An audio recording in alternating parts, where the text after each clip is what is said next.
is at its highest, or like the way that these teams optimize for the trading, the spacing, just tends to be better on both of these squads compared to the rest of the competition in Americas. So you end up having this really even matchup between the two juggernauts in Americas. Yeah, but the thing is, though, is that there's a very clear separation between what if G2's success versus NRG's, and what is it that they are doing that is like so effective, Ender, that has allowed them to be able to dominate like this, because that ain't normal, bro.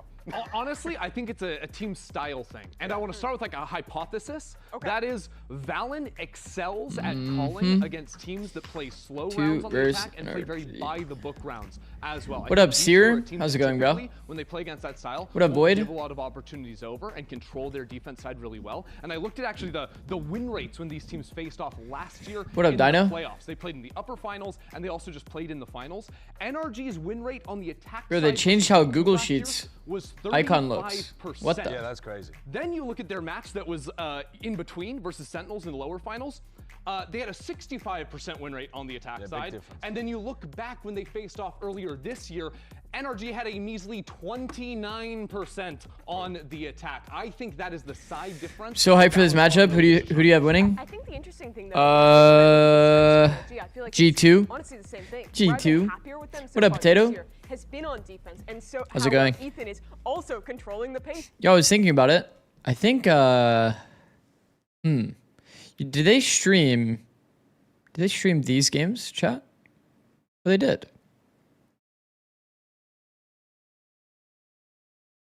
Whoa. Whoa. Whoa. What the? Gentlemen, it's 3-0 as well against Foot. And Beepo was just on Cypher the entire time. What the fuck is going on in the EMEA? What's happened here? What up, Soul? What up, On? What up, DB1 Glazer? How's it going, guys? On a good win streak in ranked? W, Seer. W. Okay, chat. I'm pretty sure I'm going to stream this game tomorrow. The fact that these games are actually being streamed is a massive W. Was there any co-stream of the EMEA game? Did anybody co-stream? Like does Sliggy or FNS co-stream any of the EWC stuff?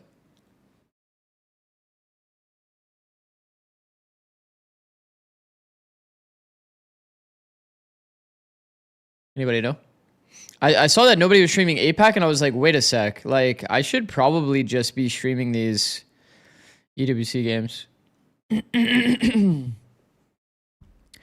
I wanted to see Navi game. We could have finally seen Exit play, but no, I see. What up, yours truly? How's it going? Yeah, I think I'm going to stream the EWC games. So much more energy in a less like serious, just leaderly way that I normally associate with him. Well, what I found interesting. I was watching yesterday's VOD still thinking 100T could win when you started stream, so I guess we didn't win. No, Micah, no. Dude, honestly, it was pretty close, all things considered. Like, all things considered, like 13-9, 13-11 in classic 100T fashion. One win away. Close map. Sag. You guys remember this, though? You guys remember this reverse sweep? Anybody watch this? Bro, we got blown out these first two maps. I told the team. I'm not even kidding. Those were our hardest two maps. We can easily come back. And then we did. I think the only map that I was kind of sketched out about would be Pearl, but we had momentum going from Haven Ascent. Well, they have been able to internationally. Well, you know, I'm glad you mentioned that because look, maybe barely anyone's watching EWC games. When I co-streamed those games, those were like insane for viewership. So I'll probably co-stream looking yesterday, the team looked kind of EWC to start the matchup. Just kind of in your words, what do you think was happening in the games? I think we were it's also really Fnatic Carmine Core for a spot at EWC. Insane team individually that just kind of, you know, they want those fights. So we kind of played into them, I feel like, a little bit, and, you know, just some mistakes and stuff like that. That's, you know, bound to happen sometimes. Wrist Rockets, team done in the last 85 stream streak. Holy shit, Wrist Rest Rockets. recovery. I mean, obviously, you know, we Holy shit. like, we need to be able to play. What up, all Midisfi? five of those maps, but What up, you Tam? know, just like knowing what we need to do. What up, we need to Swish? fix, and also just you know, getting. Oh yeah, watch this. Awesome. Thanks so much. 7 stream streak. Nice. One thing I definitely appreciate there from Leaf was his candidness, and we actually Nice, got that as Ohio. well from Good Josh shit, bro. Because he wasn't mincing words when it came to G2's performance yesterday. Actually, here's what You he actually said. got me Go good with ahead and that. take a listen. Thought you were about to beat Wrist Rockets. We didn't play our comp correctly, and I think we should have got more on attack and on defense. Dude, this was so too active for no reason. so real from And Josh. realizing, like, what the situation is. Not What up, much Joy? time to play our setups, really. What up, Hotshot? And they were able to just slow the Who has the game highest streak? down, let us make Well, it used to be Boyded, but it might be Wrist Rockets I if mean, I think Boyded it'll be a different fell game off. if we won a clutch 85 game, stream streak and is even in those fucking moments where we're, like, crazy. playing too fast, like even though we knew where the last guy is. So sick, man. This is just an uncharacteristic game from us, and I think we'll do a good bounce back in this next I'm one. at 88. Holy shit, Boyded. And this is where I think your hypothesis about Valley Holy pulling better against shit. slow teams, it gets really interesting because he struggled a little bit against Lev when they pumped the brakes in that mid-round kind of timing. And as you Bro just questioned heard, Voided. they went for things that were a bit too Yeah, I'm aggressive, always nothing sitting there that thinking information. like, When they man, I should feel have like been okay, we know I haven't that they seen praised Boyded us. share We'll his just in a wait while. for the Like he replay to come probably back. Ethan accidentally falls in missed a pretty day or similar something. situation, and I actually think that loss might be useful for them. But then whenever You I get say to that, do your he's homework immediately. in You've the seen chat, these rounds where they had this like. and then he just says, "Yeah, it's Pressure still coming 3 ahead of towards Wrist them. So Rockets." you saw G2 here. They go for a reclear over towards A main, but they don't think about an insert player. They also don't even need to be going for that reclear to start with. I think that's what Josh wanted, is for them never to even be in these more aggressive situations against a team that's going to play this slowly. Yeah, So it was very uncharacteristic. I think against Ethan, who also likes to pump the brakes, this is a great game to have got a loss in, because you go and you review this footage and you think, okay, how do we want to play when Ethan pumps the brakes on us in the mid-round? Yeah, and I think usually the way that G2 call a lot At of some times point I is was 1 ahead? based on one player getting a Wait, forward line of what? information. Wait, how does that even work? Hotshot says, Zix, I just can't win ranked. No matter how much I try, the teammates are just abomination of a diamond. They play like bronze and just autopilot all the time. Hotshot, what characters do you play, bro? First contact instead of someone else having that line, and they were throwing a curveball around on it. They weren't actually setting up these like ping pong positions where they can work together. They were just getting caught out. And normally that's the stuff G2 excels at, that micro, the way they play off each other. And that's where I think NRG looked so good in their last game. The team fighting, especially on defense, when rounds slow down and when they're going back in for flood retakes, for these fast fights, that's when they look their absolute best playing off each other. And I think if G2, even if they fix those macro ideas you're bringing up, if they're still failing in the team fighting the way they did in that match, they're just going to get ran over by NRG. Yeah, I would be hard-pressed, though, to believe that they wouldn't have addressed I can that play anything overnight. besides few and can use their utils really good. Like, these guys have been, Hotshot, just play like Was the exception just play like to the Clover or rule. something, bro. That's a great way to put it. Great way. Of Look course. here, Let's go ahead and Hotshot. kick Hotshot. Actually, I'll leave this on. thoughts ahead of today's match. Yeah. The ranked advice I always give. First off, congratulations on Masters. Just play the London. OP My characters, question bro. revolves And around just that keep to playing them start. over and over. How long has it been since you've been back to That way you can actually like carry games. I think in December I was in London. Yeah, just before that, so maybe like 6 months now. All right, not too bad, not too bad. Do you have anything planned currently? My aim is Correct? too fucking whack, so I can't carry shit, but All right. Looking at focusing up on today, G2's always been a tough match. What's it going to take for NRG to be able to overcome? look, play Sage, Clove, Phoenix. Unironically. I think Clove, Phoenix are probably the 2 highest win rate characters right now that are like Best of luck in the match. played so often. But like, look, if they have this high of a pick rate, Here are the predictions for today. A bit of a mixed it's like I'm bag telling from you, our these crew. characters are That's just what I way had too OP. expected. If you insta-lock either one, like NRG, you're actually just gonna Ender, you went with G2. Sideshow win more and often. myself also went with G2. Me. You actually just carry. Yeah, I'll give the case for NRG here. Recency I bias. was so... That's the case. Recency Just bias. submit your VOD in the Because Discord and they've wait a been couple years. succeeding Yeah, you're not wrong. everywhere Wait a couple fighting years is Every the time key they there. played G2 before in their entire lives, they've won one map, Mimi. But Yeah, surely but it has I really to don't happen. care about that because I don't believe in curses and they're You think not- NRG gonna break the And curse NRG's tonight? Recent team fighting has Someone's been gonna absolutely clip that. fantastic. I think, okay, to her point, NRG has improved the team fighting. G2 has had better team fighting and has like very good individual moments. And G2 usually loses to teams that are chaotic. NRG is the like antithesis of chaos. Did I use the vocab right? In a row, untouched. Let me know. They don't have to Checkmate. win. They don't have to win 3 today. But and, I mean, NRG is coming in a I very think they can bounce back situation. against a Good lost word. Soviet team. Thank you. I don't know. Honestly, not wrong. Pretty good. Fake history narrative. It's real. Not off of All what right, just folks, happened. that's gonna do it. Not for always us the here. smartest when it Now comes to time the words, start the but lower bracket finals. Let's I do my it. best.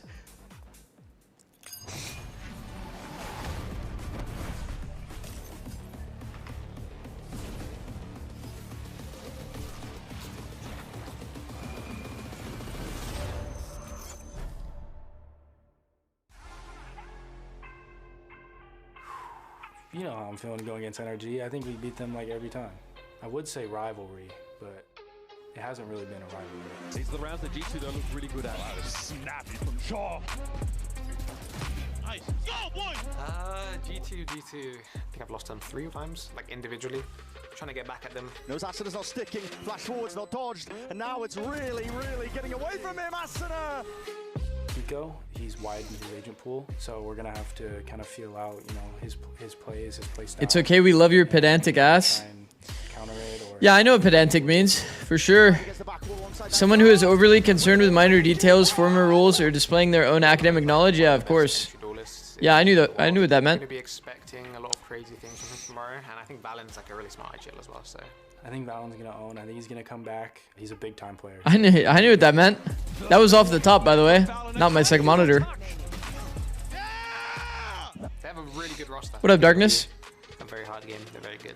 Kiko is desperate to get to Masters London. He just runs through him like a wrecking ball. I don't How's it think I've going, seen bro? him in this form since he was on Liquid, honestly. I'm pushing for Immo this act. WC or good luck, bro. Arena. It's time for the best of 5 lower bracket final. Give it up for 2 of NA's finest, G2 Esports and NRG. Team 1 Glazer, 100 bits. Do you think my energy hate watch will go well today? These 2 teams have squared off time probably. and time again, but Probably. it is G2 Esports that has gotten the better What do you think we'll see in terms of maps today? Champions domestically, and you know that this NRG team Energy is a split perma. because they are just going to be one D2's a hosting a trophy up of their own. Yeah, they're coming fracture off riding that perma. high, winning the series yesterday, qualifying themselves back to the global stage, but now can take down their Lotus nemesis probably on in the pool. Other side. NRG both times they played a best of 5. Versus Probably G2's They've pick. been 3-0'd. There's something a little bit different feeling about it today. NRG, they've been one of the most consistent. I mean, we're gonna see it in a second anyway. internationally. They performed excellently at the last 2 events. But this is the Americas team that is dominated. The I expect most Lotus though, for sure. of this region that they now have to take down. But I think a lot has changed already from when they last played back in kickoff. And the biggest 2 players. I'm not sure about the others. Day and Kiko, they were both just joining the team in that tournament. But now they've both had swaps in roles. Kiko going into the duels looking incredible in that regard. The standout player from their last match against a Baby Bay, who's also found his form as the best Cats are player playing. from G2's group stage. It's gonna be a good match. Listen, Yeah. We saw what Lev did. Just run at them. Wait, this is a lower finals. Wow, I'm tripping. It's just not gonna be. It's just not gonna be. It's gonna be all 5 maps. Yeah, that makes sense. It's all 5 maps. No split. No. Fracture. As well. There are so Starting with many Lotus, maps where both as of these predicted. teams are excellent. They've I got feel so 4 unhyped for this map match. pools here. Yeah, Ascent. Yeah. I mean, what I like is that we're actually going to see a best of 5. Now, the question is this actually going to go 5? Isn't G2 pretty happy with Breeze? Isn't this just G2 getting like 3 maps they fuck with out the gate? LPLs are looking at one another as they jump on into this. And I think specifically for Ethan, I'm curious what he does in terms of the pace in the early rounds, the conditioning he does against Valen. He usually This could be Blue Otter versus EG Academy, and I would feel the same way. Approach of seizing space early on into the rounds here to try and throw. I assumed League always kicked Valorant out of the arena. No. League viewership is like, bro, there's no way this game is live, is it? It's really how both of these Bro, the game is live. They have There's so many similarities in styles So I think a lot of today comes down Wait. to who can upset those expectations. Oh, wait a sec. And push their opponent. Wait a fucking second here. Away from what they're expecting here. All right, Agent Select coming in hot and nothing really all that crazy. Of course, Jogamo, you heard Kiko talk about him earlier. The entry No, you can't click no. in the world. Eyes are going to be on him on the Rays. A big time play. Did I feel like if I wanted LCS permission to coach stream, I could probably get it pretty easily. Pretty sure. Pretty sure I could. What up, Cluj? Feels weird seeing them in the closet instead of us. I think it's like they're usually in the closet though. A comeback. I'm just intrigued to see how the two IGLs end up taking things. This is such a great map to showcase how they approach the attack sides in the rest of the series. I think they try to work around. They try to work around like the schedule so that neither has to go in the closet, but at some point, you know, the matches will happen at the same time, so. That trophy. So let's go ahead and dive into map 1, Riot Games Arena. Make some noise as he send it over to your In the closet is too funny. And Bro, if you guys only knew like how the coaching booths were set up. Hold on, let me get my epic pen out. Bro, if you guys if only you guys knew how scuffed the coaching booth setup is at America's. So funny. Hold on. Gotta get rid of the epic pen so that I can open it again. So like you don't see it, but like we're literally like here behind the stage. I just clicked on my TikTok. W self promo. Bro, what is going on? It was 5 for G2. That ended yesterday. But like in the That's why they're in this situation now, playing NRG in the lower. It's like this is the backstage, right? Like the players walk out here during the walkout. The coaching booth is like a small little like closet back here. For the first time and make it to the final. It's time for match If you're so smart, why didn't your team win every international 13-0, 13-0? Pistol record for both of these teams. Because at the end of the day, you have to shoot them in the head, bro. 0.8 on the tail end of the percentage. That is crazy. Both 19 for 17. It's You have all the strategy in the world, but if you're not shooting them in the head, does it really matter? If the meta isn't in your favor, does it really matter? Oh, G2's winning pistol? Oh, GG. Oh, GG. Oh, GG. WDA for 30 streak? Goated, Bibu. Bro, why is Trick not a VIP? Does this streamer suck? There you go, bro. Now you got a diamond. Congrats. Usually people pay their hard-earned channel points for that. But now I can make sure I see your name. Both those kills for Baby Bay, they were affected by paranoia. They could not see that coming. He had a question about micro. If you're a coach and you want to make your team work on it, what's the type of stuff you should do avoid? One of my assumptions is that you need to make it so their micro decisions have intentionality. He's going to be put to the test in a real way today against Ethan, two-time world champion. It's a lot of systems-based stuff, to be honest. It's a lot of system-based stuff. So when I say that, I mean like you need to like make it clear what like you need to make it clear to your players how their decision-making tree kind of like looks roughly, so that you can kind of understand how to make it consistent.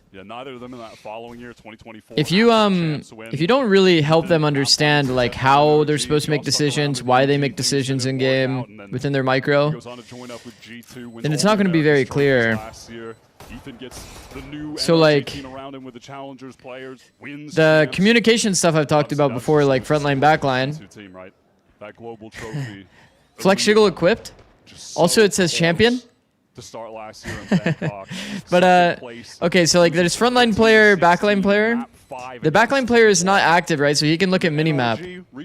So this person should be kind of directing this player, and that's how you improve the like two-player interactions in micro.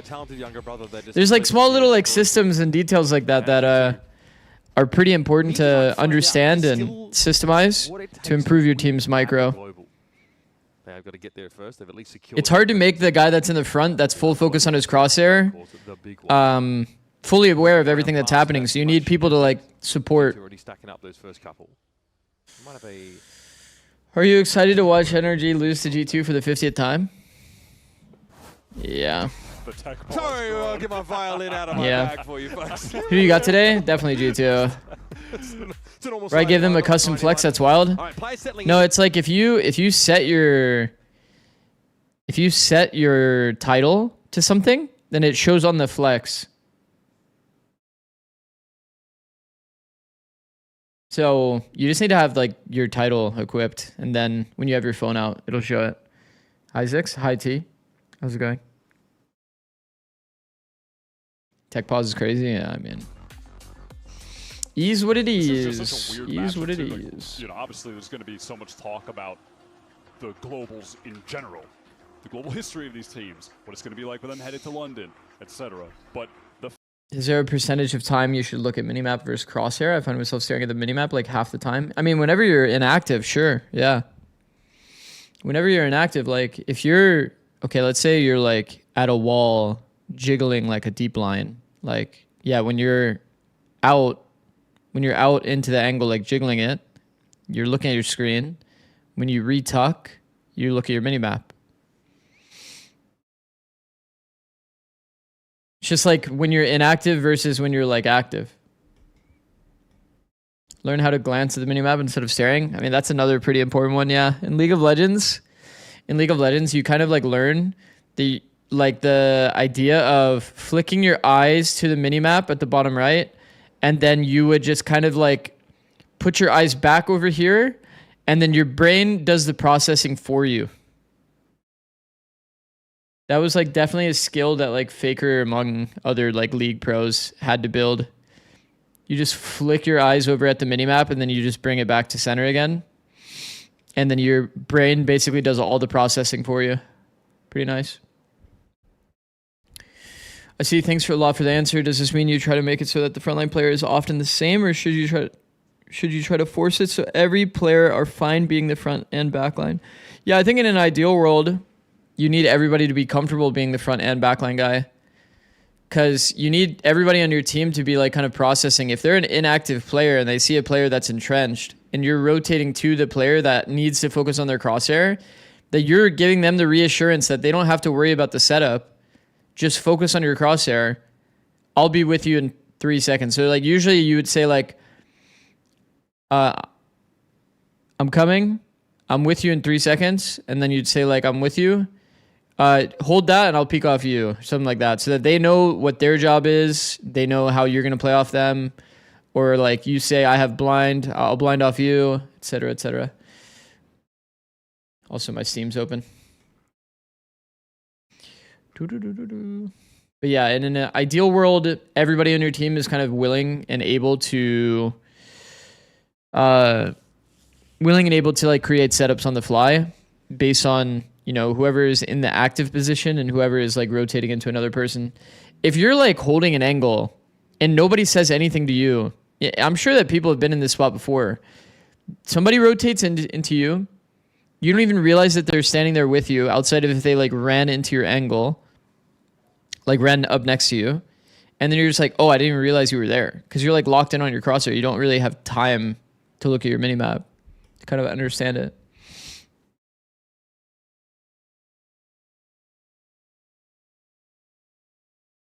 When do the games start? And just start picking them apart.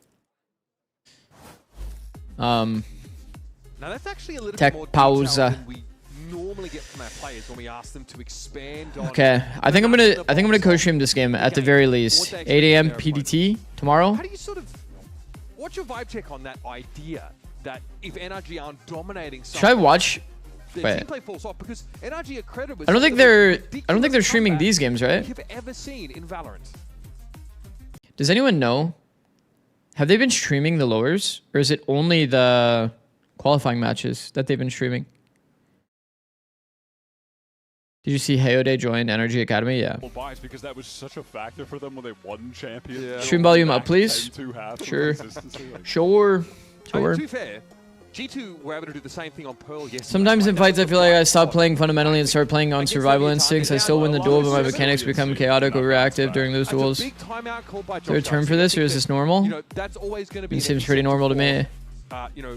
A change in direction for this G2 squad, right? It feels like he calls in, he really, Baby Bay was interviewed a little bit about it and just sort of the discussion, and he's happy that Josh is taking more timeouts, not for tactical issues, but sometimes just for reassurance.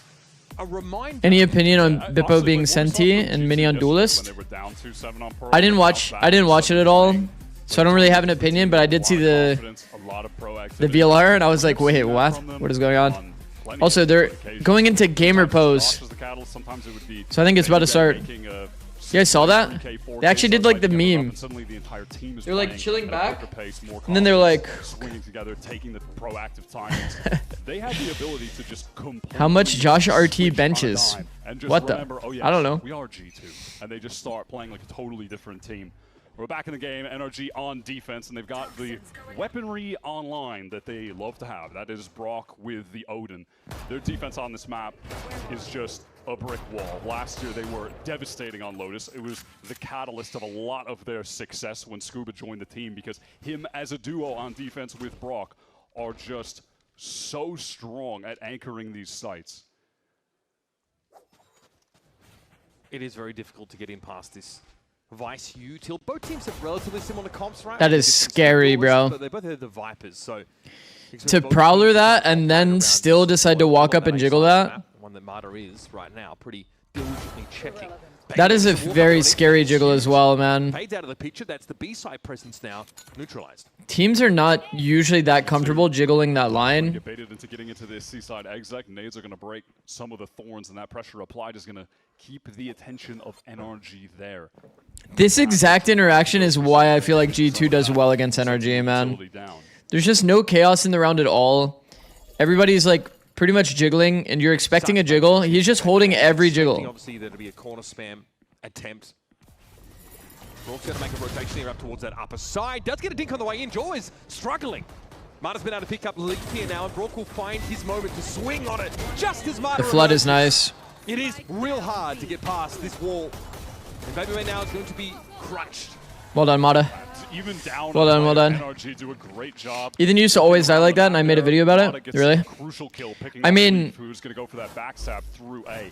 It just makes sense. Ethan is such a jiggle info kind of guy. We see the game plan is to commit to hold this site, right? Okay.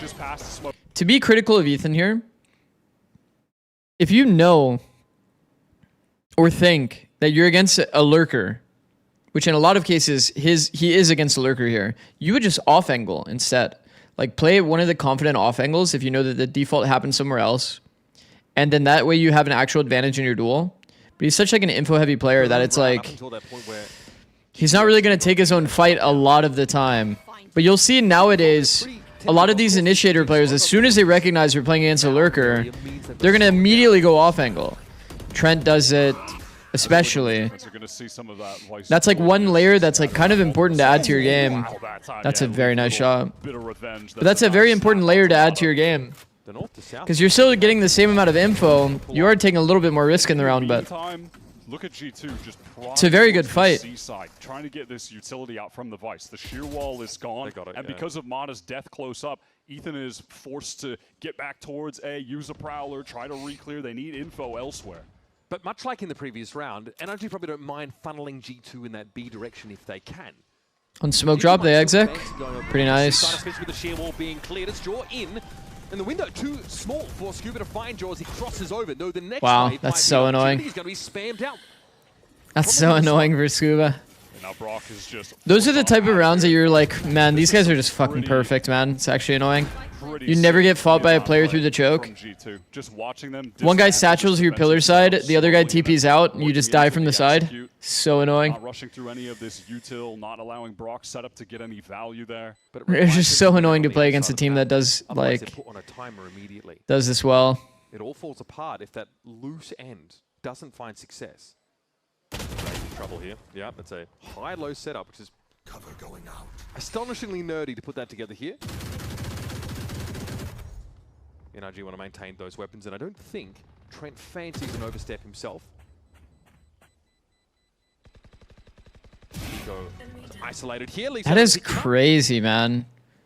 And you can already see this Odin by Broad being carried well and truly across the map, tucked by Tree here. That is some snappy shooting again from Joel. No, but they kept the Odin though. The only gun they care about. Only the one gun carried over.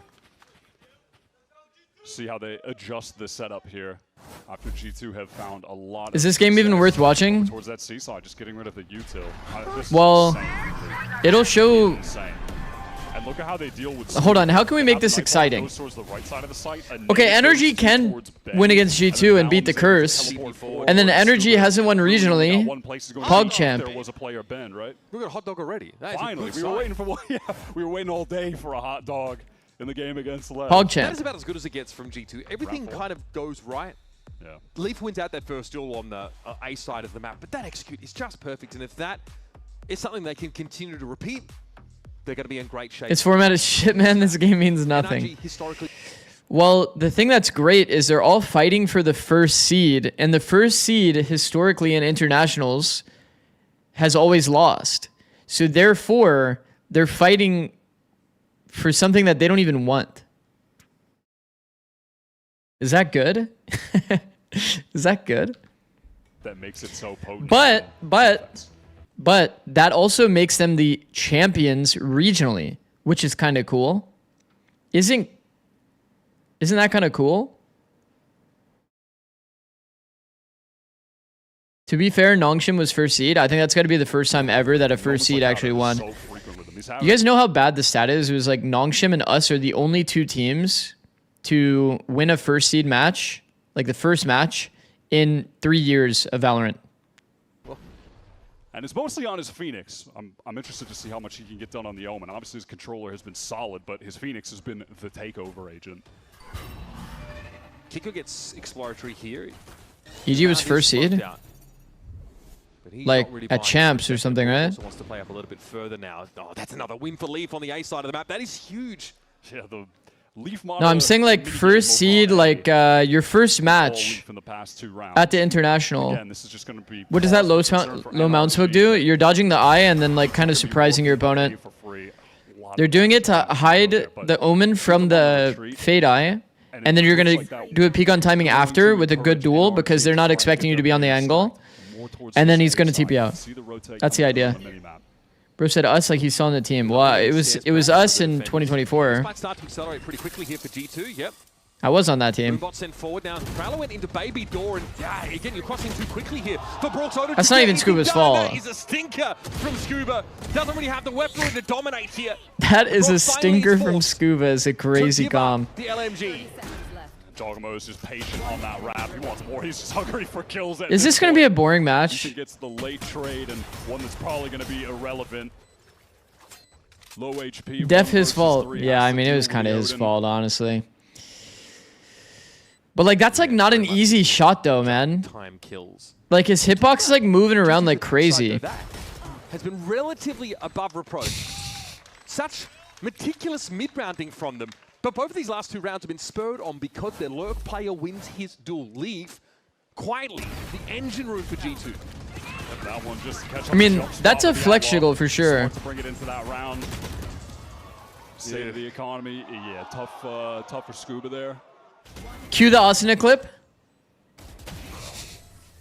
Wait, is he here? Wait. Okay, he's not here yet. He's not here yet. Cue the Asuna clip where he says to Scuba on that orb whiff. Might be an A-pop here, straight off the rip. Okay, something more aggressive. Alan's going to see Mana close, and they're not ready for this. NRG so conditioned to the slow early rounds from G2, they are caught off guard. Let's tune in as G2 try and land the play. Whoa. I'm going to lurk here, and you leave. Pop Thorn B early. Yeah, I think he's rotated already. Listen, it's Fade, Viper, AJ. Yeah. I'm going to stay. You guys should leave. You're thinking. Make a new event, and then come back to me, maybe. There's a wall somewhere. You see the beard? Wall should be... Make a new event. Leave the wall, I'm pretty sure, boys. Yeah. He's going to be playing the other one. I'm fishing B. Yeah, do it. Can't be break, right? No. So wall here. I'm in no B. wall. Walled up. I'm gonna yourself, okay? Careful. Just hold.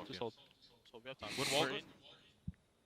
Maybe we're here trying to operate No. on this off-angle. Valen said maybe No, the comms are over. To me, that could be a transition through Baby Door for G2. Comms are over. Leaf looking to try and stick this. Wait, NRG is 3 stacked here. That's actually bad, by the way. But the Razorvine is perfectly apportioned. That's actually exceptionally bad, by the way. To drop. Valen was waiting to see if someone's going to go around Baby Door. Not the case. Everyone from NRG right up front. I mean, I guess it's not going to end up mattering because he just dies instantly, but 3 people same lane when you have no space. Is Valen spotted? He might have a timing. Ethan trying yeah, to he's known. DPs, but Brock has him Bro. covered. Fast start for G2, and then they had the potential for like 3 lanes of space. Yeah, great recovery and little bounce against one. After the whiffs on the last round. That was a 3v3 with space. Should never be losing that for sure. They kind of got ISO'd out though. Motto's in the struggle zone on this A side right now. That is sick. Look at how easy it is for them to play. 3 men grouped and the enemy is just like actually facing randomly individually 3 times. Yeah, it was cool to hear the way the G2 were trying to dissect the map. What happened to money? No, we still say money every now and again. NRG able to win those fights on the retake. Okay, remember this like this team play, like individual, like wants to adjust his line of play. Maybe G2 is kind of losing their balance a bit, man. Maybe G2 is losing their balance a bit. What's that Rebel Smoke do? Fake pressure that you crossed so that the lurker doesn't feel as comfy. He threw that smoke and then he TP'd. So if somebody throws an eye to fake the A pressure, then you don't really know. Okay, this eye into back Rebel has kind of like told Leaf that nobody's Rebel. Because why would you eye that if somebody was Rebel? This might require a little bit more fishing, as Baby Bay put it, to occur on this A side of the map. Ethan is diligent anyway with clearing it. Aight, sure. Or that's not Ethan actually. I'm trolling. That's Trent. Trent is diligent about clearing this anyway. Sure. We'll not be able to see him. Could see Mata's actually drifted over his position. Sure, why not? Posted up now in blue room with the judge. Feels like they have the right idea here. Whoa. G2 have read the econ. They might not want to be running in here like this. So, okay, overdrive. The neon fingers are so OP against Viceult. Clear, the G2 are trying to make a cancel and go towards that B side of the map. Good timing for Scuba there. Nice damage as well. Valen dropped low, and that's exactly it's a brick wall. What Brock needs to finish the job. It's just like the second you're trying to rotate back to the left side of the map. Oh, and yeah, Odin's waiting for you on the angle. That's fun. Every single time. Brock is what up, Apato? Usually going to be favoring that C side. Sad about yesterday's loss. And eventually, yeah, face the demons and go deal with him with the Odin. You're trying to pivot back towards that side of the map. The biggest difference on this map is just a general slowdown from NRG on that A. This really isn't going to matter that much, but man, like the way that Mata. To get up towards Leaf at all, the scary thing about playing this tight hallway. When you have neon fingers is like you want to abuse like your strafe speed. So like after he kills the first player, it might be just straight better to just go try to take a duel against the front B player. Because like staying here and holding this is not really that real with neon ult. Unfortunately. Feels like you just have to abuse your strafe speed no matter what. Whoa, this is like a massive fucking gap here. Okay, well, he's able to draw the sheer wall out and also draw. If he's like on the ground, like isn't it just really easy to see like when they cross? You can see just in terms of the energy. I feel like G2 missed that smoke. They're able to just set up 2 players on teams are still playing neon after the nerfs. We'll see about that. We'll see about that. Do I still think neon's good? Not really. G2 trying to exit at any it'll be like a second entry kind of duelist, which I think is okay. I don't think it's great though. Yeah, he's just got to run. The door's open, so he is safe and out of there. Could have been much worse for NRG. They still have 5 standing.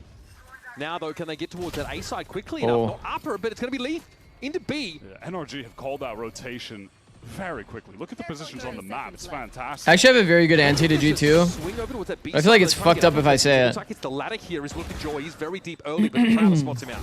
Forced away, so heavy control is there for NRG. They're trying to float out of stairs together. Good first kill from Baby Bay and a second. Whoa, Brock. Okay, yep, Trent gets in with the classic Steel Garden. Look at this timing right now from Valen on the rewrap coming through heaven. Bear in mind, this is a half-bought round for G2. Multiple stingers in the mix. This is such a game of timings right now. Oh, I think Trent's in trouble. Oh! Okay, Scuba. Recovery was there. Oh, they know where he's at now because of that paranoia drop from Valentine. He's getting low, though. Oh. Being thrown down here. Valen has something to spare. Nice try, nice try, nice try. That was actually pretty nice, bro. If he kills the diffuser there, they're just fine. With that molly coming, definitely complicates Valen's hopes of trying to. Don't say it. Josh RT will get mad. Attempt with like the one-way floating smoke swing out. It's actually a type of anti that works against a lot of teams. A little higher? No. He should have placed it lower, and he could have peaked on better timing. You see how easy it is from Scuba's POV to actually kill Valen? His execution, like, once again, it's like, you have to do it when it's like, you have to do it close to the ground so that it's barely connecting. So when you peak the angle, you can kill all of these players. And maybe raise it a little bit if you're, like, worried about specifically seeing, you know, the direct center. Just depends on where you're placing it. You see Mitch's tweet from last night? Yeah, I did. Elsewhere. They don't want to deal with that, but they always end up running into Brook one way or another. There's plenty of stall util. Marta was lucky to be alive. Remember, he almost gets picked off straight away on that A side. Doesn't the one-way help even if he kills one after smoke drops? Gather up in stairs. Brook gets overextended into. I mean, yeah. I mean, the one-way is good there for sure. They're just playing that little bit safer in the early round. And rotations have been quick but decisive. We saw Josh quick to call the timeouts in the game yesterday against Leviathan multiple times, using both of them in the first half, and then just hoping 4-4 NRG defense with no pistol. It's doable. Them to be able to close it out on their own without his input later. I think Brock's Odin is gonna have to go crazy today. Game, and like we mentioned earlier, sometimes it's not even tactical. Sometimes Josh just calls in to remind G2 What comp do you think teams will be running? Post Neon nerf? There might be like another early push out towards his A side. Literally this. Last time it was Trent's Haunt that set things up, and things still fell apart for G2 after the fact. So Luke just throwing down that cloud to get the safe cross, and is able to sidestep a lot of the spam from NRG, and they are aware of where the Odin is. Brock's just shifted up towards this A side because they have the pit. Well, that's a dangerous game we're playing here, Leaf. Same pressure there for Leaf. Good damage on Brook, but Marta waited for Valen to show up, and that's your Odin down. So now you don't have a nice little smoke to cover that stairs direction. You're really relying on this toxic screen. I'm just gonna tuck for a moment. No matter what happens to this guy, he will always keep playing with the confidence. That's a hallmark of him as a player. The amount of times we saw last year, he'd have a struggle first half, then completely bounce back, drop an ace in the second half, and finish with 20 kills. Yep. Look at this Ethan info, though. Bad maps back to back either. It's just not a thing. I think one of the #1 greatest strengths of Ethan as well, he's one of those players that never feel claustrophobic. If he's like stuck in a spot, but he has like one safe zone that's like one very small safe zone. Oh my god, he just goes down anyway. That's insane. It's like he's still gonna feel comfortable in that safe zone, even if it's like as small as possible. And his nice hair. Okay. Already posted up in waterfall. Mata's trying to get forward. Baby Bay not with an opportunity for the kill just yet. Sensei Mata's alive here, but look at things getting slowed down a little bit. No way. We're gonna fall. Brock still with the No way. Baby Bay, magnetic crosshairs. No way. Mata falls soon after. NRG's for sure thinking about just playing the spams and winning through spams, and then Baby Bay just peeks him top side. Straight up entries him is crazy. That is actually so annoying from Brock POV. Yeah, just catches him in the pit. They were providing. Because Brock right there is for sure so like laser focused on just spamming. Scuba got revealed, yeah, by the eye. At the time, bro, he had his crosshair on the Razorvine. He was not looking. That was a 6 from Trent. That was a very nice round by Baby Bay. Now it's Trent with the Odin on the attack side. All out fight here from NRG with the teleport wow. on top, and it's just caught by Leaf. He's just so confident playing out. Wow, man. Spams as well, or no? Being gunned down. Then we got the Viper over towards this side of the map, but Jaw is in hot pursuit. You just gotta love the Jaw raise, man. He's just so fun on this agent, getting to play it a lot more recently in the state of the meta with where the duelist, especially with the Neon nerfs, Ray's just way more relevant. Shit. Consider it as well. I wonder if this starts encouraging G2 to like lean into the volatility of that early round A-pop. Because that was Brock always does this, chat. Crossfires were perfect. Plays a pixel, holds it into the wall, and then when the player goes wide on the wall, he'll like just track them through the left. One of the players at least crossing as well, and maybe they saw him before. It's like pretty W Odin tech, I think. Past one of the smokes, just hard to tell on the Leaf POV exactly. Worst case scenario, if he gets like shot back, it's also through a wall, but he has pen. Just gets killed on the teleport right away. Didn't seem like there was any haunt value that gets broken insta. So long, Sabine. Yeah, Leaf just wandering into the crosshairs of Brock. He will be allowed for now to hold on to that hardware. The rest of it, what do you think of this take that FNS would take Ethan over Primi in a fight because he's good at jiggling? Need to get up to 6. You need it, but you need to have players that are like that are both.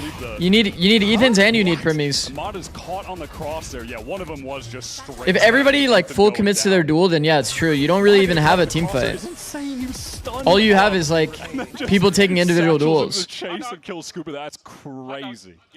It turns into a team fight because players are actually jiggling. We're like at +3 hot dogs. If you have 5 Ethans, like nobody's taking a fight. Spirits are high for good reason. You need like that was kind of nasty work. 3 Primi, 2 Ethan kind of thing. Getting the haunt and getting the Hey, 6 rooting for G2 or NRG? Oh, I mean, I'm rooting for neither team, to be honest. I'm like, really looking to try and occupy some space here via Mount. I'm rooting for good Valorant, but this could get a little bit dangerous. I think G2 is going to win. As G2 looking to clear this space, but NRG dive into B main. Little chance. Hi, 6, how are you? What up, Dizzle? How's it going, bro? He was seen though. My God, all 5? It's an easy contain here. Yeah, NRG just going for the big C fight with the Vice setup over towards A. Amada is playing as aggro as it can get. He really wants to get a kill with this Guardian on the low buy round, and you definitely cannot blame him, but... Let's go Valorant. Well, he's definitely gotten some attention. Yeah, absolutely. Yeah. Look at this. I mean, he's constantly refighting. Bro, like, what is Baby Bay on, by the way? Mada expects the contact. Little jiggle peek deletes him. Baby Bay hits like a little short peek, insta-kill on the off angle. Like, what the fuck is that? Player advantage, re-hitting back into that side. How old is Baby Bay? It's a weak buy for NRG. How old is Baby Bay? Why is that not me? Here's your showstopper. No connection. Scuba wrecks him. Who's the follow-up? Yes, out of the smoke. Surely there'd be some presence from G2, but they've been stopped in their tracks here. Again. It's a great nightfall, but Baby Bay giving hope to all of us. Exposing solo players. At the B site, wide open, low time, doesn't matter. G2 are just collecting the kills across the map now with ease. I mean, Baby Bay is just... Another 3-piece. That was a 1995? Using the nightfall. Can't really be mad at it in that round. Bro is 2 years younger than me. A bit chaotic. Maybe NRG can take advantage of that, but it's not enough. Based on what you've seen from G2 in the last few rounds, can you like guess at what Josh might have told them in that timeout? One enemy remaining. What he might have, I mean, yeah. No. I was thinking about something completely different. And I was about to make a point about how good Leaf has been, and then, so no. Got him. In fairness, though, you're right. Leaf exposing that B player, opening that up as an option. Bro, this is so annoying when teams do this. Man, if I was Mada, I would be so annoyed. He also got a dink on him, by the way, because he's Phantom. Man, I would be so annoyed. Round 12 T-side op is just immature, bro. Okay. That shit is actually immature. Last round of the half, I guess. You're just gonna... You're just gonna do a little bit of peeking for info there, and then just get immediately T-side opt. Man, he even dinked him, too. We'll prowler out from that triple op? Yeah, I mean, it's just the classic round 12, like... They can be content now just rotating off and leaving. You kind of have to expect it, though. I feel like a lot of teams have kind of adapted into this. If you have infinite money glitch, like, you might as well just buy 3 ops and just hold the info jiggles, see if somebody makes a mistake. Still guarded. Nightfall, you see that one's up back towards Hall, so that one is going to catch on to Brock, and all he can really do is spam to try and stop this. Now, G2 can play a full natty 5-man post-plant with a this is rough. And a partridge in a pear Retake against the Viper ult, it's never really that fun. I feel like this Viper ult is actually terrible, though. This Viper ult actually gives him so much space, chat. You can full, like, walk into sight. Oh, the Horde, that's a problem. Kiko dropped down to 9. It nullifies every top side angle. Ethan, though, Is Baby Bay going to win every single one of the duels here? Kiko seen better days. Some heroics there from Scuba yields him the kill. But Trent is probing now with this Odin.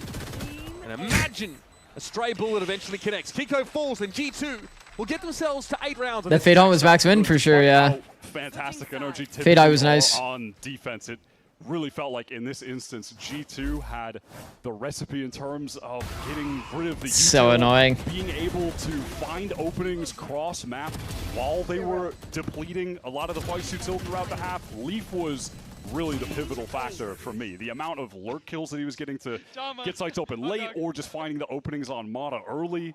Really the most impactful person in the server on that first half for me. Can't ask for a better showcase of that Valen mid-rounding either. Nice little smile from Josh. G2 NRG have got some catching up to do, but they'll be onto the attack side right after this break.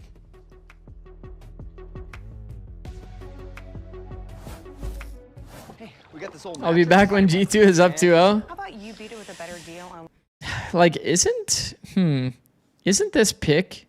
NRG picked Breeze, which it was a kind of a close showing against 100 Thieves here. But 100 Thieves have a pretty good Breeze. But isn't G2 also like winning all of their Breezes? Yeah, it's like, I mean, it's such a weird comp too. Like you're playing against Vice probably for the first time on Breeze. You have to do it on stage as well. Like, good luck. That's going to be annoying.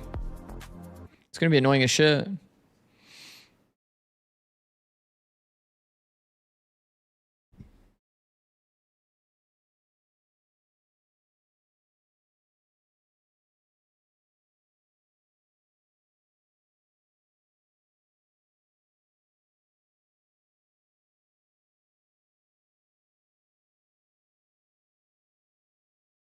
What's your opinion on the Raze over Neon on Lotus with the double controller combo?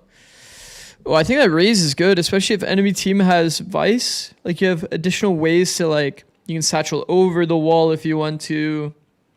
You can break the Vice utility. Raze is just a good pick against Vice. Dark Phoenix 421. Thank you for the prime, bro. 421 mentioned? Holy shit. Thank you, bro. Those are good numbers, bro. Honestly, those are good numbers. I fuck with that. As you can see, my peak rank is also the number that you have at the end of your name. That's fire. Competition live and in person at the Copperbox Arena starting June 6th. Scan the QR Yeah, code. the 421 has become a bit of a meme, I'm not gonna lie. Global event. And ideally, America's fans, we're unleashing these two teams on the rest of the world. They are sharpening bro. each other up for that global contest. June 6th to 21st, make sure you check it out. June 6th to the 21st. Of course, which decides which of these two teams go to our best of 5 stage final. G2 with a pretty nice little time. No, I know Darkness, and I don't know how to fix it because it has like you know, like the API polls or whatever the fuck it's called. I don't know how much. So I kind of like Lotus being the attack side kind of map it once used to be. Doesn't feel as relevant. I can't fix it. I don't know how to fix it. G2 on this round at the least. That's okay. 3 Rs, good enough for me. Okay, double sheriff contact makes sense. And his job is Jugamo Frenzy in the power position. And then G2 getting baited for. Respect. Get a kill in the process, that'd be great, but really retake A. Nice job in these situations, just not die. Sheer wall placed for this flood out of tree. So that's going to buy a pretty healthy amount of time. This might see a rotation back across for NRG, but Baby Bay is caught. As Kiko makes sure he keeps an eye on the prize. NRG with the that is definitely a pretty crazy risk, for sure. Right now. Feeling like it's extremely likely they've drawn the rotate. When the Vice is playing there, they're going like, the thing is, when you play this individualistic style that G2 is trying to go for, you're just going to have moments like that. You're just going to have moments like that. Now they just have to close things out with the man advantage, trade things out effectively. Oh, G2 still busy re-clearing, eventually able to push her on that A side. Like, Baby Bay is looking for his own individual duel because he thinks he has a timing outstairs, but it's not really a timing. There's no timing that exists there. Different directions here because slowly through halls, Valen is looking to get set up with that paranoia. Holy shit, Square actually fixed it. Goat Square. But he's in a decent spot now at least. Oh, that's nasty. Thank you, Square. Hi. Off the line, wasn't in a position. Timing again, just not really favoring NRG. Valen's looking to try and make his way in, and Hawk be damned, he's going for it. Clean. Scuba though doubles down. And that's enough to shut the door on G2 in this pistol. Sure, that clean. Is just some high-quality team fighting from NRG, being able to stuff G2 with the choke there, but a good prior little understanding of what was happening in the round, making that fast pivot back towards C. And I was just wondering, are you doing any free VODs anytime soon? You really just can't be going down maybe. It's just Maybe? Maybe. Play a bit more passive position there, I feel. I don't know. I haven't done them for a while. That's given NRG the opening. So there's like a crazy backlog. We call them the wall on defense, but we know... Because we did it for like a small period of time. I think we did like... I think it was like 9 or 10 VOD reviews. People in the community. But we didn't have many days where we could do it. So maybe we bring it back for the break in between. But there's going to be EWC as well. And I think I should stream the EWC games. Because there's not much coverage on those games. So it's kind of a good opportunity. This is kind of funny. That's a guy. NRG is one of the only teams that will take these like contact timings through mid and find gaps on specifically the anti-eco round. I remember we would silent stack on anti-eco or on the eco round against NRG's anti-eco, and bro, they would just walk all the way through our mid and somehow be behind us, and we're just like, okay. Pretty much exactly like that. Has the flex jiggle peak been fixed yet? No, it hasn't. We saw Ethan doing it yesterday. But importantly, NRG building back into the game. You don't really see what G2 Ethan was doing it yesterday on Fracture. Casters shouted it out as well. A lot of discomfort. The flex jiggle. The Leviathan team who wanted to play quiet, cut noise midway through the round.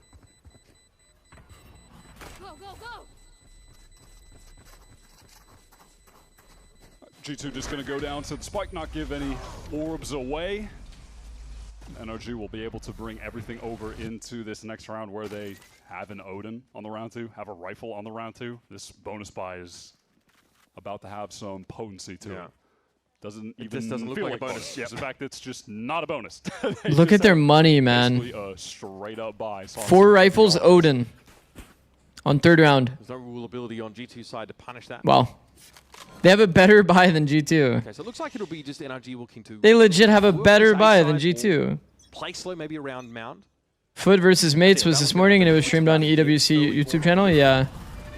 I plan on streaming the Fnatic game tomorrow.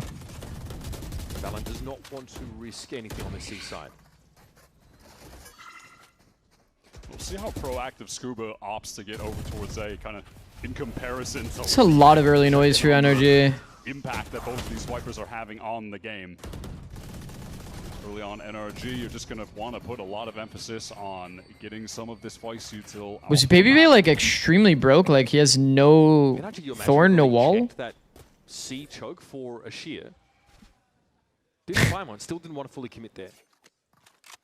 Very lightly held A side. Look at this, really no map control being assumed by Leaf on this A side at all. Yeah, it's Fnatic KC tomorrow.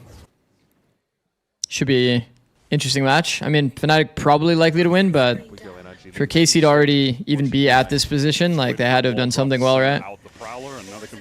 He has a wall on A. Oh, I see. He has no thorns though. Wall on A, no thorns. G2 players are spread pretty thin across the map at the moment. 30 seconds left. I mean, by contrast, NRG were basically all stairs at this point. So G2 not convinced that this isn't a fake. Trent holding a very tight line. Time is getting really low, but it's all good because NRG can late round pivot into B. Jaw still has nade, by the way. Players from G2 trying to contest. This is Jaw trying to get oh my god. I don't even blame him for the flood there. From NRG, but they still need to get this spike down. Yeah, it's getting hectic now. 6 seconds left of the round. Ethan trying to get this stick, but from upper, Valen might try and man, this is a good round to talk about, man. Well, though. BabyBay trying to break on in. The spike is down, and now G2 have to go to work. In a 2v3, Ethan's going to be playing close here, and Valen's mindful of this. He can't expose him too much to main, and he gets around the corner. It's not a kill that BabyBay can What a trade, sick round to talk about. He can afford to take. You know these like Melons rounds? These Melons rounds where like the attackers have like literally 10 seconds left to exec a site. It almost like forces the enemy brain into like a fucking like, we need to like prevent them from winning based on the time win con, that people just start making crazy decisions. I think that's one of the benefits of like EG in 23. We did this to a lot of teams. Fnatic does this to a lot of teams. NRG has done this historically to a lot of teams as well, where it's like when you're execing in the last like 10 to 15 seconds, people just make like kind of crazy decisions. If you think about Jaw's decision, he's running through while blind because he's trusting his nade to like buy him space, because he wants to prevent them from getting through the choke no matter what. if they just played like a reset kind of round, like G2's probably in like a pretty decent spot to like win that round. I don't blame Jaw for his decision there for sure, as Nade kind of missed, and his satchel he thought was also buying him some time, but like it's definitely interesting to see the effect of it from both sides, right? Like you can just end up playing against a team that's super hectic and trying to stop your plant timing, and it kind of like fucks their position. It works other ways as well, yeah, for sure. It does. It works both ways. So you can easily melons yourself and then have like no chance in the round. But man, does it impact like both teams like thinking in the round? Like whoever is more composed in those moments definitely ends up being more benefited for sure. Composure matters so much, man. Eventually, though, NRG no. They're gonna have to get forward. Extra tree presence here for G2 with these close stingers and Balanzan oh barely fuck! Hit with the paranoia, but able to fall back onto the side. It'll be tough for him to win any of those key oh fights shit! Here now. Yeah, Trent is blinded and revealed. And NRG say we might. Trent actually lived there, by the way. It's crazy. We've seen his work before. Oh, look at the space, chat. Look at the space. Oh, they're cooked. They're full cooked. They're surrounded like fucking sharks. From G2 to disrupt. Now the juggle aggro activates for the B main player. He's putting it to work. He would have needed a bit more, but he's oh my god, bro. Down to Scuba. All of a sudden, a round you feel is guaranteed for NRG. Rests on one player. Obviously knows the position on Leaf, who is on the. But Leaf hasn't heard anything. You should know. The voice cut from Scuba might work out, but Trent is prepped on that angle. Also, Medicify 50 stream streak. Holy goat, bro. W. Can't convert that kill. Trying to adjust the aim onto Leaf in main. Gets two tapped by the Classic. That may as well have been a thrifty wide. I think it was just Baby Bay with the Vandal. Scuba crashed? Yeah, it kind of seemed like it. Baby Bay has been or he's really playing for his read. Multi-kill rounds in this game for G2. Leaf has had like the high impact individual ones, and Dre's given them the multi-kill kind of round-winning moments. He's just really playing for his read. Absolutely no slouch out here on Lotus. And I do want to just put it out there. We are on Pie Watch. Ethan having a quieter game at 3-12 currently. But NRG up into that round looking really solid. And in fact, the way that round played out was reasonable. They probed over towards tree. You can't replay after damage is done. Deep in that A site. I don't think that's true if there's like a major bug that happens in like a late round scenario like that. Trent finding 2 sheriff kills, and Baby Bay, of course, making great use of the hero rifle. Baby Bay is just, I mean, we talked about this so much yesterday in the game against Led, but he has just been really, really stand out for this G2 team the entire stage. For me, their best player easily. Switching to this Vice, plays the chamber on one map. He really just. What is this, man? He's solo off angling on top of the box. He is in the role right now. Bro, Baby Bay toes the line so well. It's actually annoying to play against this. Use any util? I want to re-walk in and see. Do you have a bully smoke? Yeah, I have another bully. Yeah, bully smoke after this. Can we just hit on them? Can we just hit? Go. I'm down. I'm stunning pillar. Ulting right. Ulting right. Wait, yes, I'm Ben. Could be Ben. Tethering Ben down him. One right side. One right side. I'm alone. Adam, I'm flashing. You ready? Flash. Go. Two front B. Hold. Coming with you, Adam. What? Boys, go see. Go see. Get close left. Close left. They're gonna flood out water. Guys, counter spam water, please. I hear you. Counter spam. Yep. Okay, one more front B. I got bomb down. How long on Gunsmoke? NRG, they do a good job circumventing that util. They get These are really good comms, man. Don't feel heavy impact from Baby Bay's Vice, and the Steel Guard are not. How does Mata ever get that entry, by the way? They don't have a lot of space here, though. They're not able to work forward. NRG love to do that, but right now they can't. The nice eye, man. To even things up, or rather trade things eyes out. During the chaos. They're still going to play so into this sick. Odin, though. And look at how low Ethan and Mata both have become. This is getting dangerous there. Ethan for 2. That's huge. Ethan, infinite impact round. Pie Watch done, buddy. Pie Watch is over with the 2-piece. Trent had 2 players in the side, one more out to try and deal with it. It was an infinite fucking impact round from Ethan. They're saying that he was on Pie Watch as well? I always love how NRG are able to play on this C side. Even in the rounds where you're not able to get the forward space as the team that they would like to, they're so good at being able to find the kills in the team fight backside in these situations as well. We got to listen to the comms in that round as well. You saw it was at one point looked a little bit dicey for Mata, who, you know, is in the normal position of being caught off by the shield. 6 who you have winning? But the call from G2. behind is, I'll flash for you, Adam. There's a paranoia there. Kiko has it wired up just to make sure that their isolated Neon isn't going to get brought down. Unfortunately, Babyface just stuck crouching on an angle and loses out. And then actually, you know what I should do? It's clear to NRG that they can Does 100 Thieves have like a Heading into this next round, trying to like watch party? in the ultimates here as well. Like, do they plan on streaming the EWC games? Dude, I could ask, see if I could get a clean feed. That would be cool.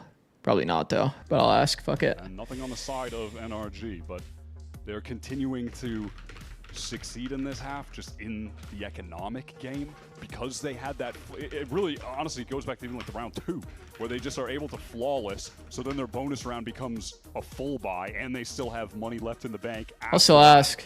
To the extent that even when they lose, Ask Austin to stream in Discord. On an effective eco, one hero right around, they still have money. Well, it's probably not going to work like that. The way that I did it last year for our co-streamer was I streamed my POV, like the Ewok POV, you know what I mean? With like the mini-map blocked and all that. I'll ask Garrus if they plan on doing anything like that, and then we'll see. If they lose rounds right now, even if it's, okay, it's a round loss, but we get the ults out from G2, they can keep buying in the future. So it's just the Odin here with G2, like you mentioned, being in a rough economic position.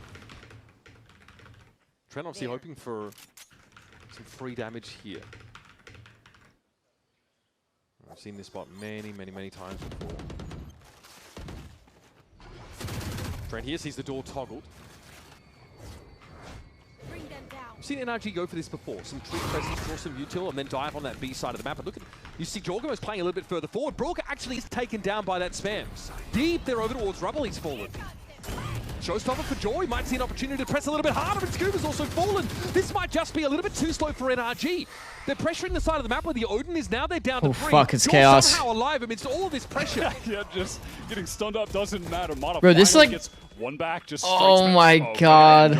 2 back to spams? Sure. Now this round's looking... Okay, Trent, you're on 1 HP. Feeling a little bit different. Yeah, NRG just hoping to pause and see if they could find some kills. They do. Just Valen caught right behind that smoke. How we get 2? Just spams. Did my eyes just run? They did, bro. This streamer fucking sucks. Bro, I swear I ran the... Oh, because of the tech pause? Or what? There was 2 tech pauses, huh? Concerned as well that that could be the case. Fuck. See. They just don't know at this point. This is a straight-up gamble by NRG. And with time getting so low, this Molly is going to be a factor. The Steel Garden from Baby Bay is going to be a factor. There are 8 seconds, and they have to plant this spike. Mana going to be hit by the Molly. Able to get clear of it, though, as he Whoa. goes for the plant. And See, like... well, Link just goes straight for the plant spot. Look at this chase. They lost. Okay. Doesn't matter. They couldn't No get time. the spike down. He got off of There it. was just enough delay. Wait, Mata got off of it. I think that was the Molly. Mata had to slide past the normal plant spot onto the side itself. Yeah, and then he was trying to tug Was it the Molly? Plant from Mouth. Did he get off the plant because Lee pushed him? Half. I'm not sure if he got off of it. I want to see. I want to see. Another one. Starts with these spam kill. He just got off of it, right? Showstopper. And then there's 2 bizarre. For sure he got off of it. Toxic Stream. This was such a good ult from Jaw. Able to survive in the corners. That was at 10 Yeah, the Molly was not good. Down. He got off it. Yeah. Oh, that's okay. devastating. I kind of get it. I mean, it takes a lot of trust to expect your teammate just to pick that frag up for you. All right, Valen wants to fight here. I mean, damn, that's like a pretty important round for them, though. But he is extremely low. He crossed, but he's down to 14. He's down off the one-way Mata weak. bro, Baby Bay is such an active player, man. G2 in the mound fight. Pivotal right now in the early round. Oh, and Kiko sticks that teleport. Caught by Trent, trying to get some space in the A site for the team, who now has oh my god. to work with. Tuck your barrel, bro. Tuck your barrel. Tuck your barrel. Oh my god, he's actually on the angle. Dre is there for the kill as well. Bro, Baby Bay is fucking crazy for that. Feels like textbook Lotus. Standing in front of the door when it breaks, rather than like holding the angle for if they like speed up and pivot. Perfect. Oh my god. You mentioned how NRG would still able to buy into some of these tough situations, but eventually that's going to dwindle and it might run out. Well, Jaw got his one. He could have definitely greeted for the trigger discipline, but he was worried that he was going to leave the angle. Really putting the numbers there, and forces NRG away. They lose a lot of HP. They try to quickly go over towards the It's hard for Jog to get to? Not really. He just had to keep searching. He was just worried that Scuba was going to leave, so he just took the kill. It just kind of didn't work out fully, like, timing-wise is the thing. Definitely not, like, impossible to get to there. It's, like, pretty doable, I think. The fast play out of the A side here from NRG. Or rather, at least we've not seen the teams clash You know, like, part of the map. I'm going to rant for a second, but I think what's impressed me so much about Baby Bay is, like, how aggressive he is for his info. Like, he's always taking a fight. It's so easy in pro play to never be in a position to take a fight because you're, like, jiggling for your boys or, like, you know, like, you're trying to get info. But he is always solo, and he's always finding a way to get a duel. It's, like, so hard. It's so hard to do that consistently, but Baby Bay has always been active in these angles. Bro is even playing, like, some, like, heaven crack. Like, what the fuck is that? He's playing like, this, like, crack in heaven, and he instantly gives the angle when he spots someone, tells his teammate to wall up so that he could reposition. It's actually nice. He's always active, no matter what. This is assisted by 2 saves being taken by NRG in the last couple of rounds, albeit only 1 gun taken out of round. He has to have an insane win rate on this on these gunfights. That's just how it seems, yeah. They are going to invest pretty heavily into this, meaning that map point. It's like he has infinite confidence to, like, constantly take duels, and at that, good duels. Even like, for example, like, how many players do you see solo standing at the edge of this box? Like, he always has some mix-up that he's going for every single round that's like a good duel. It's like a very cerebral player. It's nice to see. Nice to see him always looking for an opportunity to take a fight rather than, like, you know, like, how many anchors have we seen play the exact same way? They're, like, jiggling from here, got spotted, they're getting naded, full exec on. Like, Baby Bay's, like, actually playing to counter the contact from, like, an off angle. Playing a crack, actually taking a duel rather than jiggling. That'd be all. It's just relatively fake with some of those audio cues, like the teleport. Does map pool usually change again before champs, or are we set for the rest of the year? I think the map pool will change.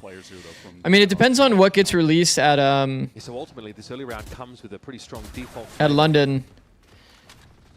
Scuba holds the line towards People are, like, theorizing Sage rework, but we're also due for a map, right? Trying to clear the way into Mount.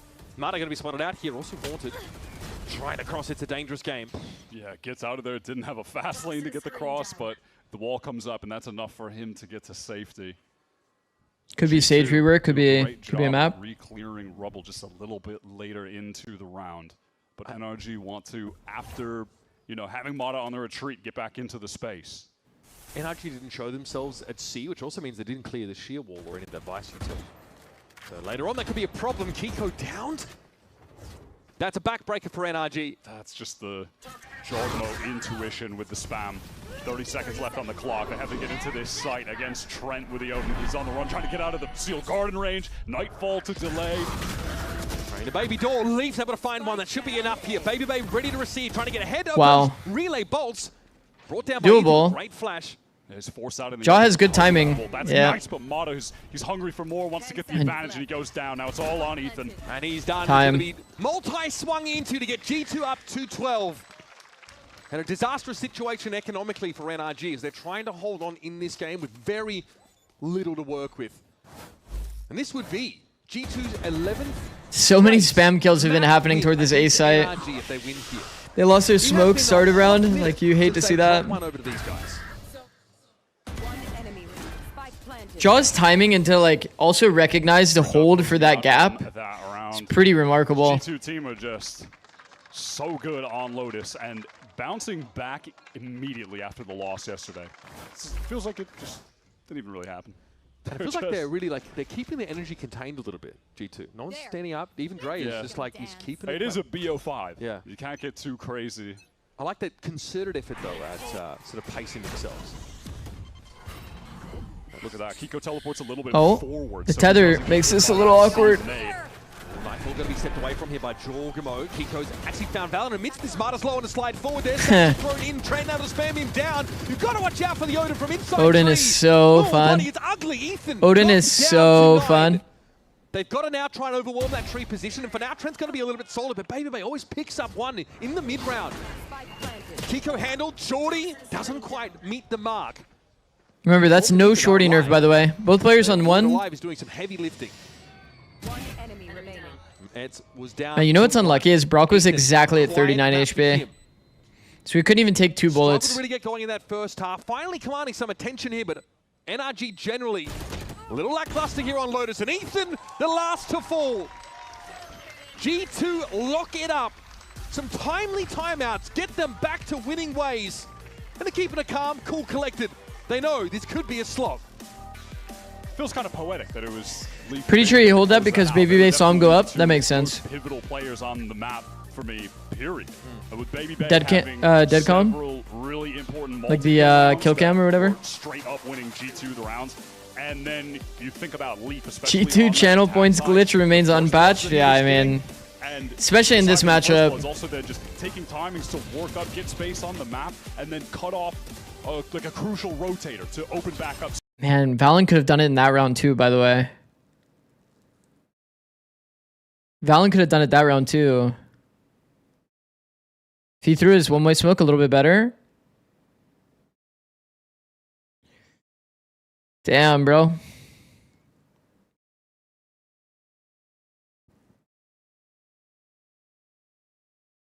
That is a crazy calm potato. That's for sure going to bait somebody. Who do you have for the Furia 100T EWC quals? Wait, is that actually happening? That's like the confirmed matchup?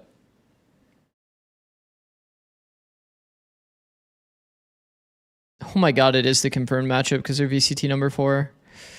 Oh my god, no. The moderators have to duel it out again?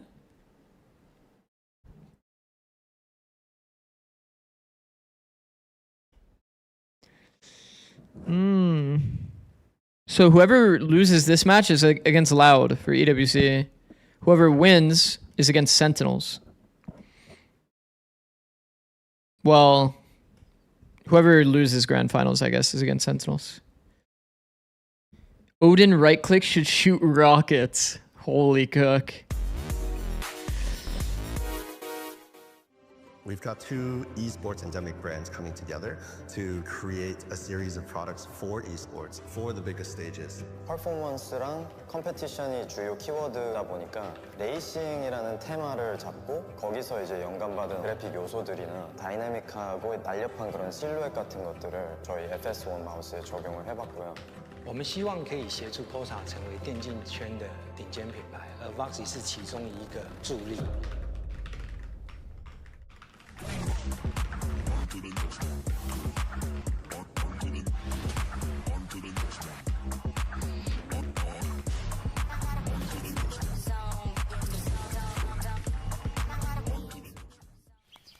Not much longer now, and I will also take to the skies. Me too. You think Baby Bay finds more success with Cypher with how he's playing Vice? No. No, I don't think so. I think he toes the line extremely well with Vice.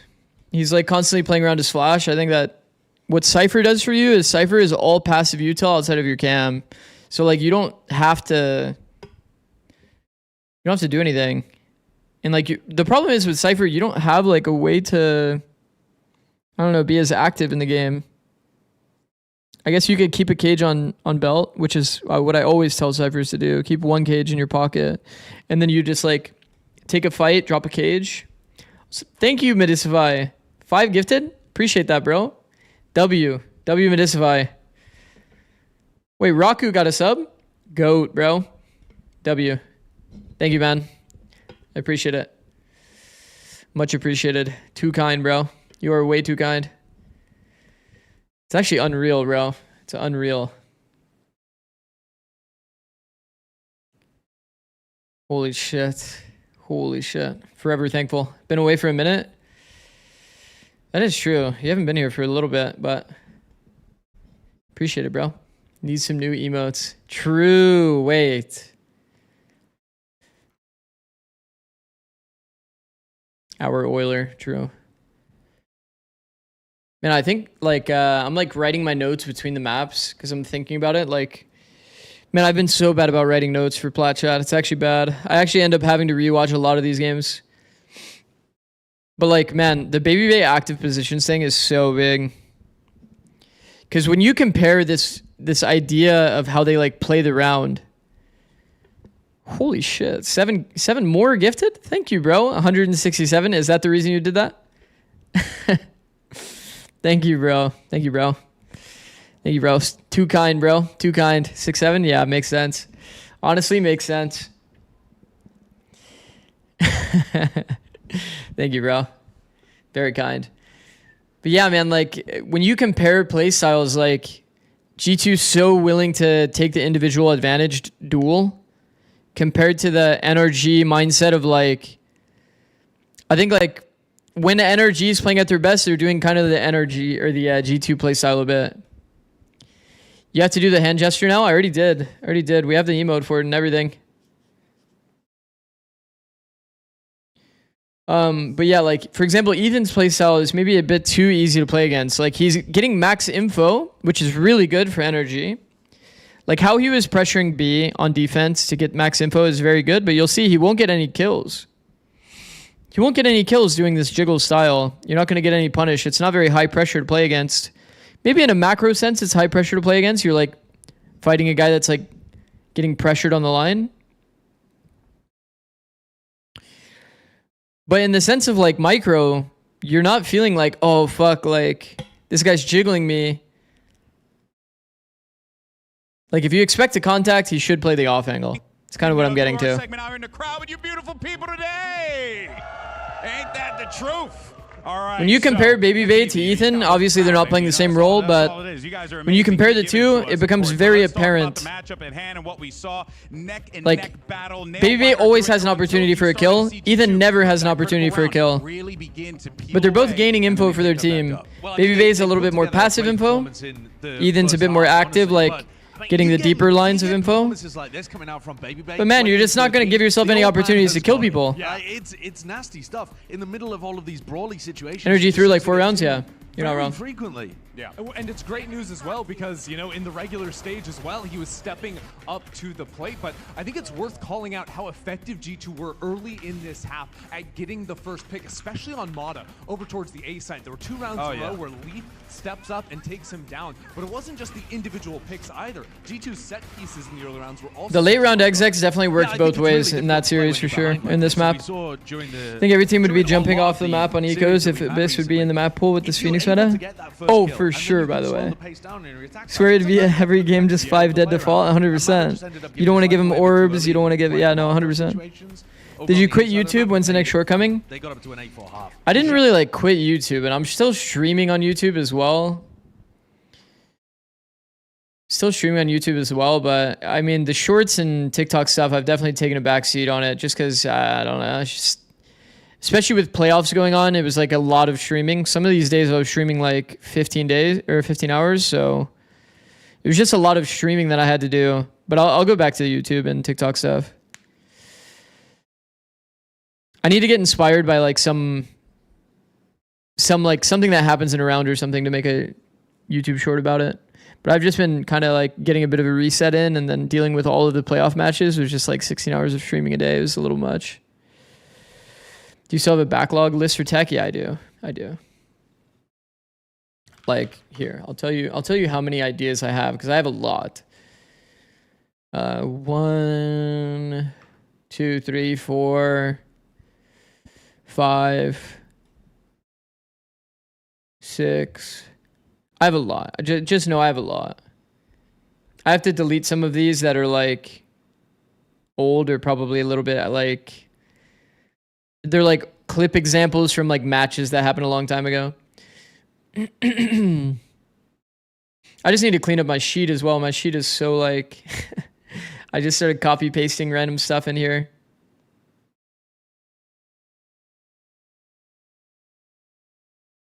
6 or 7 idea. Okay. Did I say that without even thinking about it? I think he's, especially on their attack sides, going to be a big force for them getting into sites. You get him on the duelist, what can he actually do? Yeah, what about for you? Where are you looking at there for NRG? Is it Kiko as well for you? I think it's Kiko, but I've also been very impressed with Mata behind him. I think one of the things that Mata is just the best at is... Okay, I'll be right back. I'm going to get some coffee. I think that's Oh, BRB, thank you for watching. We'll run ads as well to make sure we don't get it during the game. The fight and then coming back in as a second guy into the site. I think when he plays the You didn't say the 7? Oh, thank God. Okay, I'll be right back. With Kiko and always has the trades. Yeah, of course, a lot of pressure here for NRG, but they certainly do thrive in those moments. For more, though, on Breeze and what we should be expecting, we got Mimi over in the studio all by her lonesome. Of course, she likes it that way, and she's going to break it down. What you got for us, Mimi?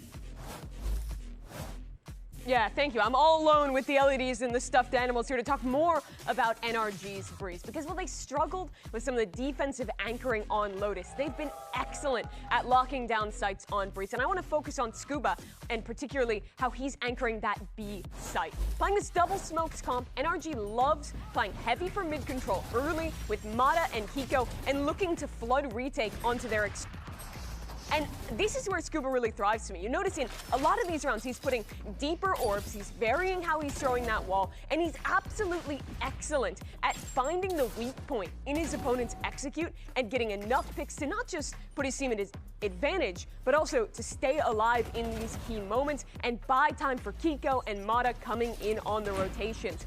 If you're G2 playing up against this guy, I think the two keys going into NRG's defensive side is having solutions to mid control to stop the fast flood and figuring out how to adapt your utility to actually be able to flush out the hard anchors from NRG.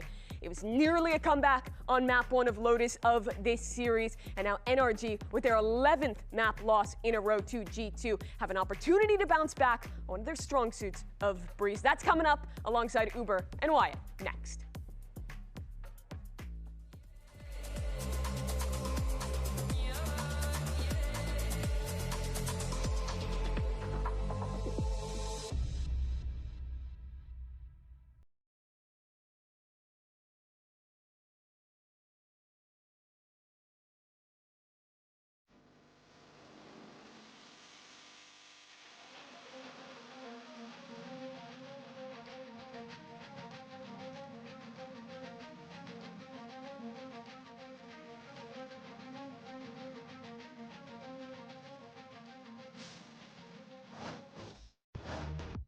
Breeze on the docket up next here in this best of 5 lower final between NRG and G2.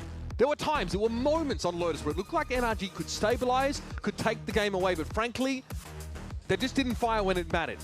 G2 looked confident and honestly looked like they bounced back a fair bit when yesterday, confidence was one of the last things I would have used to describe them.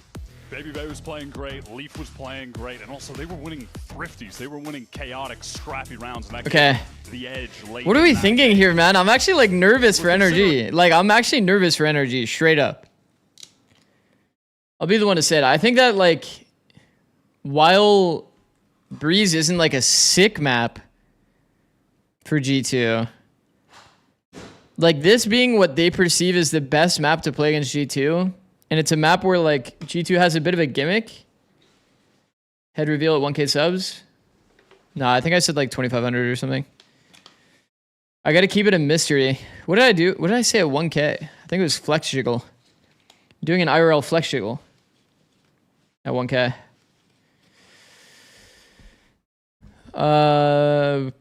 If we ever get that. I mean, that's, you know, we're like pretty far out. I'm like still kind of stun locked by the fact that we actually hit like 680 something subs, which is just fucking remarkable, honestly. It's honestly like the really insanely kind gifters. Lock in chat. Dude, I was kind of surprised. Like, I feel like our viewer to sub ratio is like fucking crazy. Of the hilarity of like, I'm just waiting for the day that we hit the great reset and it just goes straight down. Bro, because I've seen some of like the sub counts of like even the big streamers is like much lower. Yep, 2019. Get even. There's gonna be for sure like a great reset at some point. See our #1 player. I'm grateful regardless, man. KPR in playoffs. Kiko So sick. Crazy growth over the past couple months, so 100%. Alan. I'm gonna start streaming the EWC games as well. I might even stream the APAC ones tonight Over towards this B side now, and you might not have a way and to get yourself prioritize back that inside. because I noticed that nobody was streaming it. I feel like it's a good opportunity. Fall back around wall. So He's in some serious danger we'll see. right now in Operation Don't Stay drink and Alive stream. and wait for your It's teammates to get coffee. there in time. But this little nebula popping up will give him. Okay, NRG playing a bit of a set retake. I think this is always going to be pretty good with Harbor. Oh, we're going. Oh shit, we went kind of early here and it still worked out. Jesus. Full flash. Scuba, what a place!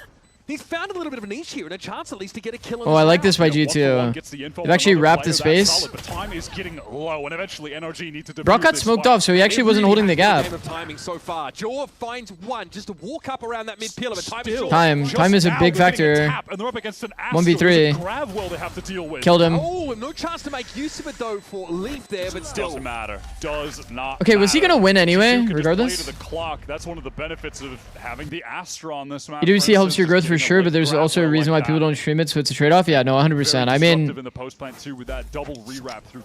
I fully acknowledge that for sure. It makes sense that people aren't streaming it for a reason, but at the same time, it's like, to be honest, I'm here for Valorant. That it is what it is.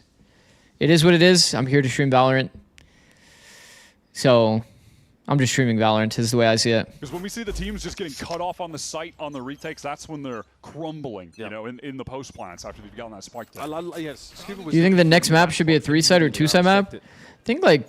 And we heard that same laugh from I mean, I don't know. I'm excited to see what they come up with. I feel like every map has kind of had a gimmick about it. Already quite a nuisance in those. As long as they don't make like another Corrode Abyss, like I'll be pretty happy. Change of tact here for G2. They certainly don't want to be walking into uncovered corners this round, so they're waiting for a push-up. Man, if they make another map where it's like well, it's just not going to come. Almost impossible to lurk through mid or split a site. That would be great. Like, bruh. Dealing with a player that might come through elbow, but doesn't look like that's going to be the case unless. Nice little bait setup. G2 certainly considered it. Might just be early and all into B. See how Astra Stars just like full sold their exec timing? So he just counters it with a molly. Now they're gonna overstack. It doesn't matter. The aim punch was brutal for Baby. Yeah, you're not trying to give a fight like that. Even we don't like Astra. Classic Takiko on Breeze on the jet. Look at this fast. Unless their intention was to bait out the counter util and then re-exec later, which maybe it was, to be fair. Bro, Kiko just won that duel with a fucking classic, by the way. That was a silly little wall with the pocket for Scuba to play, and he gets red. Train here, those able to play that edge of the cove comfortably. And yeah, this round got a little bit pretty nice. A little bit wild at times. And now Armada has given away his position. We'll see if he can do any damage at all, but pretty sick from Kiko. Already just a little tease of how good he has been on this map. Evidently, with any gun, any position, doesn't really matter. His jet is just hands aren't on the keyboard and mouse? Well, had his hands off the hardware for much of that. It tells you everything you need to know about his intentions in these last seconds.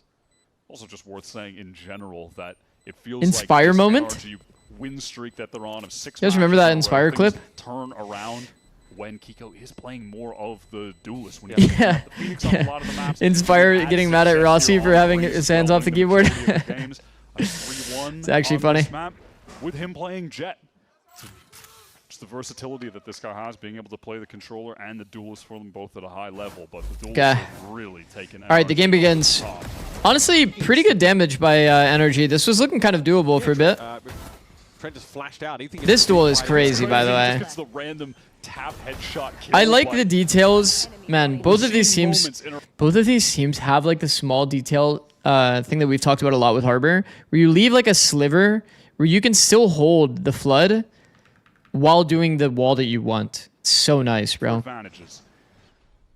Both teams do this, by the way. G2 and NRG. See how it coved out. This is looking eerily like a main on this map. So there's a pop flash thrown down mid for Kiko to get out there. Doesn't spot anyone, and that's going to. Next, he's gonna start drinking water. Yeah. This guy thinks he can hydrate during the middle of the game. This guy crazy. Position to play in as a player on this B site. Jaws made noise here. He knows it too. Relay bolt aren't going to quite connect. He sees Ethan a little bit deeper on the line. Doesn't expect the closer. No player with him to help him trade. That entire time, and is rewarded with the frag. The Guardian just doesn't cooperate for Valen there. Okay, G2 is not very clean together, but this is a bonus round, so maybe they just wanted to play a bit more individually. Nice try. I mean, if Trent has a real gun to be able to break Cove, then maybe they can actually do that, but... Dismantled by NRG, who play that retake great. It's so dangerous whenever on Breeze right now. You're watching an anchored player dug into the site, whether that be on this B side, if someone's like all the way in the furthest left corner of the map. Wow, that dart did get pretty fucking insane value. Those guys are going to need help bad, and if the timing window is off, they're going to get run down right now in this Breeze meta that we're in. So NRG just being able to work in the mid, not see anyone, and then get to that B side quickly. You saw the high tide come up from Mata. It cut off Trent in main, and then they're fighting right into the site to help Scuba. That was great. Brooks Recon as well, straight away picking out two. That doesn't hurt. Is the more... Okay, that's quite a deep cove. Flash, updraft dash. It's cool. A little way for NRG to get that presence in towards A main. I wonder how many times they've actually punished people like doing that strat, because I feel like so often that kind of strat would just like naturally push people out of A main and not actually get a kill. But maybe it's caught some people off guard that have like instantly taken the bunny hop timing up. From NRG, start of round, in A main, dash updraft, showing presence, and now G2 have to... That's fire, MIBR. That's actually fire. Looks like they might just do it straight up contacting. But then NRG go right back to mid, post Kiko up there. They're always doing something on the map. Free A site. That box so we can get a deeper drone. Cool. And try and check back of sight. It's going to be open. The high tide cool. means that G2 have got a pocket. Whoa. To play. Mata has all of his util ready for this retake. Whoa, what is that wall? From G2. Oh, go for the full. Did you guys see this Vice wall on the map? Retake here. He's so loaded with spam. Down to 12 already, and he's spotted by Ethan just around the corner. He for sure wanted to wall up mid doors, but he fucking missed it. No one from G2 is even going for a rewrap. They're all stuck behind this high tide right now. Down a man. Spammed. They're all getting spammed out right now. Valen can't do a darn thing. Suppressed. Baby just has wayward aim. It's just messy. God, that all went down in the screaming heap. It's on Leaf with a Guardian. He doesn't do much either. I mean, you could just see what was inevitably going to happen. How the domino... They didn't get any team fight going, G2. They didn't get any team fight going. They got a team fight. All of the util remaining in place for NRG. Mata used nothing. They all played to just like sit still AFK. They didn't have like people on site and trench. Refight after. Thought about it. There was a bit of hesitation. Kiko was on that line. Okay, like the general thought process on post plan needs to be like, can you play time? If you can play time, then you have some people committed to main. You have some people in the site that play like a team fight, like a little skirmish, like a 3v5, where you like try to trade the numbers down. And then the last two people play like the 2v2 clutch or whatever the numbers end up being. You don't have a chance to correct your position. Or you just hard play for the team fight. You play like 5 people inside where the harbor util is going to go. And then you get like a big good fight going. Okay, this is an early wall timing from Mata. I think this is kind of a blunder. So nobody's actually in on the matched harbor wall timing. That's crazy. Now this is a 3v3 with space chat. Very doable. Very doable on an eco round. This is best case scenario. Committing to this rewrap. He didn't on the last round. But this fragment forces G2 out towards the front of the site. This gives a pocket for Ethan to play into now. Look at him. How to be up on the site. Can we double swing that? Double swing this. It's a hard ask. Valen gets some purchase with a stinger. Okay, G2 is not playing well in these posts. G2 is playing like exceptionally scared in these posts. They're just like literally like all holding. I think in this scenario it's because they're trying to buy time for Leaf, but they still need to take the good fight. When the wall pops, if they wide swung, like Baby tried to take his own individual duel here, you can see it, and then Valen couldn't get into the fight. But if Valen just like wide swung stinger,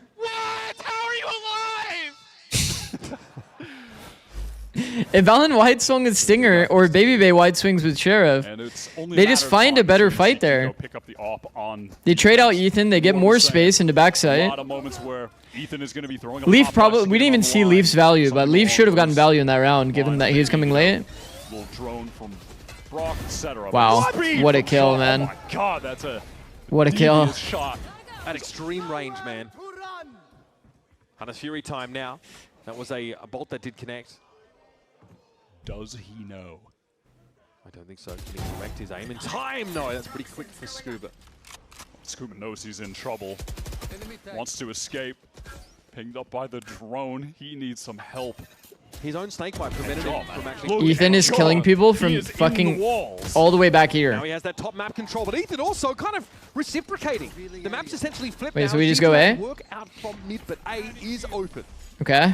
Everybody going for the timings, everyone going for the flanks. Once again, resulted in 2v3 with space, by the way, chat. A and NRG retake time. 2v3 with space. Gone back to normalcy. NRG is a team that likes to clump up 3. Still though, Ethan comes into this with 2 flashes. Okay, Valen didn't take the extra space though. Fight, refight back. I feel like Valen taking the extra space and going Maybe we just go as like yellow. and isolate these Pretty important. Taking a bit of a risk. Positionally. Brock not going to have a recon in time to use for this. Jaw is going for the round-winning play, which is the unexpected flank. Can Valen buy enough time for this? Suppressed out, NRG slowly circling like vultures. Okay. Out there. Oh, you're kidding me! I'm telling you, 2v3 with space is hard, bro. Time though for Jaw to get there. Like, how many 2v3s with space end up winning? It happens so often. I'm talking about how hard. That's why whenever people talk about you threw the man advantage, like, bro, do you know how hard it is to play that round when you're like all retaking through mid? They could be spawn. It's planted for spawn. It's also planted for main. And they could be on site. And they could be going for a wrap. Like, I'm telling you, space matters more than numbers in a lot of scenarios. On the map that he created and just pushes all the way into the spawn. It's crazy. All right, Gambit pays off there for G2. Seeing Captain Valen stand on his own 2 feet. Depends on how much space versus numbers as well. Yeah, and if they're all retaking from the same lane, then it becomes even easier as well. Impactful is going to be important. G2 are playing away from the purview of the operator. Matched harbor wall timing? You're waiting to see on both mid and A. Ew. There's going to be some Ew. audio cues of NRG doing something proactive. Some kind of... I mean, we do have harbor, or we have Ash ult for the re-hit. A little bit of a dangerous Maybe that's the reason why. Standard smoke. Yeah, every cross has to be covered if you're G2. And because they're G2, those crosses will be covered. Okay, those well... are the aspects of the game that they are never playing around with. You can trust them to be B fake? and consistent. Ew, fakes? It's a bit of a fake to sell here now with the outdrawn committed over towards Wait, this fake is getting max win value because they're actually like hard rotating away. Why are they staying here? I feel like NRG is usually so good about saying like, it's yellow, it's green, it's red. Because like right there, there's like very little info or like very little audio given. Also, you have to contact late into the operator because you knew the operator was mid doors. Jaw here ready to pick up that mid position. So I will say I didn't really like the mid round here from G2, but kind of got decent value somehow. But he doesn't really know where he's firing at. That stun's still connected. Scuba with a delayed trade onto Leaf. So the advantage still lies for NRG. Found that first kill courtesy of the AWP in Kiko's hands. That's going to go away. He can pop that ult. Where someone could be main, could be Cubby. Baby has to hear this. He knows Kiko is hunting. He needs to try and double up with Trent here, but this is dangerous. 2v2. The AWP is something you've got to respect. Kiko now out in the open, still has the Blade Storm to work with, but Trent is uncovered. Trent. That's 4 for G2. Trent is just infinite confidence glitch. Monster. Standing in open. Reading in an interview he did recently after the last matches about how he takes the time to just go back and watch other players in clutch situations, watch those late round moments to pick up on their tendencies. So he's just standing in the open. He knows what to expect and knows how to win 1v1s against any opponent he's playing against. It's just that level of meticulousness that has G2 always in the upper echelon of teams and trying to just never a slouch. I mean, bro, by the way, if Trent actually does go back and watch all of these like clutches and like late round scenarios, like, then that's like some W fucking glaze. Like, he should be glazed for that. He should be glazed for that. I feel like that's probably what I would do if I was a player, like quite literally. Because like if you're finding yourself in the clutch often, like I feel like clutches are not that complicated in actuality, especially if you know the enemy's tendency. If you know which players are more likely to stick versus ones that always tap. Like, bro, think about everybody playing clutches versus Ospas during like the meta where like Ospas was never sticking the bomb. It would always be so easy. Like you enter the clutch versus Ospas. Somebody on your team says it's Ospas, and then you just immediately know he's tapping taking a fight. It's like people just do have these tendencies, and like Ospas is like an obvious one, but like it's different player to player their tendency. And a map that is just retakes. Trying last year went and watched hours of Premier Laws to get the movement down. I see. Interesting. It's like that is the plan. It's a double W individual growth development. It's not rare that he immediately gets killed. That's like kind of insane, bro. On the attack side. His attack side hopping is Babybay's first kill is attack side op. That's just annoying, bro. That's actually annoying. Haven. Is it Mata that died? No, it was Brock. Anti-eco? Okay, I mean, they're not that mad about it then, because they learn about it on the eco round. Obviously out of the rotation, but Haven very much still in. That is also annoying. There's just a small little gap, because you can't put a nice, like, perfect flush smoke unless you do it a bit deeper. Mid presence now. Kiko finds himself in a very awkward spot. He uses the pit on this round, by the way, over towards A main. So that is just out of the game for NRG, who are fully relying on Kiko to come up with a magic play in this moment to somehow get in this round. I thought he might be waiting for a pop flash from Ethan, but he just goes. Yeah, just wants to catch the timing. Intuition moment, but it doesn't work out.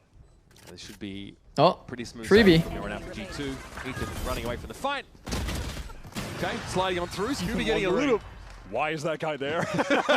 why is Lee? I remember Boaster winning a clutch versus Kron and Durka because he knew that they knew his habits in a clutch. Yeah, that was like the second layer thinking, which is like kind of like it's not gonna happen that often, right? Because like how often are you like you know your ex teammates and how they play clutches because you've talked about it, and then you're countering that logic that you applied in that moment. And you can imagine that G2 will be exactly, Bibu. We saw the explosive opening round strats revolving around Jaw, taking very fast duels. And now, a bit later into this half, they're mixing it up, relying on Dre with this operator. Going to give him time to work the map. This is new from Kiko, though. The first time that he's actually not playing top or sort of mid-win double door, excuse me. He missed the drone. Now, he missed the drone with the op. Should prevail against this. And drone to ensure that no one on NRG could be on just that angle as G2 execute into the side. Kiko pinged up as well, so he's got to get on the run. There's no way that NRG can try to actually hold this. They know that. It's time to play for the full retake, and they have Mata's Reckoning to do it with. Brock was trying to stay inside that high tide, Wyatt, but I think he saw the Reckoning come through and realized he couldn't. Leaf took timing through. I think he's going to kill op for free right here. Wait, he's not holding it. He's not holding it.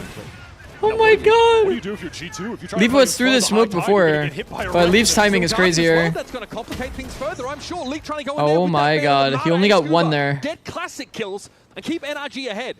Eventually, they're going to have access to their primaries once more, and Trenton's going to have his wits about him. Here's the press. Find a timing. This swing is okay, but leaves it on Babybay now with the op. 3 kills in the previous Oh, he whiffed round. that, actually. Not sure how that didn't hit. Oh, he whiffed that, too. Oh, shit. Just a little bit wide. I like that counter ultimate that Dre did throw out. The Steel Garden was... Bro, chat, why was that the best fight that G2's ever gotten? Like, that's the best one that they've played so far this half. And this is the one that looks like it goes the absolute worst. Okay, 1 player got spammed. 2 players got spammed. Okay, that makes sense. Oh, but yeah, when you're in that post... I was like, wait, why did that go so bad, man? They had like... They had such a good play.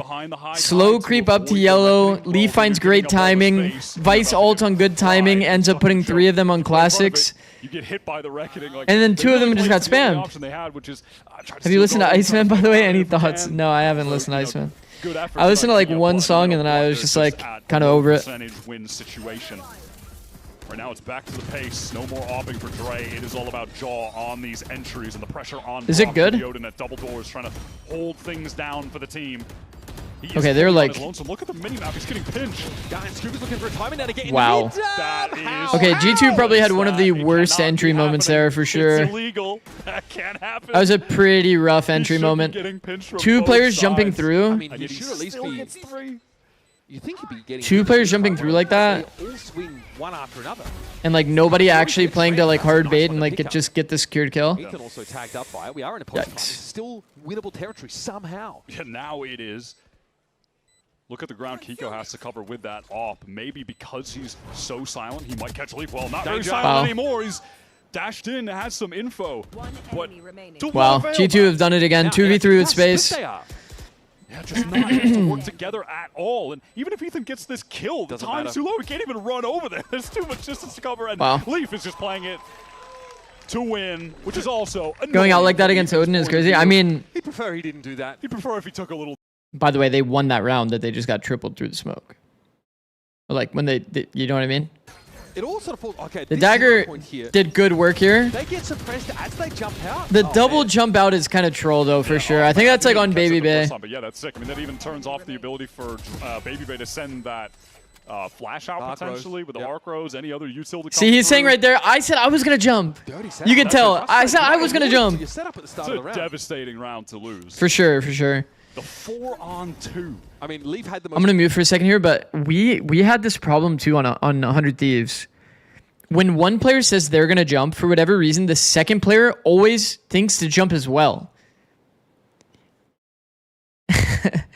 When one player says, I'm going to jump, I don't know what it is subconsciously about that. It's like, oh yeah, jumping is good. And then like the second player also jumps. It's like, what is going on? It would happen so often.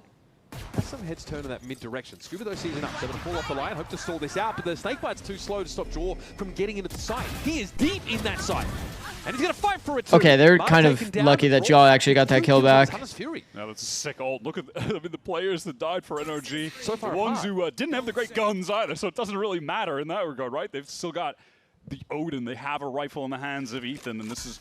How come Sean always made me jump first? Dude, Sean and Pete were like. Down mid for the replayer.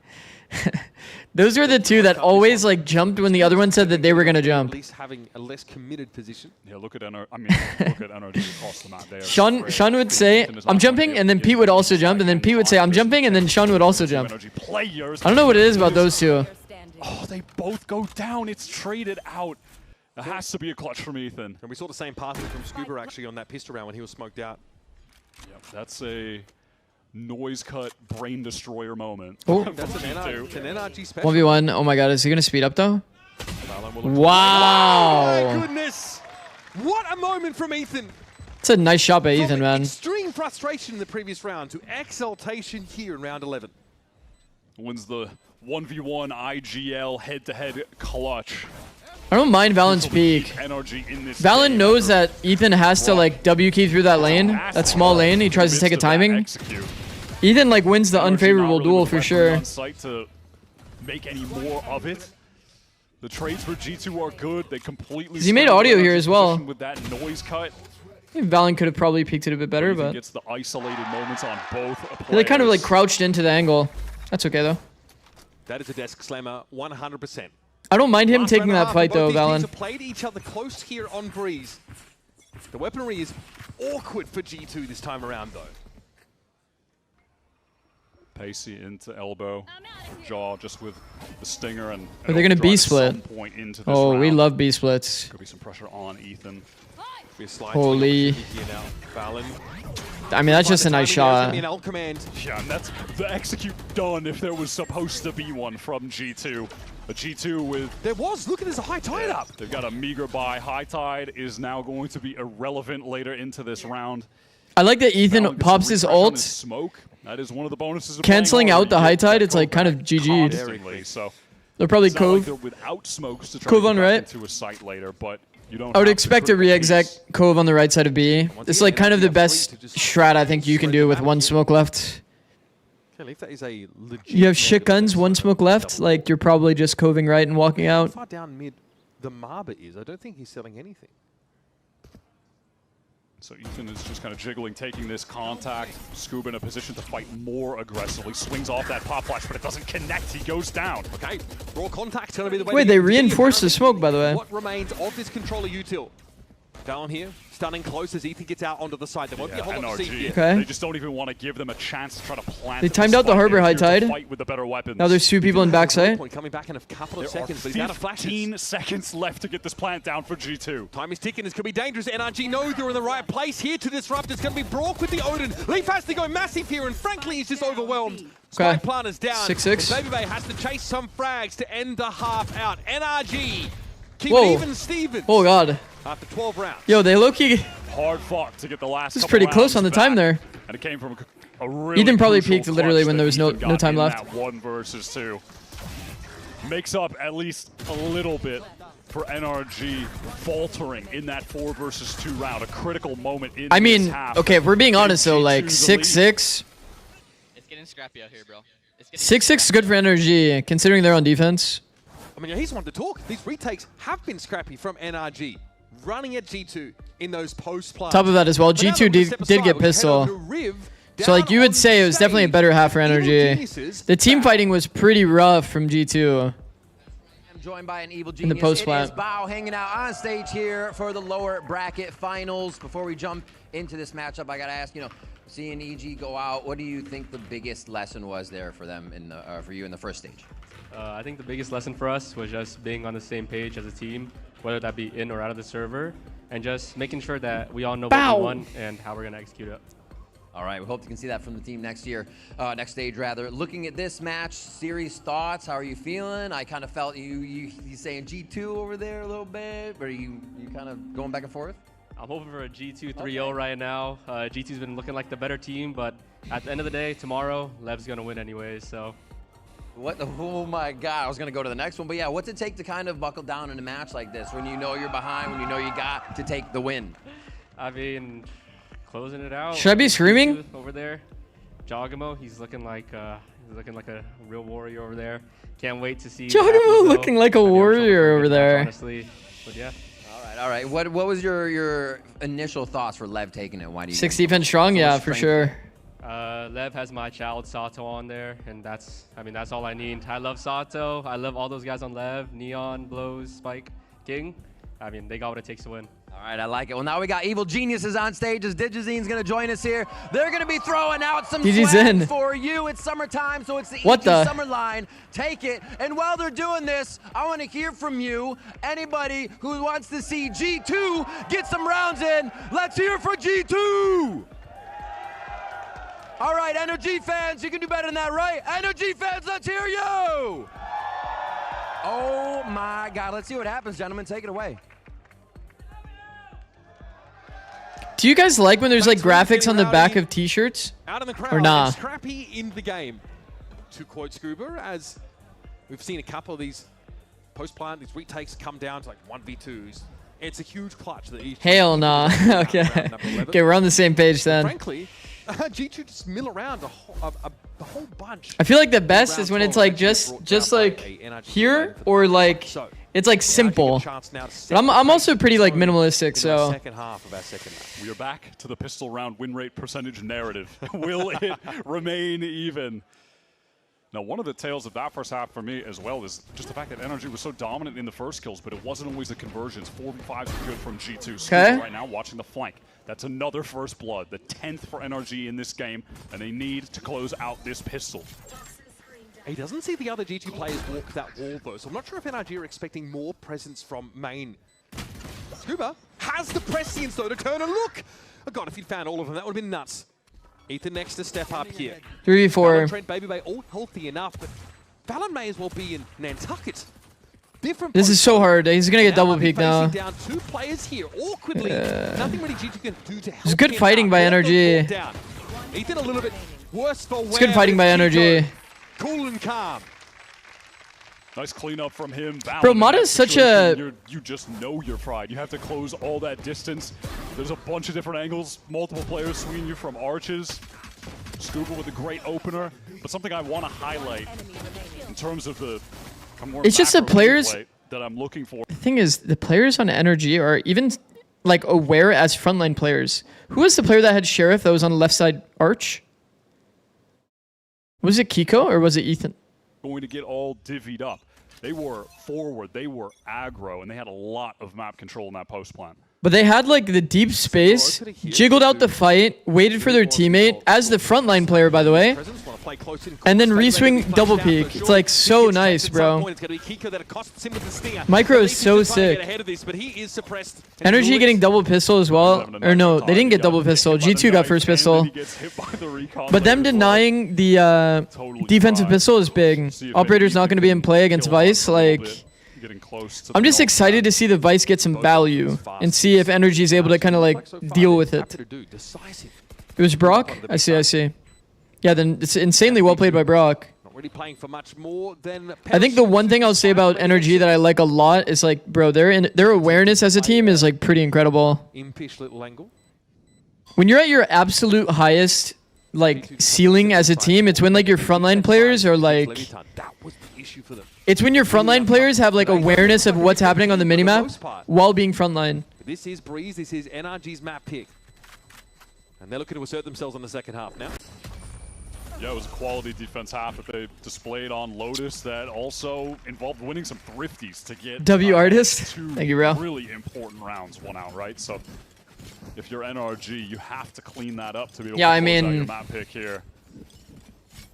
I don't know. So impressive, man. We didn't see really any So insanely impressive. Did not go for any A splits basically at all on their attack side. They didn't have to contend with like the Cove one way. They didn't drone into A main and sort of walk up. Okay, bonus round for NRG. Might have been 2 rounds where it happened. And in one of them, Trent actually contacted the box and droned deeper into the site.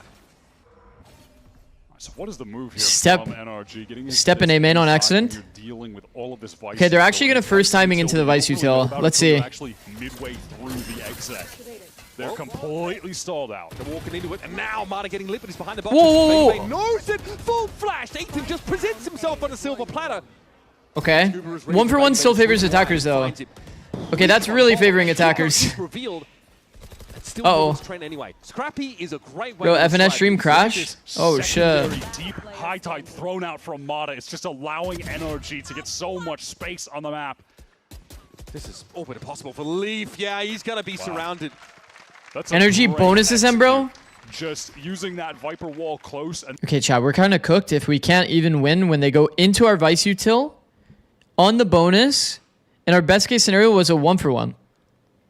Is that good? Not really. Fighting forward behind it. Stuffing these G2 players in at the chokes, making it a nightmare. I think if Trent lived and they played the 4v4 retake, there was a chance there. It gives you like a second area to try and scale into, maybe with some of that util. It's harder for G2 to get to the core of the issue, to get to the side. Bonus with 4 rifles, yeah.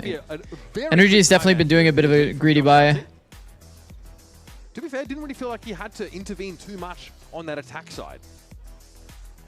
No, somebody fix his hair, man. On defense is where he likes to spend. No. Especially if he's trying to interpret what NRG's overarching game plan appears to be and offer some suggestions on how G2 can begin to unravel it. it is really cool to see, honestly, over the stage how much better these teams have gotten with the Harbor on Breeze, because, man, early on, it just... Such an annoying high tide to deal with. If you know how many are on site, they're just isolated, yeah. Round, right? Was that Bang's worst performance ever? I'm a huge fan of him, and I've never seen him play that bad. To develop, I think, both in terms of probably up there, yeah. Play the post plants when they're on probably up there. To try to but that's okay. That's okay. He'll bounce back. But on defense my goat. As well. I was a little worried me checking the viewer list, seeing that Bang's Zera's here. It was looking haggard. I'm less concerned. To be fair, at least we don't have the Harbor on Lotus anymore. Very uncharacteristic of Bang. Bang is the perfect player, usually. So, proof in the pudding about the effectiveness of that Josh RT timeout. Nah, he went to Busio's stream yesterday and said, "Why did you take over my body and play for me yesterday?" The owl drone, though. Yeah, NRG got in their eyes. How's Boosie catching strays? He didn't even play this game anymore. Over their eyes. So G2 now have to scatter across the map and try and, I don't know, get some extracted value on the way out. Yeah, would love to just get Ethan towards that null command. I mean, okay, is G2 not fucked? These comps Look at the space here. Is insane. Like yeah, you could use it. Maybe if they were a heavy flank, then it wouldn't be completely fucked, but... Turn off all of the Vice util. If this is pretty fucked. The Vice is playing on the same side as the util on the round with its null command, or but just having it for a late round. Look at Brock, bro. Frontside jiggle. Frontside jiggle into a KO flash perfectly, double peek, and then they just lose anyway. Classic. Get a sound cue and then you rip it. It'd be devastating. What? Not too shabby from Valen here. NRG kind of losing out in the gunfights here. The round, though, is safe. Oh, and there's that ult. Null command right on time. I'm no longer Tony's favorite after yesterday. I don't have favorites. The narrative that we were spinning up. Thank you, Ethan. I don't have favorites. And what we were sort of suggesting is that the timing of that ultimate is going to be really important. It's probably going to tell us a I'll lot. earn being your favorite again in EWC. I don't have favorites. By the way, this is now go at the casual 5 first kills and 0 first deaths on the Jet. I'm still your favorite, right? This game. Also, I don't have any favorites. hasn't sort of been left in any clutch scenarios. Just been really effective. All of my, oh my god, I can't wait to see you guys. 100 Thieves vs Furia again. Like, that's such a heartbreaker, but at the same time, I get to watch all of my... I don't want to call them favorites, but all of my favorites playing against each other. What if all of my players are all my favorites? It looks like G2, they want to know what I mean? They're playing up really close, right tucked behind the attacker Viper wall. Well, NRG is arbitrarily forcing this. They are going to go for it. He's that confidence that looks so clean on these executes. And Baby Bay eventually ends up getting suppressed. That's how deep Ethan... Okay, I mean, this shit is just over. Let's go next map. G2 there is to just try to fight in front of the harbor wall, but behind Let's just go next map. wall and try to catch NRG as they're getting into This is his favorite Momo? True. With 3 players, but it doesn't work Well, out. Clyde also exists, so I can't even say that Momo's a favorite. Collapsed on by NRG. It's so tough to be able to manage all of the lanes. I also have a wife, too. So can my cat really be my favorite? It's 2-on-3. Everyone from NRG in main. Time is just so low on the clock right now. They still have Viper Molly too? This is just immature. There's just no way. There is just no way. Baby hoping to extract himself from the site with his weapon in tow.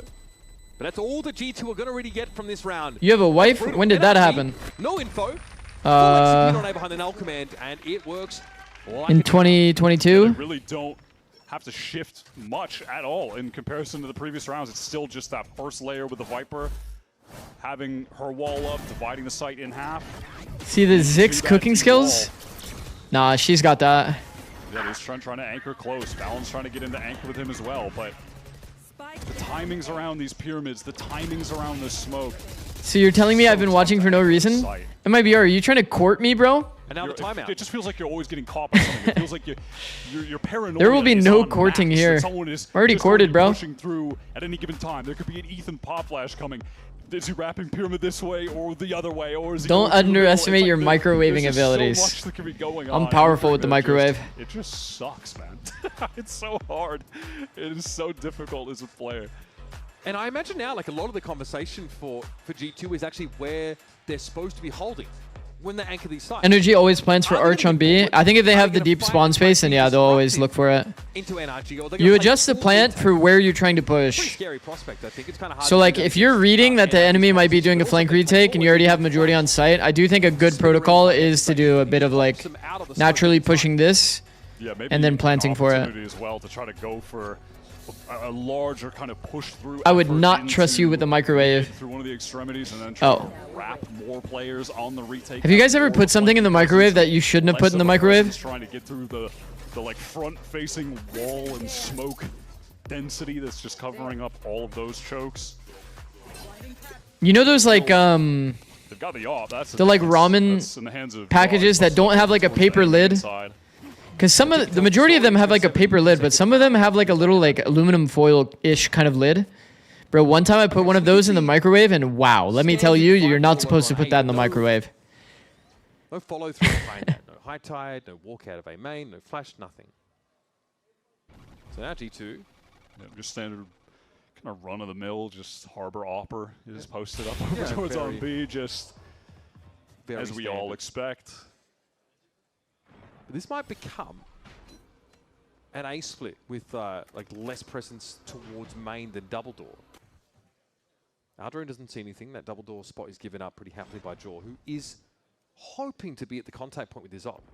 But the flash is going to force him right off and force him into a bit of a retake protocol here. Look at this early preemptive high tide here.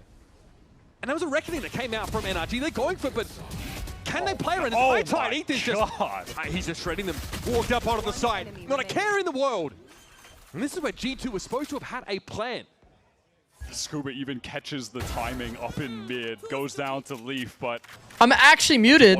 When did that happen? Try to go for this, surely. Once put a metal spoon in the microwave on accident, nothing happened.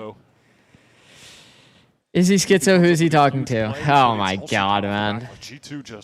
Okay, NRG's too good. Move on, move on. Let's just move on. NRG's too good. Go next map. G2 and 4. GG.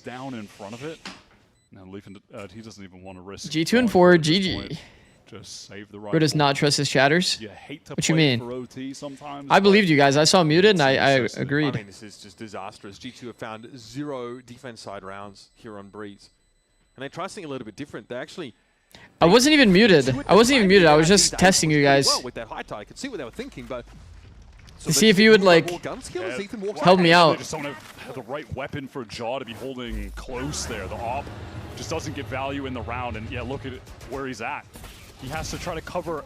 That's very good awareness. That spam back is just easy because it's a Vandal spam. Any section of that wall, right? And he also had to vulnerable himself. Bro, that's one of those moments that, like, you'll look back as Trent and be like, oh, it was that easy for him to spam me back? You saw that bullet was going straight toward Ethan, barely misses him. It's the easiest spam back of Ethan's life, like, literally. Half does not get more decisive. But it does feel bad using a Phantom on this map sometimes, man. Like, the fights that you take aren't always, like, a range that you want to take the fights in, you know? It's been this discomfort. You end up in this, like, random long-range duel like this. It's so evident over the last couple of days. Novapulse catches Scuba, but he is ahead of it and back around the corner. Oh, using the orb to bait out the wall? Just gonna commit that cloud even to try Oh, to Jaw's on top of this. Why Jaw is so close with this judge. Jaw is so on top of this. The fact that he didn't use the orb, though, it might be obvious that they're going for a bit of a contact into sight. Successful here. Kiko is going to clear close. Bam. Wow. That is insane. I mean, 6-0 GG. Move on. That's for Kiko now. NRG's playing a little too well, bro. So clean. Like I said, it hasn't had to be a high flyer. Should Ethan play KO on Ascent? I mean, I think so. But he might play Sova. Maybe. And they may play Neon Phoenix or something. Jet Phoenix. Wow. Oh, what a transfer! 25! Wow. And he's enough! Trent brings him down. What an ignoble end for someone who might have just saved the map for G2. At least evens up the numbers now, but this side is all NRGs. Scuba just wants to get the timing on that fight. Trent has only got the Marshall, and now he's the only one left. And Brock knows where Valen is based on where the wall's coming from. He knows he's isolated there. So Trent's going to walk up with the Marshall. And yeah, pinged out by the L drone. Could have been a pretty... He's never reading this tunnel wrap until now. He might read it now. Just aren't drawn up in favor of them. It's planted for tunnel. Nah, he's killing him for free. Scuba pops the pit and then just wraps around, so he's got the angle to close things out as a guarantee. Decisive map 2 victory for NRG, a cut above on Breeze. Wow. Flawless on that attack side. The executes picture perfect every single time. The way they are just dividing up that site. Taking the first section, fighting together, we have a series. Viper wall drops, then they're fighting together further backside around the high tide. G2 could not find an answer. The timeout comes from Josh. Man, their map pool is pretty similar, huh? Just remember, like, G2's picking Pearl, but, like, NRG used to really like Pearl. Like, it used to be, like, one of their, like, bread and butter maps. So, like, Pearl feels pretty 50-50. I don't really remember these two teams on Haven, if I'm being completely honest.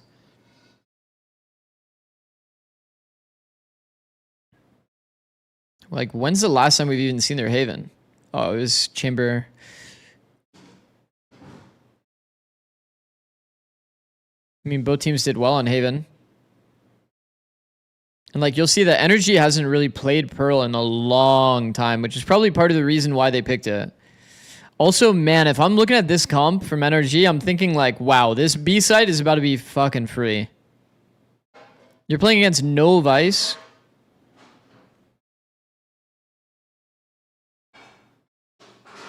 NRG Brock Odin spam on Haven.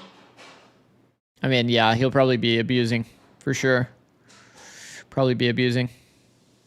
Oh my god, you're actually right, bro. It was this match. Oh my god, it was this match. You remember the 1v1 versus Alim? Oh my god. I would have been mad. I would have been so mad if I was... Or it was against Nerve. Against Nerve in the 1v1? Bro. We can actually find this round. 1v1? Oh, it's this round. Round 4. Is it actually round 4? Why does that feel wrong?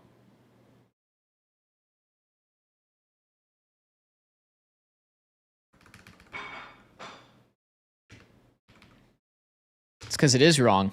What the? Wait. Wait. Where is it then? Wasn't it a 1vx? I don't get it. Whatever.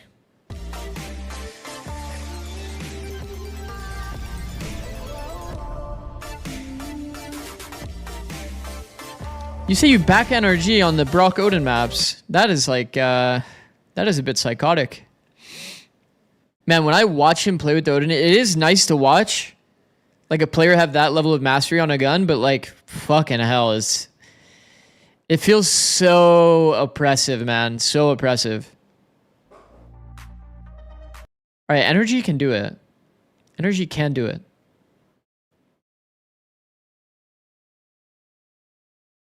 Have you guys seen this, by the way? Is that good? Is this good? Bro, even after they won champs, they come back, play Red Bull home grounds, and then they lose to G2 again.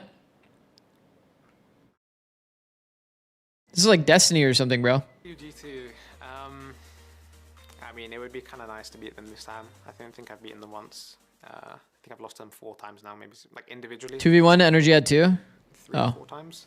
Bangkok and then home ground and then stage 1. Then in kickoff. So, I mean, it would be nice to beat them finally. I think it would be a very hard game. All right, I'm going to run 3 minutes of ads so you don't get it during the next map. Thank you for watching. Man. Man, oh man. Man, oh man, oh man.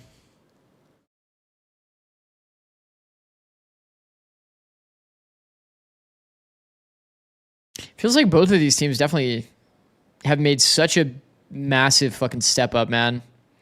There was like a period where we were so bleak about the North American teams. NRG was looking rough. G2 started 0-2. 100 Thieves at times looked like the best NA team that we have.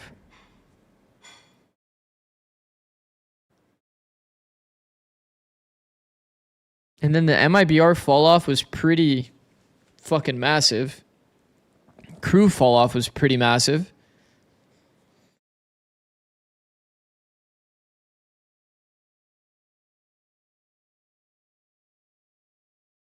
NRG is for sure looking the best. I think that G2 still looks the best. Holy Cope? That's not even Cope.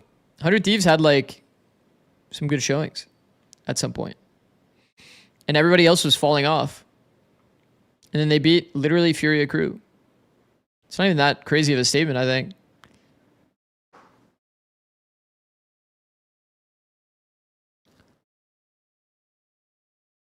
Lev, best team in NA. Well, I'm not including them as part of NA, bro. They're part of Americas. You know what I mean?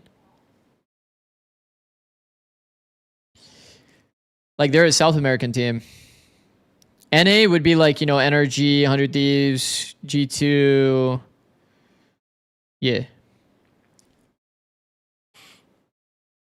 Why did you leave 100T just to be unemployed? I didn't leave 100T. They kicked me, man. Is that what you wanted to hear? I miss her?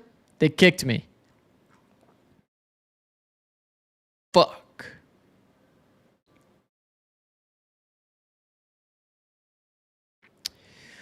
Okay.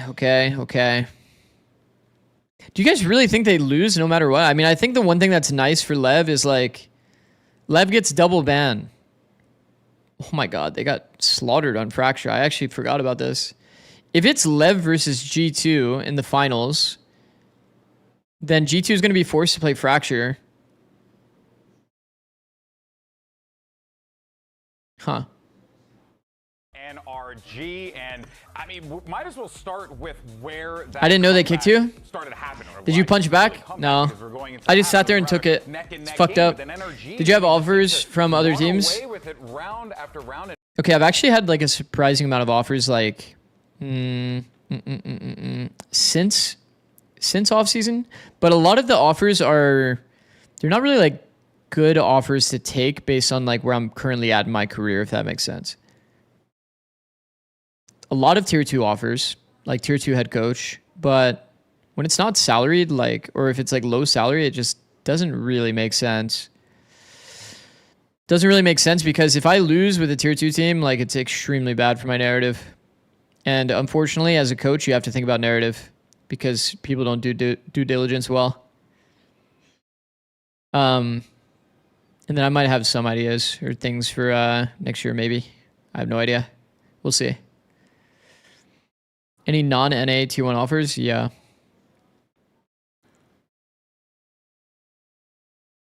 Yeah. We've had tier 1 offers. Look at that track. I mean, Assistant coach, mostly. toward the tail end. Yeah, and I think, I mean, you hear it from Bonka, and he's really happy with how the team played. I suspect when we hear from Josh RT, he will... Trust me, when a good offer comes our way, if it makes sense, we will be there. But I've also been enjoying the content creation stuff. But once again, like content creation, I mean, like I said before, like YouTube, I'm still not monetized. I have to put a lot more time into my TikTok and stuff to get that monetized. So right now we're just kind of chilling and kind of doing content stuff until that time. But the content stuff has been like kind of a great, I'll say, marketing tool, I guess, for like my coaching narrative. Good offer would be content creator for tier 1. But like for T1 the org or...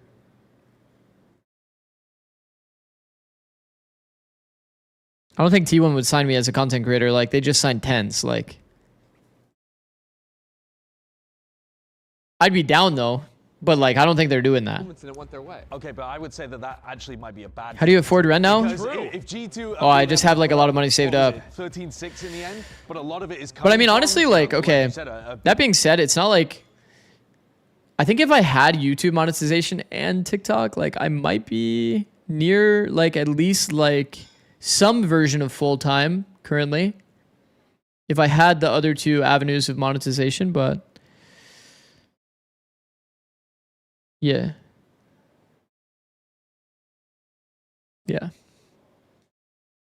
Like this has been like a fucking insane month for sure in terms of like how many subs we've gotten, how like nice everybody's been in terms of like gifted, and like ad money isn't like fucking crazy insane, but everything helps is the best way I can put it.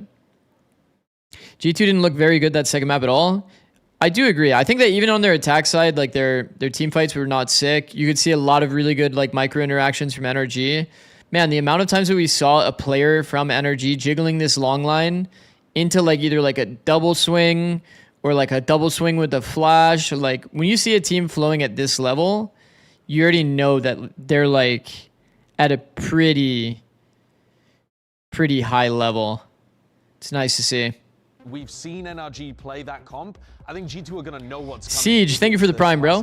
Yeah. Appreciate that, bro. And I think if you're looking outside of the much appreciated. well, the story of both if push came to shove, would you return to League? No, hell no. Hell no, in fact. Straight up, map 1 was complete domination from... Here's the thing. I've been in esports for a long time. I was part of like, I don't know, a bit of like the esports bubble. Like, I'm definitely comfortable. I'm like fortunate enough that I'm at the level where I can kind of take some time to like figure out what I want to do, which is like a very sick spot to be in. Yesterday we spoke, you're quite frank in what was happening with the team. How are you feeling? But still, yeah, at the end of the day, eventually you have to make money again. There was just I mean, it's just another day. Like we did a quick VOD review. It was like an hour and a half, but we like reviewed our mistakes, and sometimes it's like us being scared of our own shadow. And I mean, honestly, Left did a great job showing those threats and showing why that Neon Phoenix is such a strong combo. You still play LoL for fun now. Today, like we thought, like, okay, we need to get ready, get better on our team play. Let's make sure we probably bait out traps and like do our process that we normally do. So we displayed that really well on Lotus. I think we were able to sniff out a lot of what NRG wanted to do. Even when they paced up, we knew how to like absorb it. We did obviously a pretty poor job on Breeze. Like we generally had a good idea of what they're doing, but like our post plants, we weren't converting. We're not syncing up our fights really well. True. On the back foot. Josh is a smart guy, bro. Fight this out, right? And then defense, it was like very much like the similar issue. Like extremity hits, they're baiting out some of our util, and then they went. We couldn't win our retakes, but you know, it's a long series for a reason, and we'll get them here. It is. All right, time to get online, coach. Good luck in the series. Trick aim. Esports is the worst place to be for money. I can't lie. If you're worried about money, get out of esports entirely. Yeah, no, I mean, you're completely right. I think like one of the beautiful things about esports back in the day was that, you know, people kind of dedicate their lives to this. They put so much on the back burner to try to make sure that, you know, they can kind of have the opportunity to be part of esports. And then you would kind of like almost get, I wouldn't call it retirement money, but if you were at the top of your craft, you would definitely make a good enough amount of money to like at least, you know, hold you over for like a long time, you know, like multiple hundreds of thousands in the bank. It feels like these days that is just it's just not really that real. You have to be the absolute top of your career, like top of your field.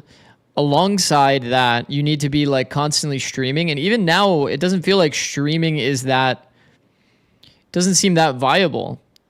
I'm seeing like Oxy has like 2K plus viewers.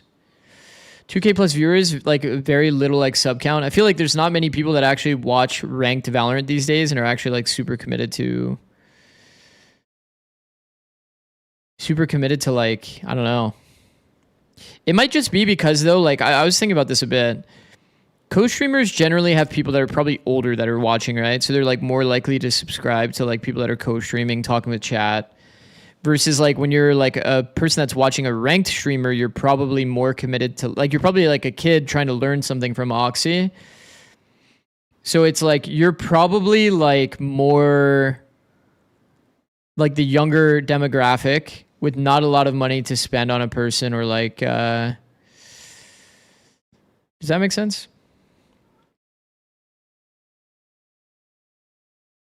I feel like the watch party demographic is probably like mid to late 20s. And then like the ranked demographic is probably all like primarily like fucking 18-year-olds.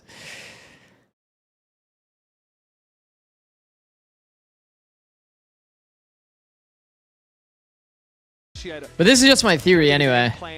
Okay, we are still seeing double drone from NRG. Not much has changed there. I was thinking like, man, wouldn't it have made sense for them to literally play this comp? Kiko for Phoenix. They like pivot? I don't know. Now, can they make a run back? Who are you rooting for? Oh, I was expecting 9 rounds in a row after I was expecting G2. Josh called a timeout.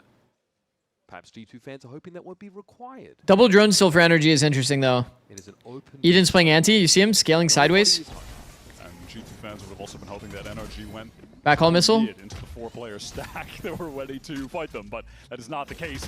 Looks like G2 want to pivot into a fast little play into this B side, perhaps. No, just Valen kind of flank retake, seeing if he couldn't get just one headshot, find an advantage. Ooh, Valen caught. Just a little bit too far out there. Caught on the weak side. Not ideal. For sure not ideal. NRG so aware that there could be flank pressure coming in. It's 2 players, matter of fact, from... I don't like Kiko on KJ. Is that a hot take? No, that's not a hot take. That's a cold take.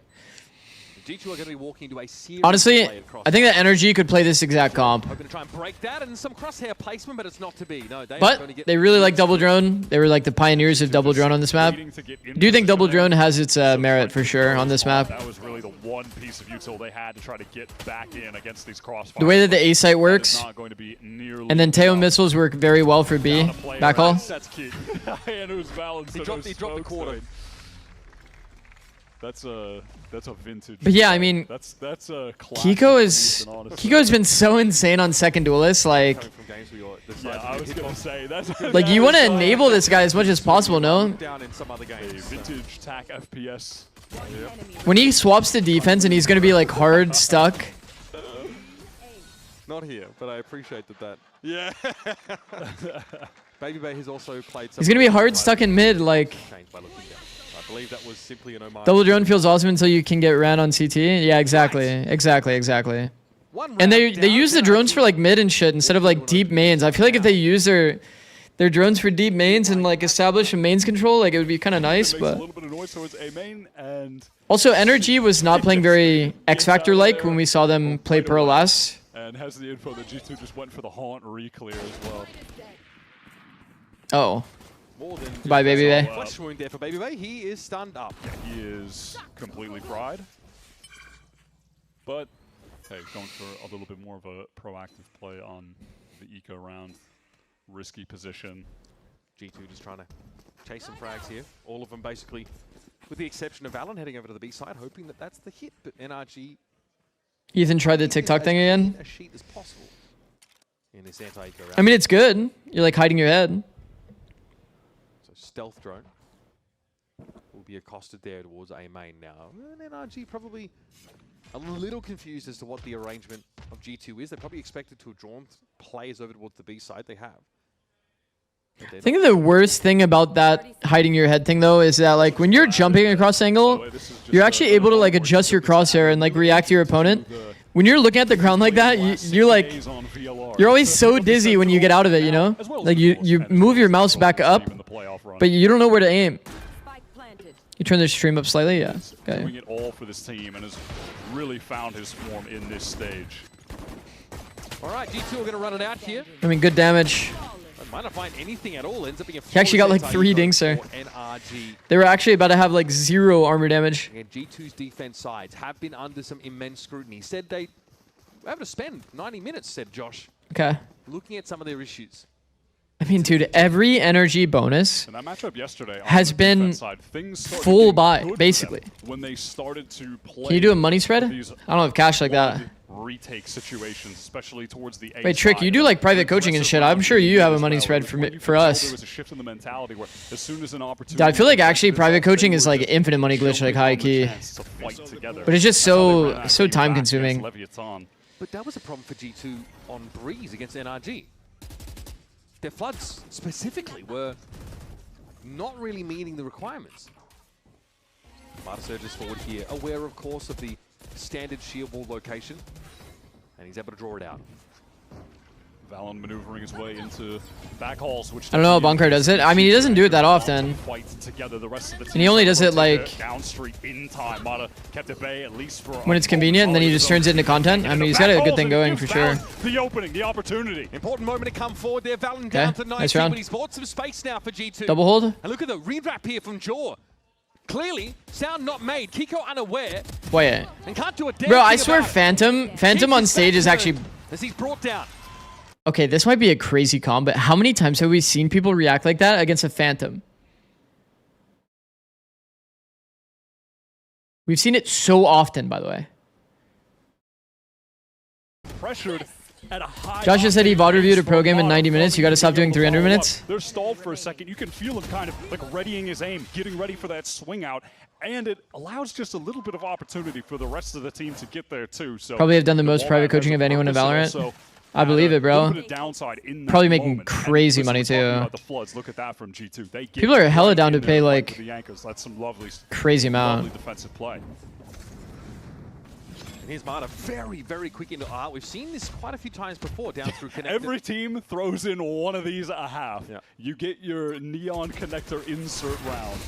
Kiko's going to be stunned up here. Surely he's going to be checked. You'd think so anyway. Traded wow. out ultimately by Jaw gets 2 back. But is bleeding. Wow. They really just turned this entire round. Well. Oh my god. Turn this round on its head, bro. Neon insert off and goes. Yeah, it's a tough spot to be in. But when it works, magic. They toast on halls and then Mata didn't capitalize because of the molly. Yeah, it was a good zoning molly. And you're shooting it was very nice. Like Jaw did, and literally the game yesterday. Very nice for his team to molly himself. 3-4 kill over towards the B side. I also like when teams are trying to sneak and cheat players down into that part of the map as well. Just, you know, midway through the round. But NRG have this Killjoy util that can spot that kind of stuff out pretty well. Jaw is still at 10 health, of course. Have to go 2-4. Okay, I always hear people say, like, Riot needs to fix the state of ranked. What do you guys even think they could change? Yep. His opposite number lurks across the map with a Nodin of his own, but Outbrook is solo. Jaw 10 health! Oh my god. Insane round by Jaw. How does he live? But what could they even realistically change? Like, add positive reinforcement? Give people a reason to try? 99 times Top of the leaderboard gets money, gets dollars. 10 HP. Oh, come on, man. Yeah, just look at the spam come through. Bro, he had an outline of himself drawn behind him. Okay. What's wrong with ranked? I mean, at the highest level, there's plenty of issues with ranks for sure. I think at the highest level, there's like a crazy amount of snipers, there's crazy amount of like crypto throwers, and like all of this other stuff. It's just like a crazy amount of issues. The RR loss and gain system, yeah. Definitely going to be enough to dissuade Mara away. And NRG can't really get in position to get good value out of these weapons. Oh my god, this rewalk timing is just... Oh, and it doesn't matter anymore. Stop short of actually committing to Plaza. What up, Inwar? What's an underrated pro mechanic tip that people don't abuse? Round should be as good as done. You look at the map, no matter where these pro mechanic tip that people don't abuse. Caught by some level of util or players ready to meet them. All of the footsteps now. I actually have a good example. I'll link it. We have not seen people abuse this as much, but I think it's like a very, very good video. Mara is alone there. Baby Bay waiting for this in mid-connector. Arcro's there, of course. It was one of my lesser successful videos, but it's like actually unreal tech. G2 get their flawless round here. After dropping that pistol early, the way they're refighting and being disruptive before these plants is crucial.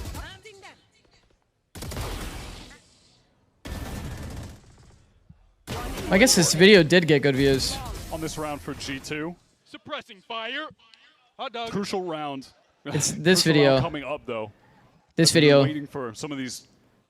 Basically, like the minimap updates, even though you're not looking at someone, so you can actually like kind of tell their intent based on like minimap. That's going to be pivotal later into this round. Pretty aggressive. Asuna actually abuses this like extremely well, and I don't know of any other pro player that like abuses it as well. What up, Spartacus? How's it going, bro? Now they can just insert jaw. If you spot someone out, a little bit of danger, that's okay. Okay, this wall in street is kind of a bait. Because you can actually jump over this wall. They've also got the stall of the Astra setup. And Ethan just got the info that the he just plays to bait it out. Sure. To work his way over and bait it out. You can jump over that wall without baiting it, by the way. In the process. From the box. Steal himself here. NRG splitting their forces. Now they've got to expect that someone could have just lurked up deep here on the B side. Oh my god. You think John knows that he has to crouch here? With the guided salvo, clear some of these notorious spots. And you can see with all this. But he's showing his ponytails, bro. He doesn't know. He doesn't know, chat. The G2 are in. I was going to say they're just in these very passive positions. Neon hair difference. They have to give up a lot of space. You have to crouch behind that box, or else your neon hair shows. Unlucky. Fairly open. I mean, it's just Trent that they have to deal with, but oh man, Valen is trying to get in. Look at the util on the map, though. That's a Tejo. Tried to dodge the dart. Never stood a chance. There was no sheer wall to slow NRG down whatsoever, but Valen's going to come back. How has Valen gotten two? And now up onto the side, he's walking around the side as well. Yes. Bro, insane from Valen. Good composure to walk around the side too during the exec, man. Reposition. Now, this is some vintage Valen Astra performance right now. Out of all the Astras in the world, he's got to be the one that is going to provide you with the most kills. He puts up numbers on this agent. No. I actually feel for NRG on that. He's meticulous. The walk around after, though, is good composure from Valen. It's getting another round where the it's good composure from Valen after, though. To dig into the site. Trent goes and plays forward. He trusts that even facing down the barrel of an execute that's going to have the Tejo ultimate coming at him. Tons of util density with the comp that NRG have. He plays forward in the smoke. I mean, that's pretty unlucky for NRG, but to get there and they'll fight together. It's still good spam line. As the win con, and it works for them again. That has just been the story of this game, and that was the story of when they started to make that comeback happen against Lev yesterday. It really feels like it's one of those rounds where like G2's pretty happy that NRG times out as well. Because it's like, you think about that from G2's POV, like Valen did kill 4. He killed 4 in that round to win a, like, what was that, a 2v1 at the end? So you kind of like scraped by in that one for sure. Valen kind of saved your round. Yeah. Probably a good time for Josh to call adjustments as well. Man, they have Exodia as well, like the shitty Exodia. Of this timeout. What is the move here from Bonk? Is the timeout necessary? It was just spam kills? He feels like in Valorant, Yeah, I mean, if he doesn't want his team to keep going B and he thinks that the team should be defaulting elsewhere, it's just about then yeah. Then yeah, timeout is good. Timeout is good regardless. If he wants to change something up, change game plan, makes sense. Still to now feeling like, hey, double initiator. Oh, it's like a fast A open. For us. Is that going to be the case here against G2? Oh, Mata. Oh, fuck. Really messed him up. I was afraid Brock was about to hit him with the Hunter's Fury for a second. Valen still on the anchoring, finding success. They're just dying to util. Mata somehow, miraculously, was able to get a kill. Don't have the weaponry, don't have the HP, and they don't have the space on the site either. It's effortless from G2. Effortless. Like, first timing against Vice Astra is always going to be a bit hard. At least they're throwing the util to break Thorns. They have like all of the ideas right on how they can deal with the first phase, but the lower buy. And they just get it's still always going to be a hard round. They're just trying to like catch them off guard on this round. For a bonus round, I think it's an okay idea. With the Phoenix in your comp, you can just brawl so well. You're Mod almost died to util. Yeah, he almost died to his own soul ult. It feels like you are just flowing with Josh is like, yeah, okay, I'm down to get full one phase exec into A. He realizes his game plan he drafted up is actually working. A little bit bemused, a lot bit happy. Thorn actually broken toward A. This might be a rehit. Put some pressure elsewhere and go into a rehit. I know that NRG loves to do this A main insert, go back into art, resplit through art. They've done this so much, bro. They're not trying to play up on B either. Trusting that Astra and Vice util instead. That looks to be the round. Because look, Scuba's contested 0 space toward B, which has, it's like generally a tell that like they're just not going to go B. Much like we've seen on Lotus, for instance, you know, Breeze a little bit more straightforward in dealing with the Vice. Most of the time, Big just has everything on one site because of the nature of the map's layout. But this feels more similar to Pearl, where you're dealing with the multiple lanes and it's forcing NRG to take a patient approach to the game where they have to figure out where the trying to like pump fake. They're doing a ship fake A into a rehyt A. Style anyway. Lockdown being I actually like this. I actually like this.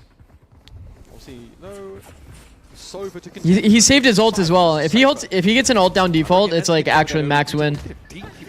So good. Okay. Backs up, still guarded now, going to be in play. Oh. Valen just blown to smithereens. Brock almost guaranteed for one rounds like this with the Oda, but time is ticking. Baby Bay, can he disrupt? This is getting weird, bro. Partner kill, there's going to have to be a spike partner now, and Ethan has to stick it. The counter spray is good, but Trent might have an answer, and there will be no chance for NRG to get a plant here. What a blowout! This got weird, bro. I don't disagree with some of the.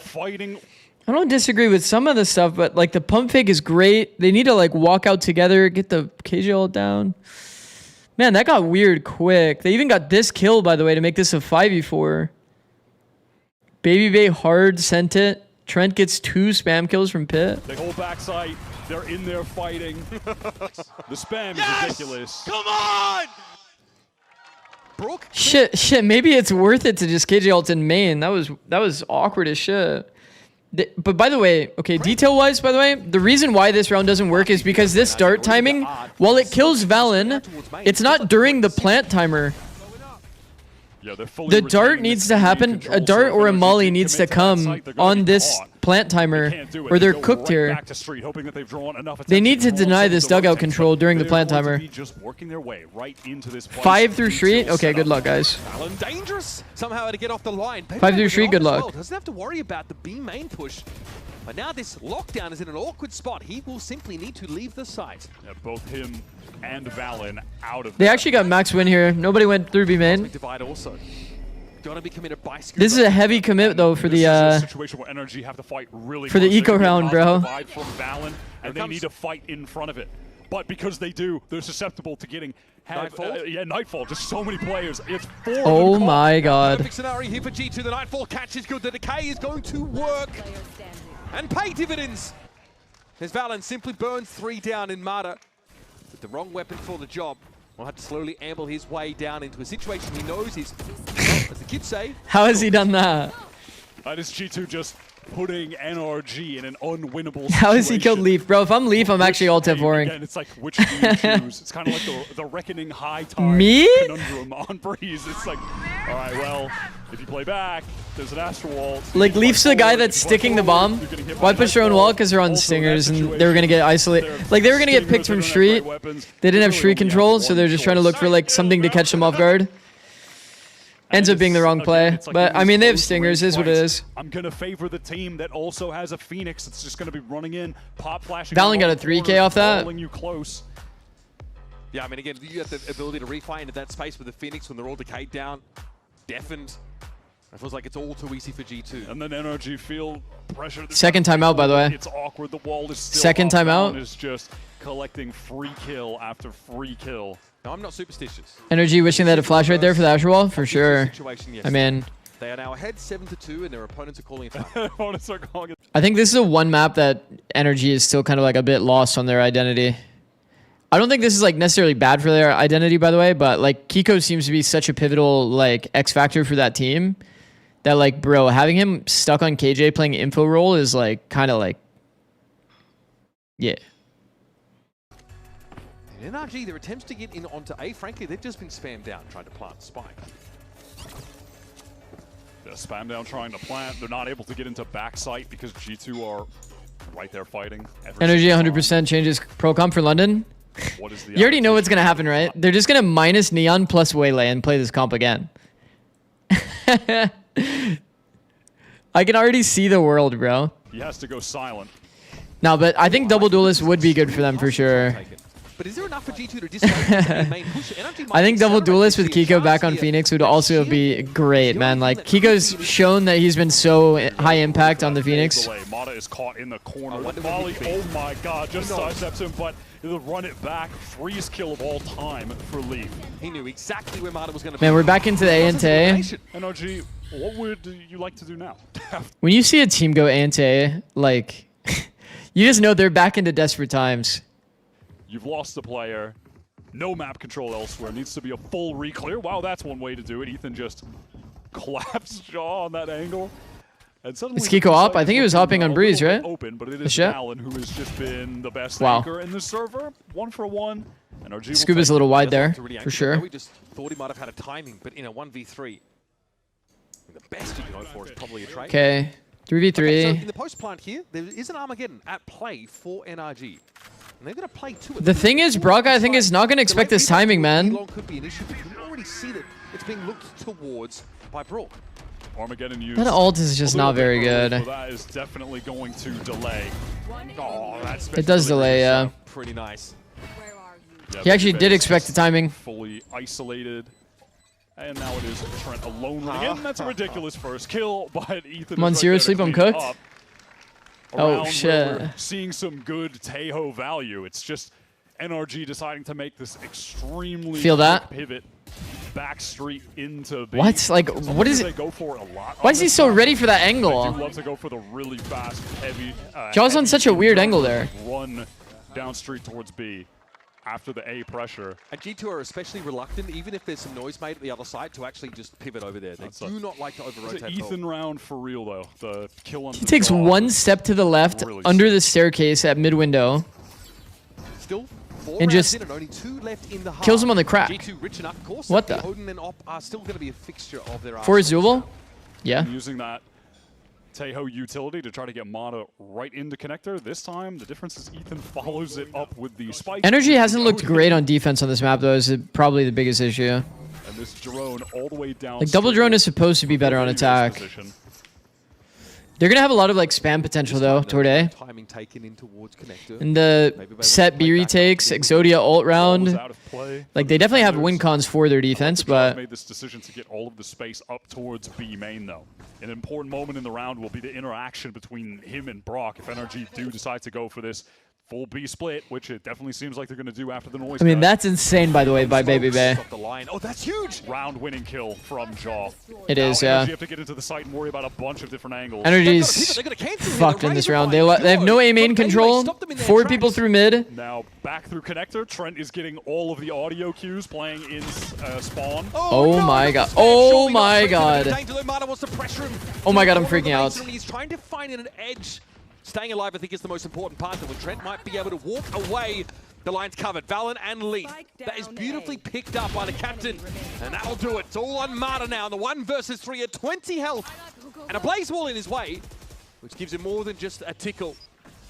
This is cooked. And G2 are able to... He's like, he hears a Neon also running there, and he's like, I'm out of there, bro. Entire round. Even at the end, wow. Trying to get back into the A side. Chaotic ass round. That kill on Brock is game winning for sure, or map winning for Joguma. In spawn goes to Flowers. What up, Caribou? How's it going, bro? Duel to Scuba, but he's able to watch Trent's back there, just in all of the right spots at the right times.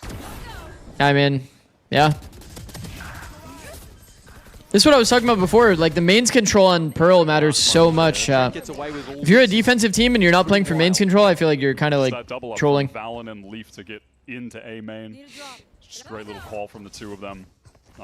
Just seals up the You get deep lines for free, gives you great info if you get a pick on like their people that are like lurking on the edges, the extremities. Like Max Win. I feel like these mid fights are like kind of overrated. Especially for the defense, this mid fight is overrated.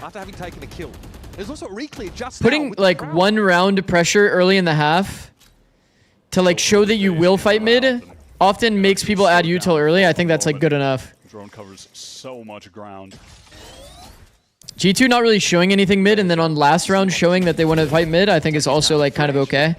Was it G2 yesterday, chat, that we saw that G2 was like fighting mid with 4 a lot and they were playing retake on A? I think it was. Wasn't a fan of that. I think it was in the Lev game. Ethan's good for getting the plant. I wasn't a big fan of G2 doing that. Playing full retake A like that. Seeing if Val could maybe get towards secret, but he cannot. They kind of done it again this round. If enemy team is having a hard time playing attack, shouldn't give them the mid fight, I think. G2 always preempt the fight.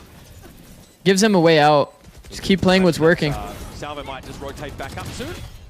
Will he have a chance to use it though? Dangerous. Jaw just wants this fight. Oh shit. Ethan and Brock are the ones that still stand. And they both chime in at the right moment. 100T game 2? Finally Oh, maybe. For NRG to get the spike down and play out a post plant, which is where their comp thrives. Yeah, I mean, you mentioned there's the mollies on the spike, there's grav wells, there's everything. Everybody can just spam, so that is when they're good to close out rounds, and G2 know that. And that is why they were happy to fight them and kill them as fast as possible every single time that NRG tried to get into a site. Someone doesn't seem too bothered by the result of that round. G2, 8 rounds. 8 rounds to 4. That is exactly. Yeah, we've talked about this before, but I want to go deeper into this, man. Like, I think it's a big blunder to go for a mid fight here. If you're just winning out with like your standard defense, there's almost no reason to add proactivity in your game plan. It's like, bro, just keep doing what was working. Just play a standard defense. Keep fighting the mains, getting info on mains. It's gotten you this far. Yeah. It's like teams that mix it up and do like a push play on Ascent. It's like Ascent is a defense map. You don't want to add variability to it and like variance. 45 stream straight GOAT. My GOAT, Caribou. W, bro.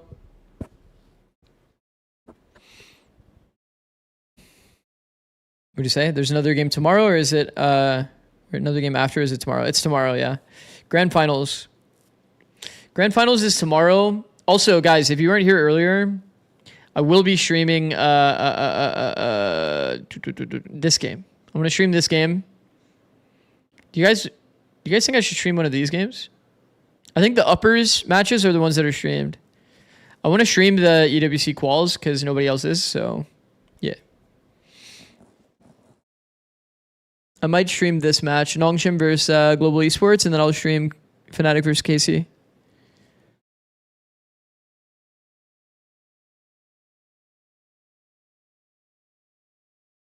None of these coach pickup lines worked. I'm starting to think I'm chopped. Oh no, bro. VPN Express VPN. You got that QR Why don't you just never sleep and stream them all? Check it out. Sleep's pretty good this patch. Through the sailing through this defense side. They're notched up 7 rounds in a row. And it really feels like they've got... Didn't Boaster say he wasn't going to play EWC? What happened? No, he said he wasn't going to play ENC. It really felt like all the Nations Cup learnings that they took from the game against Lev yesterday. When they went down, the style they were playing then, and then when they brought it back, and they were playing... I would be there, but if not, I understand. Sleep on stream. I'll probably stream it. We'll see, though. It works like a charm. I think especially against NRG's comp. Even more We shall so see. you want to be doing that when you know if you're in a post-plant situation, you're dealing with the Tejo, util, mollies, all kinds of stuff, right? G2 playing this map to perfection so far. Dominant first half. Can they close it out, though? 3 here. Deep A main space. I like this from NRG. Getting ahead of that is also going to be important. Jaw is so early in a hold. 3-man hold here on B. Actually anchoring. Respect it. The attackers are divided there. Resulted in Jaw Oh, they're contained. They're all coming to group back, and NRG's playing it smart, walking out of the space. Just going to force G2 in this position where they need to... G2's adding util. A pretty big re-clear. They have to re-clear everything. They got to be scared of so many different angles if they go back. They still have to do it. They've got 50-odd seconds in this round to work with. They know what they're up against on that B side. They've dealt with the I think that a lurker could have gone through. Nah, Madu was like, they might have been through. Ah, fuck it. I'm just going to jiggle the A-line. Back to the site, maybe hold it alongside. He said, fuck it. It probably not through. Yep, he's seen enough. Yep, sends it out, crosses back to site, and now these two can play together. Made full audio giving. Gold. It looks like they want to try to hold, even though... Yeah, Mata off angle against the contact. Mata is entrenched in Oh, a main. nice shot. And Valen is none the wiser. That is super free kill. Yep. A nice little shot. And now Wait. Ethan, he just needs to live. He's just got to wait for everyone else to show up, and then they go for the retake and trade things out. Okay. Spy plant down here. Trent's able to clear that dart nice and quick, but he's going to be overwhelmed in a couple of moments. Leaf is playing this tight angle with the frenzy. It's a decent amount of damage here being laid down by Trent. Might have created an opportunity. You got a flash, by the way. They can flash double peek. An additional flash, and he gets the dink. Okay, some damage for Trent. This is tough. He's got the ghost to Man, work. these pre-fires were just not hitting for Trent. Nice try. Nice syncopation there from NRG. I like how G2 played that round, though. Like, to close. Pistol, crucial one. They're actually finding opportunities. They stayed active. They didn't, like, do some weird shit like play to give. Limited defensive. NRG played well as well. Like, that was like just like a high-level, like, micro fight kind of round. The wide swing here as well. Great first kill from Scuba, and from there, Just a lot of good details there. I fuck with that. Some high-level Valorant. Man, these teams too. These two teams, when they were at their like low point, were also pretty bad in the micro. But now it feels like they're kind of like flowing. They're like flowing well individually and together. It's kind of nice to see. Still into that second round. It's been the North America comeback. Hasn't been an issue yet since that second half of Lotus, where it was a big issue. They lost 2 of them, but they've definitely stabilized, at least in that regard, of the game. And to be fair, those weren't rounds against the 5 classics. Those were still like semi-buy, kind of light buy rounds they were losing to. Well, I mean, I say that, Baby Bay gets an opener. Nicely done for Brockett. These are all trades. 3v3. From that spot. But the trades Oh shit, hold on. And Jaw recovers the Guardian. Did I curse this? Bandit Guardian, by the way, is very winnable. Oh, Trent tried to cross Marta. Marshall is really balanced. Body shots Trent out of the round. It's like, Marta's able to step up yet again. Low as he is. I mean, it's a nice headshot, but man, it's not really like a bandit angle, is it? A little on NRG's side. Unfortunately. Joy hoping for something, some kind of cue. If he had a sheriff, he kills him, but... Spike plant location, good speculation.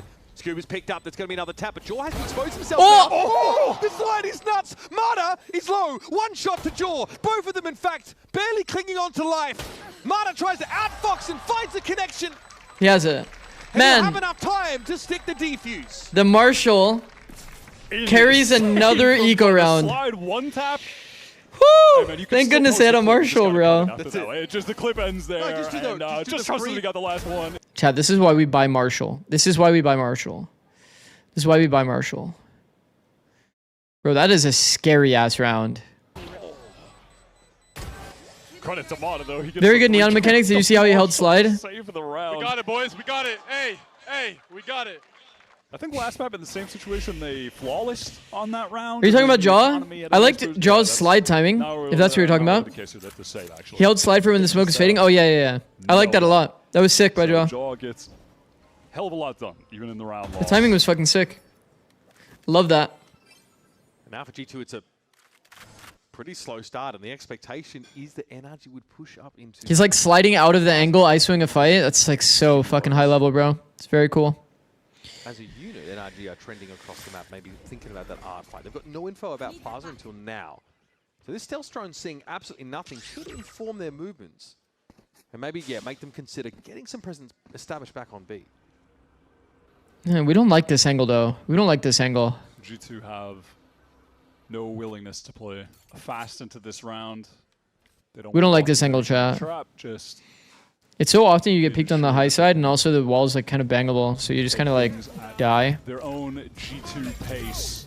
Like 5 angles. Send this fake into B with the run it back, and you can see across the minimap that has done the trick. It is drawn EMEA macro? Everyone. Wait, it's actually EMEA macro. What the? Ethan spanned down, caught behind pillar.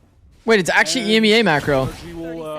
I think G2 is the first person that first team that we've seen do this in NA. Over on the A side, and this it's like the weird like 2-1-2, and then the guy in spawn has bomb, and then he like goes as the reaction. That timing. No one is watching art. Unreal moment for Brock there to emerge. This is going to buy so much time. Time for the rotates to come in, but one of them is caught already. Scuba down, back inside the defense side spawn.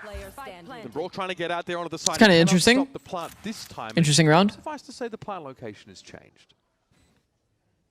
Yeah, was able to slip the net, exploit the one little mistake from G2 in that round to get the 1 kill, but... G2 are really good at asking each other where their gaps are. They do it all the time. Perhaps not in this round. Yeah, it definitely just felt like everyone was still occupied over on that B side. Someone wouldn't have been that close that soon. Kiko just playing for the exits, able to get his first. I think it was Boostio that was telling me that that's a good off angle, and I was like, really? They can just angle you out and, hey, on angle disadvantage, but then he would always get kills doing it. Kiko just got another kill doing it. Staying hard in that corner. Safe from the blast. People are just not that diligent about clearing the corner, I think. I don't know. Here's the fake for Leaf. But honestly, I don't blame them. I feel like the more people that play that angle, though, the less good that off angle is going to be. Like that. You're going up against NRG with a ton of util to throw at you. Potentially some cringe weapons on a round like that as well. People will just eventually hard peek that angle, and then you're just kind of a sitting duck. That they can win that out. They play that like it's a straight up gun round, you know, trying to go for an ult fake just to. Important round. G2 has 2 people on Singer. They're bonusing. 3-round buffer established by G2. Wait, what? That gun round, but they obviously have to go to Stingers for Valen and Trent here. Huh? Huh? They're bonusing the bonus? Mid connector. It's tentative, less tentative than the previous round, but they certainly are taking their time. So going to be a full accelerate from G2. The fast lane is But expected. they're bonusing the like after bonus round. Jaws in off the relay bolt. And also the turret's dealt with now. So fucking bonusception. What the? On this defense side setup, and Jaw, Scuba doesn't realize it, but he's They're gonna win with this buy? Oh, that's not good. One-way smoke might have obscured. Whoa! Yo, we got away with that plant? Forced into back holes is a nightmare for NRG trying to anchor that site. Walls collapse in on them. They're saving, and they just got 2 guns back, no? Into a save. Round is done like that. G2 get into street. Diligent is the word of the day. Alarm bot True. there. You know, they go in, they True. break it, and then, no, they just accelerate. They're not messing around at all. Complete pace change from the last round. I do just have random words that I just say a lot. Trying to work the map, selling a I think recently it was intention or intent. Valen calls the complete pace shift to just barrel through street into the split site, execute. Whoa. Yeah, it's kind of insane, right? The difference between Gold. the approach to the first gun round and this one. Wide swings the Odin. Ooh, that's brutal. NRG having all their weapons stripped What's the away. word for tomorrow? Are we planning ahead? I have no idea. They can't really buy here. Yeah, there could be one hero rifle from Ethan. That's about it. It's good play from the duelist. Jaw and Leaf, they're able to just funnel. Did I actually put the cat tree behind me? You guys can't even see it. And the cats don't even use that cat tree that much. So what's the point? So far, this What if I move the cat? Sublime. Hold on. Would you guys see here? Now, I'm gonna have to contend with the hero rifle of Kiko. You guys see my hand or no? Thinks about overdrive here. We've seen NRG invest some ults You in do. some of these half-bought I could potentially move like one of the cat trees there. A selfless IGL buys the hero rifle and throws I it to could Kiko. potentially move a cat tree there. And you'd see like Clyde the whole day. Respect. She's always next to me. Neither player there punished in the end. Jaw tries to slide in. The stopping power of Brock and a Sheriff should be studied. In fact, it should be well known at this point.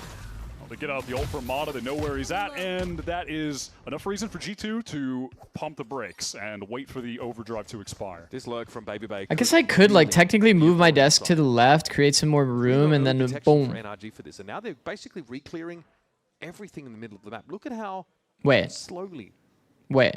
they're moving up into art as a unit. Wait. Baby Bay heard one go towards our. Man, I love this pump fake from G2. They're just making a shit ton of noise. In fact, that means probably a lot of players in our and he Made gets the so first much one for noise for free. his timing, bro. The second one for free as well. We'll see. The flash is great. Eventually going to be brought down. There is a backstab here, but Baby Bay never had to feel that because Scuba wasn't there on time. That's what I mentioned about those random. Oh, it takes the same timing? Right? They Oh. some of these rounds, they get mixed in. And this is a tough map. There are so many lanes to cover. Sometimes someone just slips the net. That's a big round win for G2. Let's clean up. Valen still just stat padding. I need to clean my desk, bro. I need to clean my desk. I'll move my desk to the left a little bit, and then I'll put the cat tree like literally here, so you just permanently see Clyde. They just Goated. wait at the same time. Baby Bay's working the map. They play into that, go back towards A and split the site. Just a lovely attack round from beginning to end. They make all the right decisions there. Come on, baby. Yeah, really clean stuff. This map in general has looked at. So NRG. Clyde the cat? Yeah. After winning that pistol. And the anti-eco to follow it. She would just literally be on stream permanently, just sleeping in the cat tree. She just sleeps all day next to me. So Valen aware now. And when she's not sleeping, then she wants to be on my lap. Pushing a player up towards A main to have some deeper control in that part of the map when it has to deal with Ethan's drone all the way back there close to spawn. Man, there's a lot of ults to convert as well. How minimal the util is for NRG. NRG's one off Exodia, which feels terrible because they're on their important gun round. So like, they can't even play. G2 sheer wall placement. They can't even play for this round as like the Exodia round, which feels bad. Draw this util out. But at some point they've been accelerating here. They're going to go for it. All of a sudden, everything gets popped on them. Steel Garden here for G2. They want to get to the side nice and cleanly, but it's going to be tough. Hunter's Fury threatening the position of Jaw. It's a reflood with the soul ult. Quite low. Jaw with the overdrive. Scuba's the only one that actually makes it in. And he actually got hit by the Vice utility. Got hit by that Prowler, and then Jaw cooked him. Baby Bay is right there for the trade, being forced out on This is cooked, man. It doesn't even matter. I mean, this is just next map, no? She's alone, just trying to swing from main. 30 seconds left. Brock forces to hold a passive line and hope he gets served up something. His patience is rewarded. There's no long B presence right now for G2, though, and well, off screen. Leaf was just waiting with Zodia's just KJ ult. It's KJ and Asher ult. Killed him. I mean, yeah, that'll definitely get it done. I mean, NRG playing like a kind of theoretically like standard setup. How many cats we got? Astra, We got 2. You have your KJ over towards Zix Clyde, all your Zix mollies Momo. towards main. The other 3 kind of play towards A main, then Art, etc. And even though all that util was there, it just doesn't matter. Like how you said, we have to. Brawl heavy comp. Any other bets? Honestly, No. I think at this point, you are questioning, should NRG at this No, point just the 2 cats. in stage 1 still be coming into a Pearl game running this comp when all of the evidence has shown to the contrary, and they have a Phoenix that is putting up the best Phoenix numbers in the league, both group stage and playoffs, no matter which way you slice it. It's not bad on KJ either, to be fair. Huh. Okay, well, Mata's on the deep A line here. NRG, the only team they've beaten in this stage on this map, we talked about it, was NRG. 13-9. EG, sorry. rather, but EG, yeah. 13-9. They are headed towards being 1-3 on this map, and they first picked it 3 times. They don't pick it here, and I think that's... NRG's always gotten cooked on defense on this map, bro. NRG's confidence This on is the just map more of the earlier in same. the stage, if they made no changes, they are vulnerable, and they have exposed those vulnerabilities by playing a high-tempo defensive game with a lot of flooding, and now on attack. I think we're just seeing some really excellent IGLing from Valen in terms of pace shifts, hitting the right sites at the right time. Might be around where NRG can shut things down, though. Yeah. They attempted an A split, but their spacing was just a little off. Yeah, the Odin is there, and also helps when Kiko at the beginning of the round just gets the one-tap kill with the Guardian. All right. 12-14, you think so? Nah. The narration of that round was, but they still need 5 in a row, and I doubt it, bro. That's what it's going to take. Tough roads ahead. Yeah, exactly. Especially with G2's resilience on this map demonstrated yesterday. And Zachary, Tony Hicks. Yeah, it happens. The push out of Art came a little earlier. Hard to pull those off when you have no information about the site that you are hitting. G2, though, still on the precipice of going up 2-1 in this series, with Haven and Ascent on the horizon for our next maps. Bit of mid contact play here. 4 people in mid. No attention to the either main. G2 right now getting up close street, and then they pop that util out. They need to force that Odin off of the angle. They want to make any headway. They KG, they know that NRG have pushed up again these mid extremities. Sparta down. Okay, they're actually able to get themselves into Art now. Cosmic Divide slammed immediately. Kiko has to have the well stopping stunned, here. by the way. One by one, he might be challenged, but the flash would have come through the wall and blinded him anyway. Trent wins it. And now they got that A site under lock. Run it back. Bomb down pretty early, late lurk as well. The problem with Babybay's late lurk here is like you're just not going to get that much value. Because it's not going to be planted for flower. It looks like he's taking the flower route. Does an NRG side Cosmic We've seen it so many times, the flower player trying to get value. That A main position.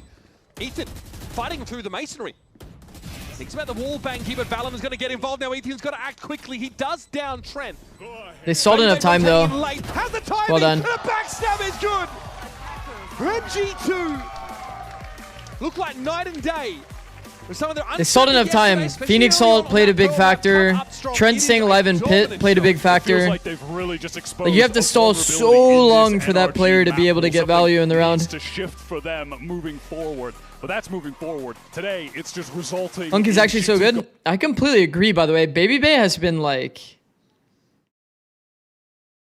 Babybay has been pretty incredible. We kind of glazed like a little bit earlier, but. What up, Max? How's it going, bro? Wow. Wow. Wait, when does Tier 2 play? When does Tier 2 play? North America. Stage 3. 25th is what it is, actually. 25th. Ooh, we got to figure out which matches we're going to watch, actually. I'm definitely watching Shopify Rebellion Black. That just always has to happen. Bro. Max, why is your game happening the same time as Azure Dragon? Because I want to watch Azure Dragon, if I'm being honest. That's fucked up. I kind of want to watch this game. And which game between these two do we watch? I don't know. Did Platchat ask you for a top 10 to 20 list? I don't know. I don't know how that's going to work.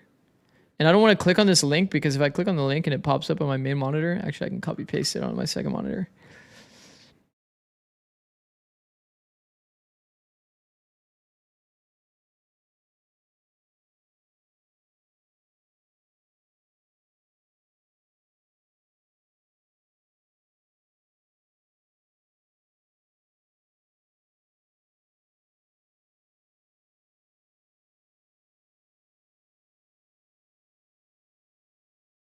I don't know. Doesn't seem updated, thing.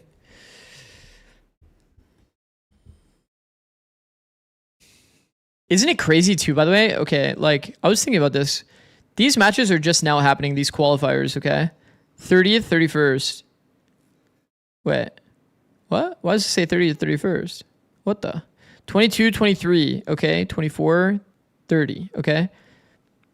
30, 31st. Okay, so 22, 20... Whatever, you guys get the idea. Like, these games are also happening. Sorry, I clicked on the wrong one. These games are also happening so fast, no? We were like a full week behind, but now we're only like 5 days behind.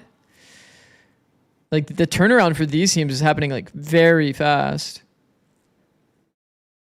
Like, for all of the NA teams that got eliminated, they're like already like in fucking 4 days, they're playing again.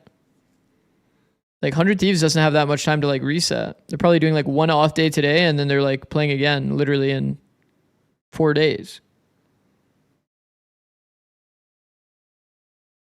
Okay, next map, Haven. Next map, Haven. How are these teams on Haven?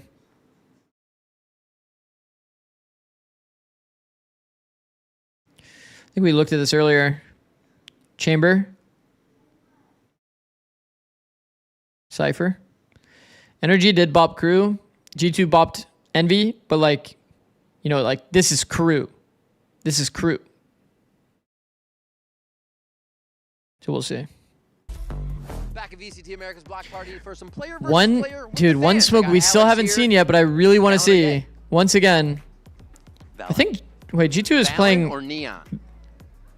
Valen. Valen or Astra? G2 is playing Astra. Valen or FNS? FNS. FNS or You guys hear that from Dzen? FNS or Ethan? FNS. Valen or FNS Valen or Asuna? He said Valen for sure. Zekken or Cryo?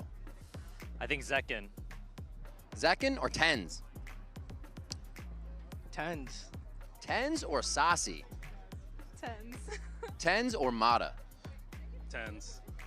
Tens? Dude, it's always going to be tens. Wait, even the G2 fan said tens. I heckin' love tens. Ospas. What? Ospas finally dethrones Tens from the last, I don't know how many people picking Tens. That's all we got here from the Block Party, though. There's more action to go on for. He just ends it when it's not tens anymore? You guys hate tens or what? You guys hate tens or what? Was certainly illuminating. I want to see this smoke though, Chad. I want to see this smoke. When does Tens play? Yeah, when does Tens play? This is the setup we're seeing right now. Bro, like, I want to see this smoke. It's so good against the chamber, bro. Everything that we just saw in our last map here, let's just jump straight into it because one of the standouts of that map, first half was looking incredible, but then you Okay. were seeing Valen really. I'm going to run 3 minutes of ads. Thank you for watching.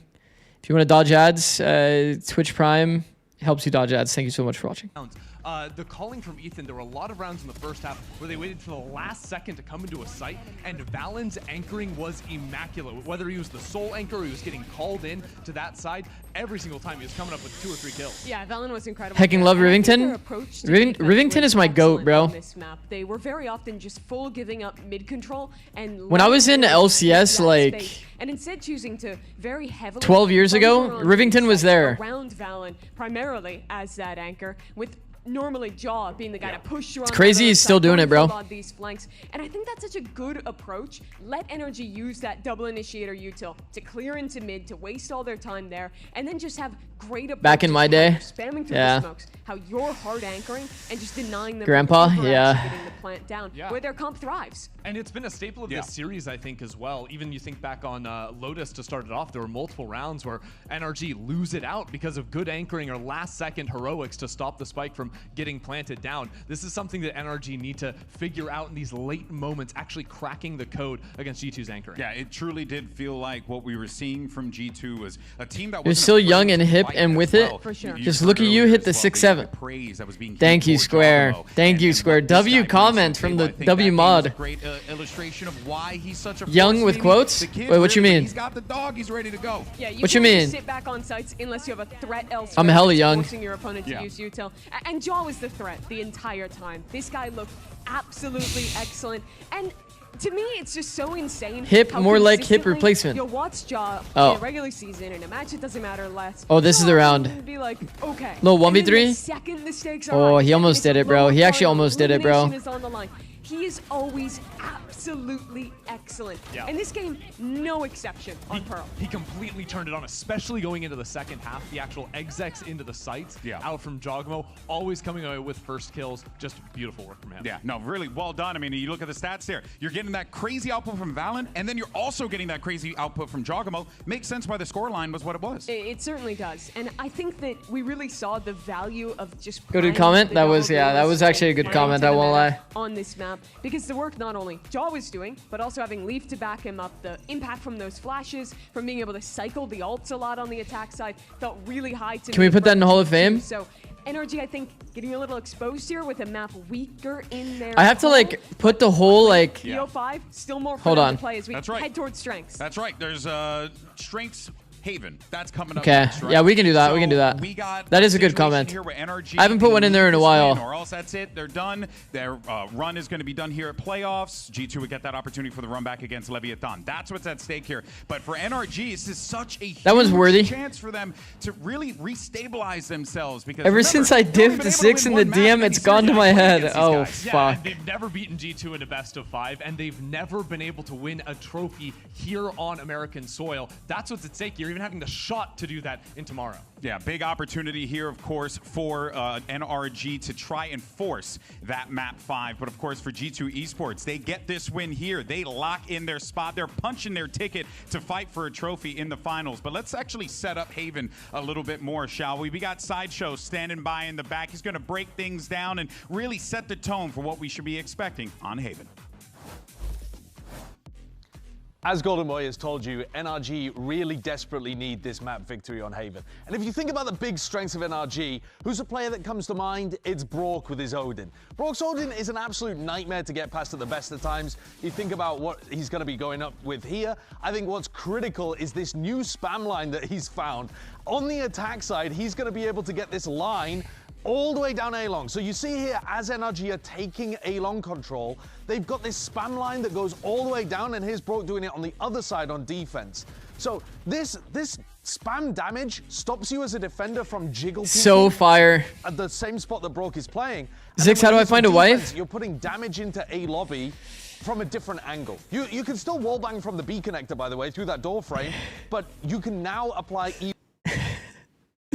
You know the funniest thing is Square. Okay, Square says going out in the real world instead of being in Twitch chat probably helps. Not that I'd know. You know, funny enough, I met my wife through Twitch chat.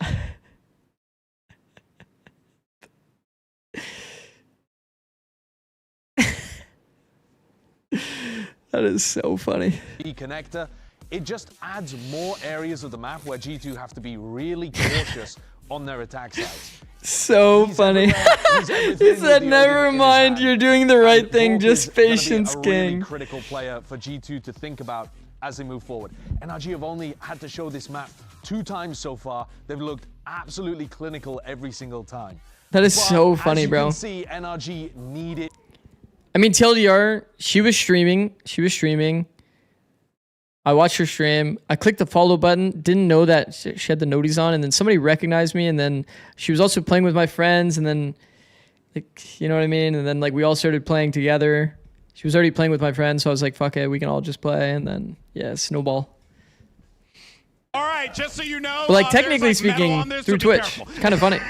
Here you go. Ay, Dios mío. I threw that over there. Okay, aquí, there you go. I'm going to do a gentle toss. Okay, I'm 28 years young. Any takers? That's good, Medicify. There we go. All right. I think we're getting good ones. I got all the way in the back. All the way. I'm meeting my wife on the tennis court. You don't hit He plays baseball. That's fire. Home run. Let me try again. Noodle arm.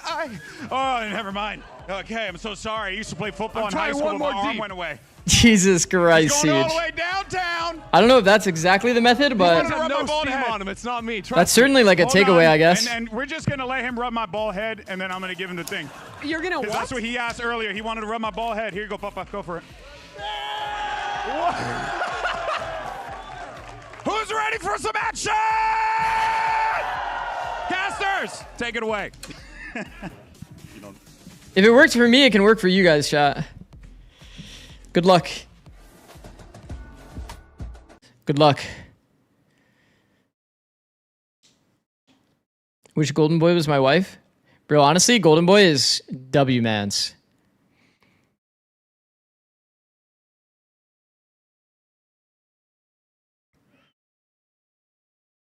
I'll speak about something that I think is like, maybe it's somewhat controversial, but maybe I think it's good to give perspective. I think for those that don't know, okay, so like I was in League of Legends for a very long time, obviously. I think the casters, one of the best things that the casters did for League of Legends back in the day was casters would always make the players and staff feel extremely comfy. Like every single time you would walk around, you would see a caster, they would always talk to you. Like, for example, Rivington. If Rivington saw you as a player on a team in the hallway, he's saying hi, he's saying good morning, he's like talking to you. I feel like that culture is kind of like low-key kind of dead in Valorant. That isn't really a thing in Valorant. Everybody kind of keeps themselves. Everybody kind of keeps themselves like Vansili does a little bit. Vansili does a little bit. I think the number one person that does it that makes you feel comfortable, there was two. One is Golden Boy. Golden Boy is one of those casters that are very... They make you feel insanely comfortable. Like you already feel like you have a good relationship with them because he will walk up to you and just start talking to you like you're one of his buddies, you know? I think Golden Boy does this exceptionally well, and I think that Yinsu did it exceptionally well also. Vans was one of the people that did it as well. I think everybody else, maybe it's because they're like more introverted or something. I'm not sure what it is, but I would say every single one of the league casters in the past, like, bro, you felt like you were like... You felt like you had a good relationship with every caster. In Valorant, it doesn't really feel that way. In Valorant, it definitely doesn't feel that way. Maybe they're just more focused on their own lane, whatever it is, but the relationship is definitely not that strong. Gotta be Liz. Okay, I have a good relationship with Liz, but even then, it was like kind of like more cordial, professional. Yinsu and Golden Boy are the ones that I will 100% say make you feel the most comfortable of anybody. So maybe because when you were in League, you had hair, and then when you swapped to Valorant, you didn't. Nah. But I will say, like I said, I think that the LCS casters were just all incredible, man. Those guys are like social butterflies, always making every new player like... Bro, imagine that you're like... a new player from out of town, you're told you have to come to LA, and then like you also have these people that are casters that are like clearly welcoming you to the stage. Like it's such a comfortable feeling knowing that there's these like people that you've kind of looked up to that have been like casting, and they make the entire experience feel so comforting. It takes like so much pressure off of you as like a player or staff that's coming into the scene for the first time. You feel so welcomed already. You just don't have that same kind of vibe. You don't have that same kind of vibe in Valorant. You're like way more like only team focused. I think there's other things that are like culturally different from back then too. Those of you that didn't really follow League, like you wouldn't know it, but there was like a player lounge as an example where like all of the players are just chilling before a game.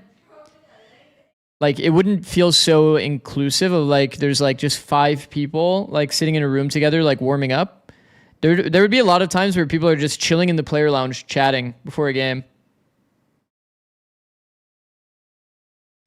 There'd be a lot of times like that. Players are just like all chilling together, hanging out, talking before a game.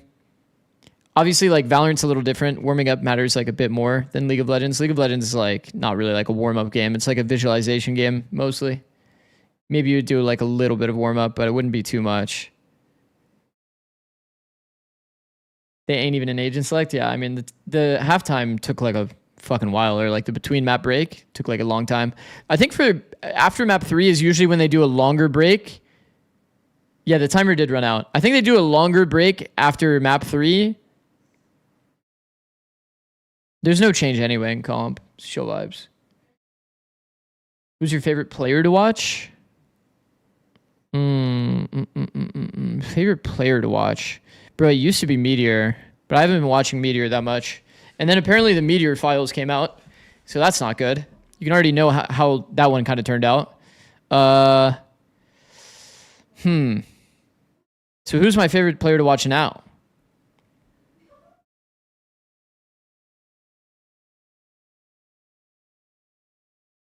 Meteor files. Oh, you guys didn't see the TMV video?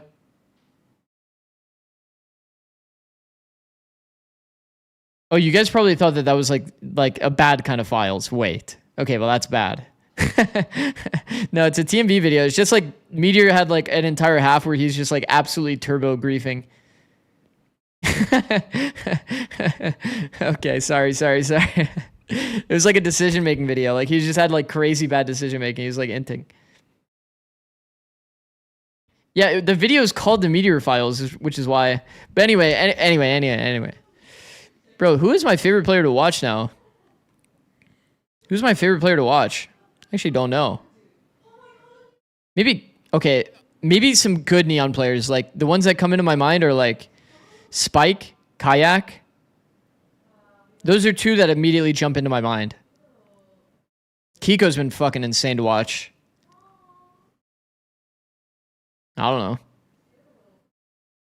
know. Leapfrog them at Global. Primi? Oh, Primi's such a good call. But I haven't been watching Primi.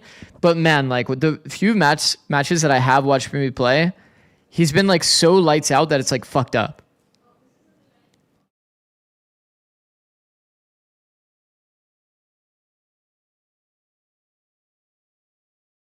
Wait, that's not too bad?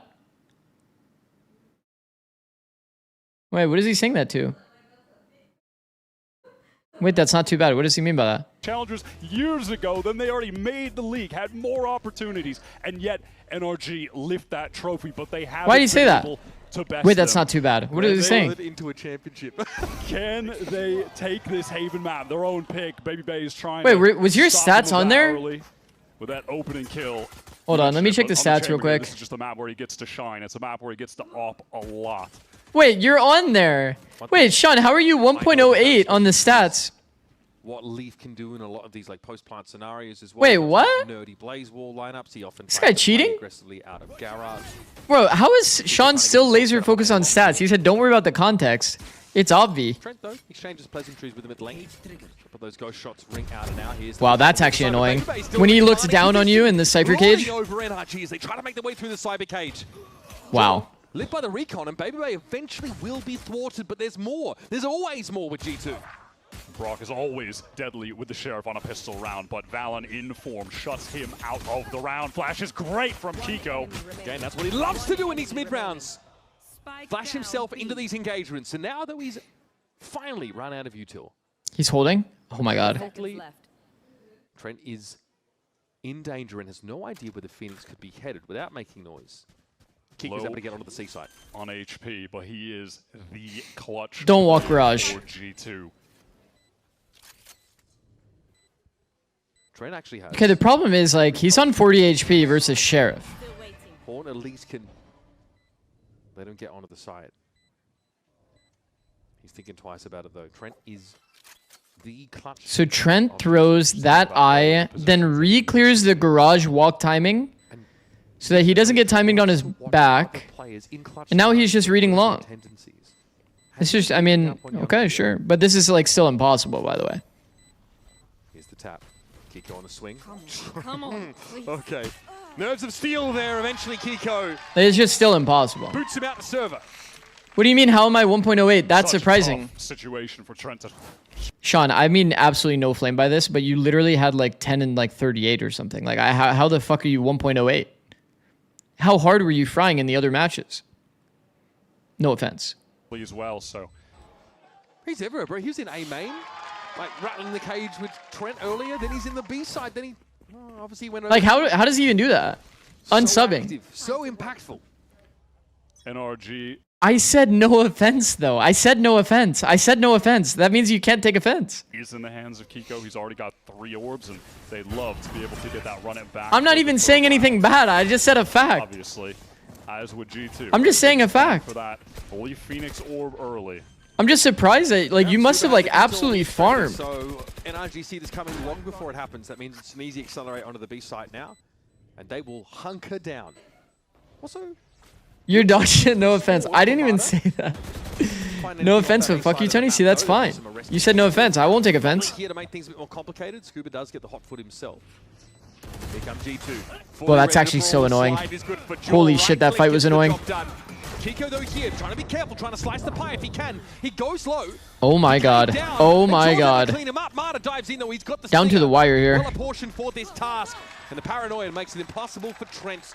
No offense, but Zix is bald. See, I'm not taking any offense. Yeah, NRG See? lose a lot of players, but they didn't bring much into the round, and they leave with the 2 rifles, so it's not a big deal. They also leave the round with Kiko getting the run it back. That was one of the primary objectives that they have going into it, aside from... No offense, but I'm unfollowing. They please achieve don't. on Guys, please don't. most of the intended fronts there. We talked about these bonus round runner backs. Please don't unfollow. Pretty helpful.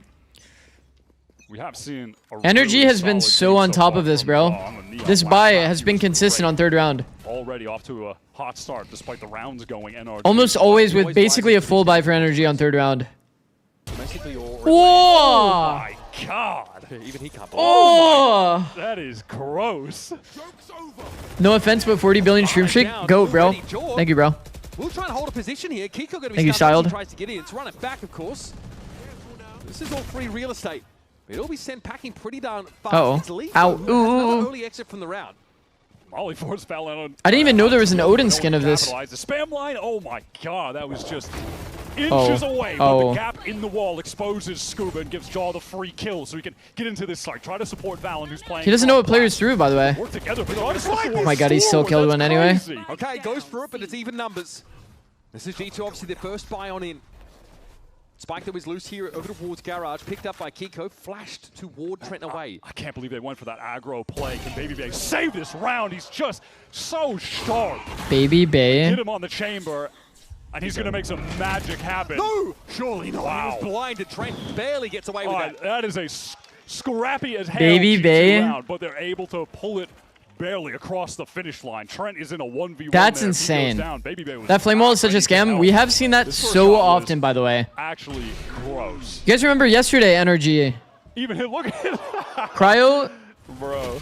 held the gap of that Phoenix wall yesterday in the 100T NRG match. To slide forward On Fracture. Jumped up on Kind of the same situation kind of happened. Keep the aggro up. Crazy round. Leaf does look a little bit befuddled out there. He randomly died in like... I like the smoke, by the way. This is probably my favorite smoke during the C default. Everybody one ways default, but like those angles don't even feel nice to peek anyway. One on the C side from G2 has anything to say about it. Despite the round Making it slightly more awkward for people to actually like peek out of the smoke. Maybe they like threw that smoke a little bit inaccurately though. That shit seemed like it was kind of too far to the right. He does get out in the I don't midst of know. all this. Didn't look great. He's just doing chamber stuff. Just walking Oh, down, shit. taking space for free, and then you get a kill. I feel like Mata usually doesn't make that mistake. I think it's because he thought that his teammate already cleared mid. But it was actually a jiggle. Because of a line that he's holding. I feel like Mata's usually the one that jumps on the box to clear it, or that he crouches behind the box. He probably thought his teammate cleared it. Fuck. Well, that sucks. Held tightly by Jaw. This Odin is going to be a nuisance. He won't need to How do they deal with slide Jaw on top of this box? Gets there, I suspect. They don't? Yeah, they probably don't. Oh. Okay, Baby Bay is exposed on that B side. Bro, I swear playing these pixels backside B are just not, it's just not good. At some point, though, NRG have kind of got to make a decision. They're pretty deep into the A side, but that foray's been shut down, and now, what are they going to do? Try and just hit this again? Split? They try to go back to Ethan, and Ethan takes a walk timing. I feel like they have to add more pressure toward B for Ethan to get this timing.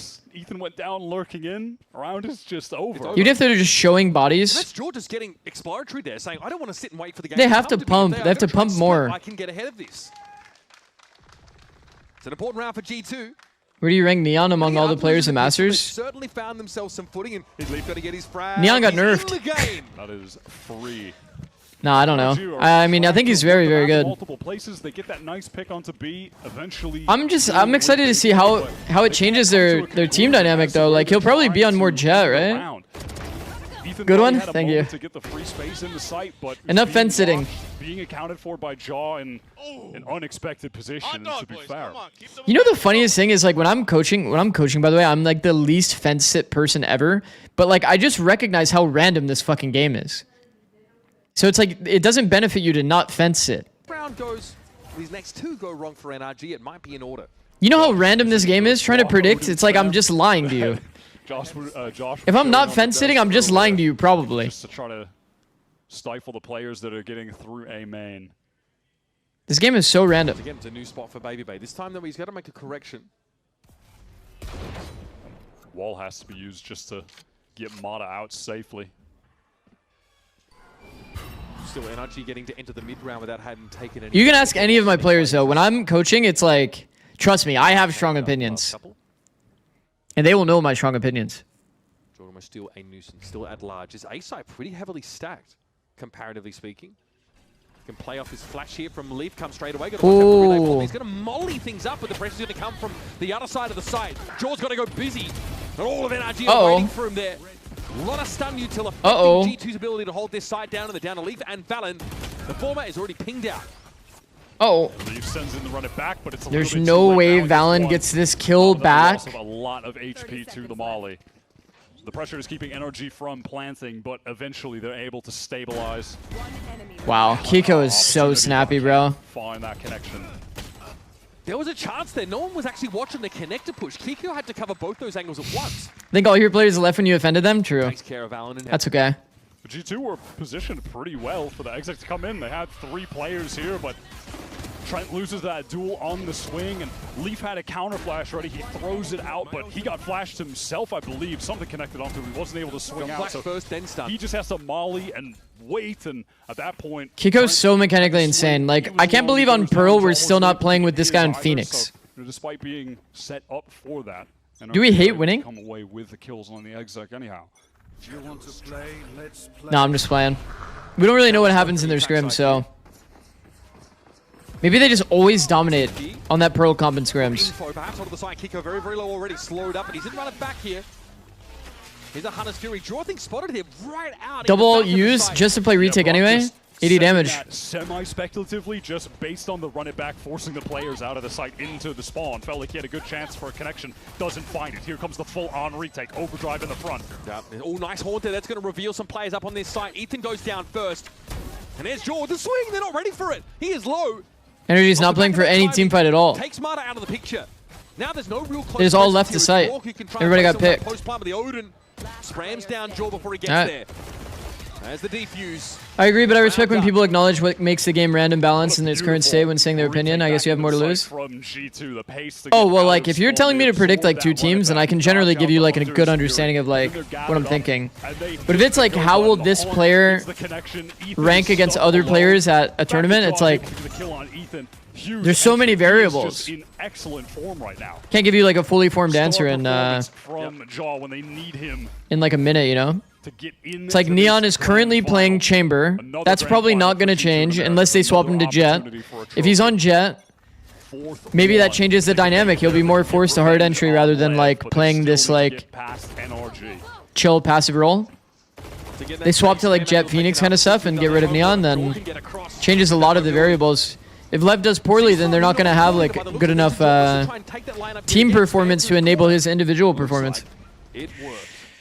So yeah, I would say it's a big fucking question mark. Neon could really just flourish because Jet's able to be played. Like it might be time to work elsewhere. Or they could completely fall off because Lev doesn't know how to adapt to no Neon meta. Really could go either direction. If I had to guess, they push here a lot. It can be a dangerous play. It's hard to maintain like an insane form like he has. Say probably a dip in performance for sure. Versus the current status quo. They seem pretty like set strat heavy. Would I still put him pretty high? Yeah, individually he's fucking incredible, Neon. Great moment. They make sound, press up, and then cut noise. If Leaf just kind of has the intuitive timing here, he'll get the catch on Scuba. Whoa. Oh yeah, just a little That's awkward. okay. Just bounced off the door. So Scuba is able to get that kill. And there it is. That's the acceleration from NRG. They were looking for Scuba to find something. He was in a compromising spot and still found success. Mata presses forward into the smoke on account of just having the judge. Nightfall comes through. It's going to tag onto 2. No, not onto Mata. Actually does, but he still just closes the gap. It doesn't seem to care at all. But Jaw and Trent are still active. They can stick though. Because of this wall, G2, they just want to get on the spike. Yeah, they get it to half. Johnson's sticking it all the way. It's to half. Now it's Trent in that 1v2. The wall's about to come down, and Mata chimes in with the off. NRG did well. Is EWC on current patch? Very scrappy round in keeping with what the qualifiers are in current patch, yeah. The ultimates from G2 do not get the value on that retake. NRG really thriving in the chaos there. It starts with this fight in sewer where Scuba got that pick. NRG accelerate into the hit, and Mata with the judge just knows he needs to do something kind of crazy, something active. Honestly, so bro, he gets into if that I smoke land that flash, that guy is so dead. and takes it even further. I mean, yes. I mean, yes. but he doesn't. Curveball does Unlucky. behave interestingly sometimes. Baby Bay, he was dominating the first kill category in these first few rounds. Now the rest of G2 really just so little to work with. Just a flash and the swing to force these G2 players back and get that orb. Deep line held by Bandit. Start a foray into mid and I don't know if this is a 10-meter duel. I mean, it's definitely a 10-meter duel if they go long. Or they walk into So it is a good Bandit angle. Uh-oh. NRG. Waiting for them to go back towards A, use this drone for the reclear, forces Trent away because if he gets caught in the corner with a ping, he might just die to spam, or he's just going to get Ooh, flashed. rewalk is nice. Know, but there are a Ooh, million rewalk is really He's nice. got to get out of there, but I like the proactivity to try to get right back into the corner. That's the kind of play you need to make. Oh my god, and they're going to contact into his angle. Oh my god. Oh my god, man. Unreal stuff from Trent. And that's about as much as you can hope Oh for. my god, man. And it might well be enough. 33 seconds left of the round, and it's Bucky on the corner for Jaw. Now, FNS raid? Did his PC crash again? Or his shit crash again? Forced to back on up here. Baby Bay with a swing out there, and Jaw finds yet another They're trying to buff that, by the way. Yeah, buffing Bandit is just not it, bro. Definitely not it. There's no time for Scuba to get out of this round with really anything, and a strong breeze to blow him over. I mean, nice run by Trent, man. Getting pushed off, rewalking the space again. So annoying when teams do this kind of thing to you. Drone immediately takes the timing to get back up into that angle. That's the kind of play that you have to make if you want to win rounds like this. Playing it High safe, IQ just player going back detected, to site, 100%. holding and getting exec on, and you have the If they didn't take value and space off their drone, they're going to have to rewalk into you. And he gets two because of it. Oh. He has the worst internet in Canada? That's good. Getting that thrifty. That's kind of like his lifeline, bro. He needs to upgrade his internet. Vindicating. On this defense side, already getting to a very healthy 4-round total. Oh, timing. Oh, he's good. It was just a jiggle from Scuba. Ballsy enough to back away without rendezvousing. Free my boy FNS. Yeah, I mean, fair enough. Hits him with some damage through the wall. The fear of dad. I mean. He said he can't upgrade? Can't he, like, change, or no? Can he, like, change provider? Walk up, bro. He does not Surely. care. How do NRG bounce back? Let's listen in. Oh, keep it out. Come back. Getting this gun. Come on, could be. We have any guns? My flash. Could be I'm far, guys. I'm far. Fade has the A line. I know. We're just gonna peek B and we're gonna end A at him. Walking up. We're gonna peek B and end A. He's Odin just holding me, leaving. I'm gonna Peek B and A. Oh, this is bad if they end A. Nothing close. I'm darting A-link. Could be back on. I'm in, boys. A-link. Nothing go. Nothing go. Yeah, close right, I think. No, not close right. Landing A-link right now. I'm getting bombed down. Wait, fight A-link together. Yeah. Front B, front B. Last player standing. Spike down. Flawless. Can we just rush the other side? Yeah, You heard the first thing they said. Oh, he's cheated out. They cheated him out of B. Baby Bay just walks down to find that first kill. G2 there as well. You can see when they get the picks on the other side of the map how fast Valen is to just wrap through as the spike's being planted. Peek B and A is like a crazy call, though. Distraction and pressure coming in from the link side. Hey, Josh wants more than 6. Y'all heard him? Let's go. I mean, yeah, he's requesting more than 6 on this defense side. I mean... Normally the tougher side to spread. What if I said I want more than 6? Like... I want 12. You think they'll give me 12? Fuck, man. Getting 6? Getting 6 on defense would be pretty nice. I mean, to be fair, when you play Chamber, though, it's like... When you play Chamber, aren't you, like, kind of a little bit more defense-oriented? Kind of feels that way. Trying to play for a little bit more pick.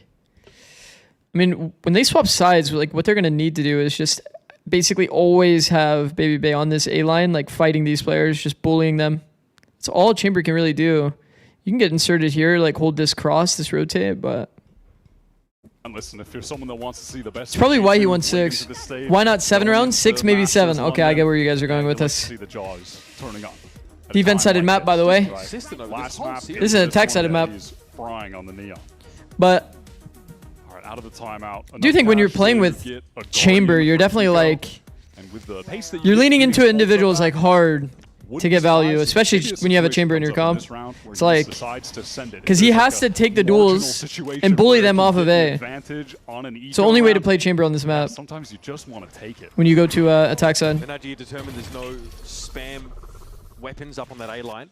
So they've just started to really stand there. G2 definitely has this approach of like playing to win, which is like one of the most blanket statements any coach can really say, but knows that he can't as individuals, they actually really do try to take their own individual timing so often. Yeah, he's going to send it, Kiko, just straight up into the 5-on-5, into the side, exact like Leaf here, like hard swinging. G2 though, they're good at handling. They can absorb. They probably could have found a better team fight together though, but. And there's Trent, nice little corner to find, but he reveals himself by taking down the clone. It doesn't matter, he's found 2. Trent's found 2.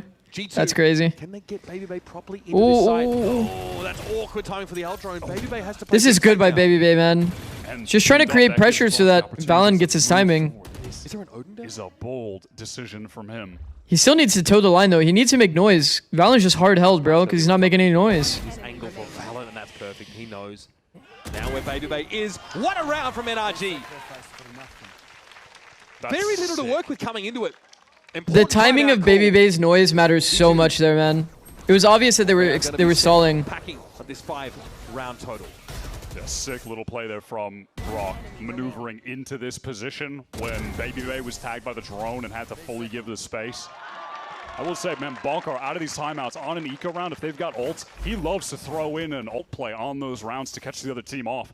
Tried to do that back on Pearl, didn't work out there, but here, run it back, plus overdrive exec into the site, and it gets them the round win. 10 rounds in, we are even. Valen here forced back down. Can hear that burst of pace from the Neon. We're gonna go for a flood. Most of G2 are gonna be in position. Look, already wow. Yes, Valen finds the timing. That's dirty! Cold showers all around after that one. Bro. Scuba here just as the so sick, man. Valen etches up his 4th. Chat, like him that's what I'm saying. G2 plays to win these rounds, bro.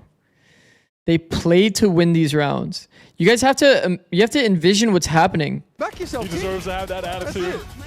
Crazy. Let me explain. Let me explain. Transfer onto the 3rd is nuts. They hear Phoenix wall going out. Neon is sprinting into backside. Right now, NRG is planning how they're going to retake the backside space after a front side freeze. While that's happening, nobody's going to be like saying, I'm holding garage, and like they'll have like a deady hold on garage. They're still trying to get set up. So he takes timing while Jaw's making audio. That is fair. But it's okay. All right, flash out, and we're gonna go. It's just like insanely good timing by Valen. Gotta be careful. Like NRG is always gonna have split focus in that scenario. It's just G2 always like elevating their players to go for individual timings. Catch someone peeking towards B, maybe someone rotating. So NRG here, they've taken this mid-slope area, right? Scuba has control, and they're just... Like Valen is just extremely smart for that. If someone gets in towards B, they have the players stacked up towards A. If the hit gets there, and they can rotate to B quickly. And they've got garage control, having Valen posted up there. What's Shaw doing? What is he doing, bro? We're getting a little too crazy. I mean, that's just going to be what happens, to be honest, when you allow individuals to play individually. You know what I mean? So that round is just pure vibes from G. You live or die by the individuals. Man, okay, they could have had a much cleaner round there. Oh, fuck. Oh, fuck. They gave them that one back for fun. Go. G2 are kind of set up, prepped for it, right? But Trent goes down on that peak. Jaw is just in there trying to fight because Valen called after getting the kill on Ethan towards. Did they always play like this? No, no. Swing out. And listen, I like that. G2 and NRG were extremely similar teams. In terms of their identity, bro, it's like G2 was known as like the jiggle heavy team. The only ones playing Super X Factor was like Leaf. And everything revolved around Leaf making his individual instinct plays. And now this version of G2 is like Valen's taking his own timings, Leaf's taking his own timings. Trent even is off-angling and taking his own individual like fights. Like you see a lot more individualism from G2. The development of this team has been definitely very remarkable. G2 and NRG were so similar. They were like both jiggle heavy, try to like get some like good fights going. G2 was a bit of a 5-man clump retake team. And the reason, somebody asked in chat, like, why does G2 player always get multi-kills against NRG? The reason is when you're a team that takes individual timings and you're a team that 5 stacks, like NRG is a team that usually like kind of clumps up. They play a bit like more like heavy clump team fight kind of style. You're just going to find multi-kills against that style of team. They're all scaling out C-long together. Valen finds a timing, and there's just 3 people that are like clumped on the site, waiting for good spacing so that they can do a refight into backside. Against teams that aren't as clumped up and they take a lot of individual timings, like let's say like Loud when they were playing well, they were like kind of spread across the map, doing a bunch of contacting. Like you're not going to get multi-kills against a team like that. It's more like you're gonna find pick opportunities against a team like that.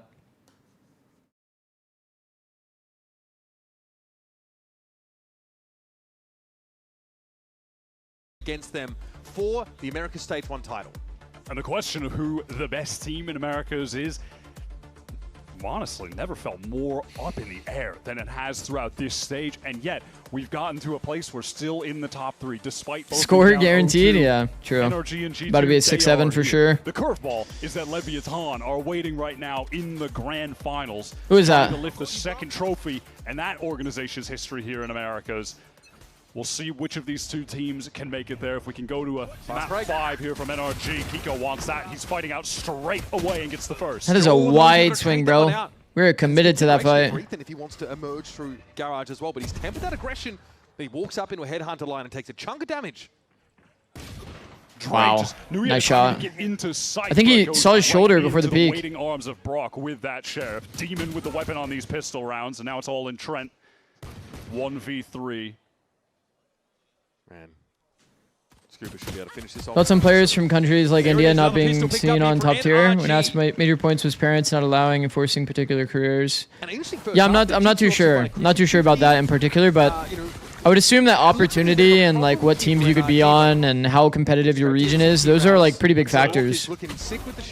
If everyone in the region is pretty solid and good, competing at a high level, or you have a lot of opportunities to scrim like good teams, and you like naturally get better.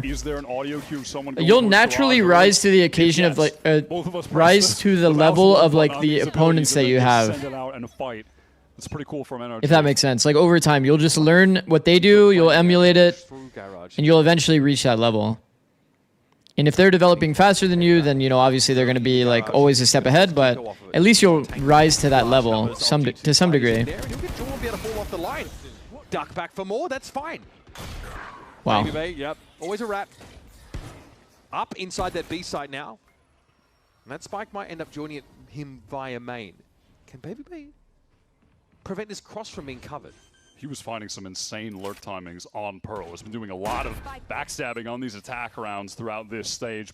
So we planned it for front B, but then we pushed C-Link, so like we're looking for a pick, and we don't want to really live here though. The problem right now is that G2 is kind of living in this space. If they take the rewalk timing through Garage, it could be pretty money. I think they are reading the flank here because they haven't seen anyone. This early Garage reclaim means there's a potential rewrap. No, he's going to walk out. He could have taken a little bit later of a timing, man. That's unfortunate. Trent has an impossible job. Walking into 3 players staring at you there. Block the suck as well.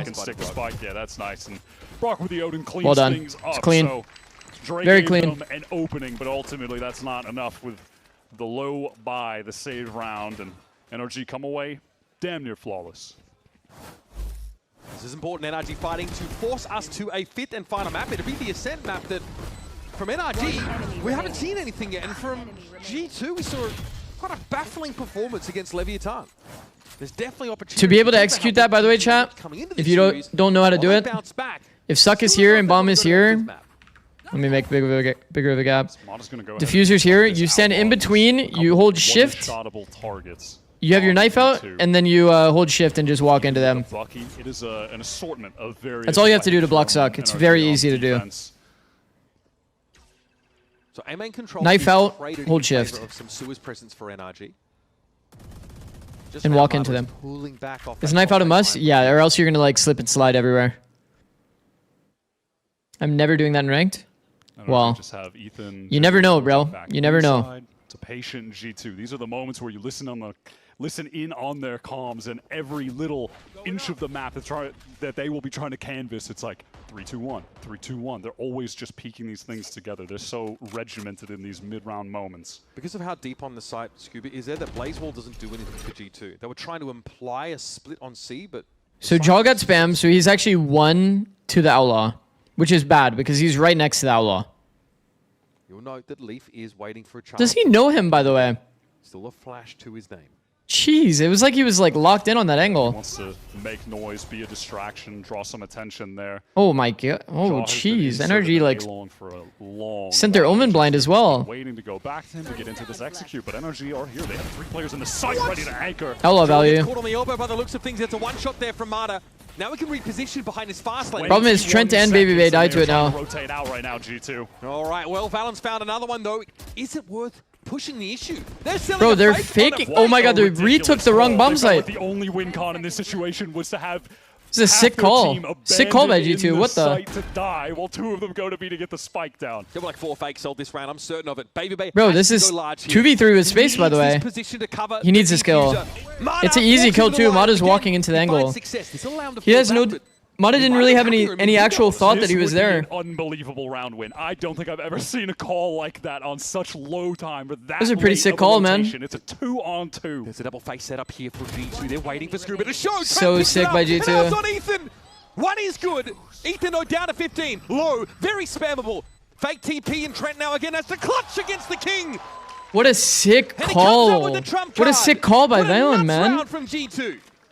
Insane call in that ultra late round. What a sick call, bro. In this situation, they have 2 players on site walking around just taking the duels, while the other 2 are like going back. Like the attackers are just going to be running into a brick wall on that site. They're going to send it and just try to win the fight, get the spike down, do what they can. But G2 you need to talk about this round in plat chat. This was a very fucking sick round. You're actually like completely right about that. 15 seconds remaining or so to run back to B and plant in a man What a disadvantage fucking situation. crazy round. That'll be more winnable. I like what Ethan was thinking there. He was just too low. The problem is he can't put the tap, like he can't tap the spike, so he's not putting any pressure. That's like the only issue, right? He did bait Trent out into the angle though. Prowler into a garage here, Scuba. So there is a world. Oh my, Dangerous stuff. Kiko doesn't expect the 3rd player. Now Leaf is so deep here on their C side. He's practically part of the masonry. On too low HP to actually get anything done though. Nightfall avoided by Ethan. Valen just trying to wait for a moment up in mid-window. Dre has to fight close with that stinger, but Ethan gets the best of him. Trent on the Phantom. He hears that Ethan's crossed. That's important information to pass. They can pull off this side. Yeah, Trent has to give that space, and at this point is happy to get somewhere else on the map that's a little bit safer. Valen tried to go for a pre-fire. Vandal now. Gonna just try to meet up. I feel like Valen just not making any noise. I mean, maybe he already made a step, which is why he pre-fired, but if he doesn't make any noise, he just gets like crazy amount of info for his A player. 4 years, 5 years, these guys have been playing together. All right, 2v3 with space again, but the space isn't sick when you're on the A-bomb site. To playing in challengers to qualifying teammates for ages. Can G2 take down another 2 versus 3? Only 1 spotted though. Player in hell. Peek on timing here is beautiful, man. So sick from Valen. Still healthy enough now. A crossfire put He's just walking into another duel. Doesn't seem to matter. Trent again gets to be. Oh wait, yo. The apple. And the later mouse gets the cheese, baby. It's a tie game yet again. It's G2 even it up. Do you know how many times G2's had 2v3 with space in 1? It's happened so much. Got the star power and the right decision making going for them. And man, I know it's been a while now, but it is just good to see Valen playing his traditional smoke rolls because IG. Brock gave free audio there though. That in is the what 1v1. he does when he's on the Omen, when he's on the Astra, he's just at his best. G2 again, these rounds. G2 did play that well. No, that's what I'm saying though. G2 plays it well in the 2v3. When they have the extra space advantage, like they play it very well. Let's listen into some comms here to see how G2 advance out of this position. Go. Yeah. Get orb, Alex. Full greed. He's gonna be here. Give Alex the plant, Trent. Or could be there. I don't know. He could be close right. I don't give a fit.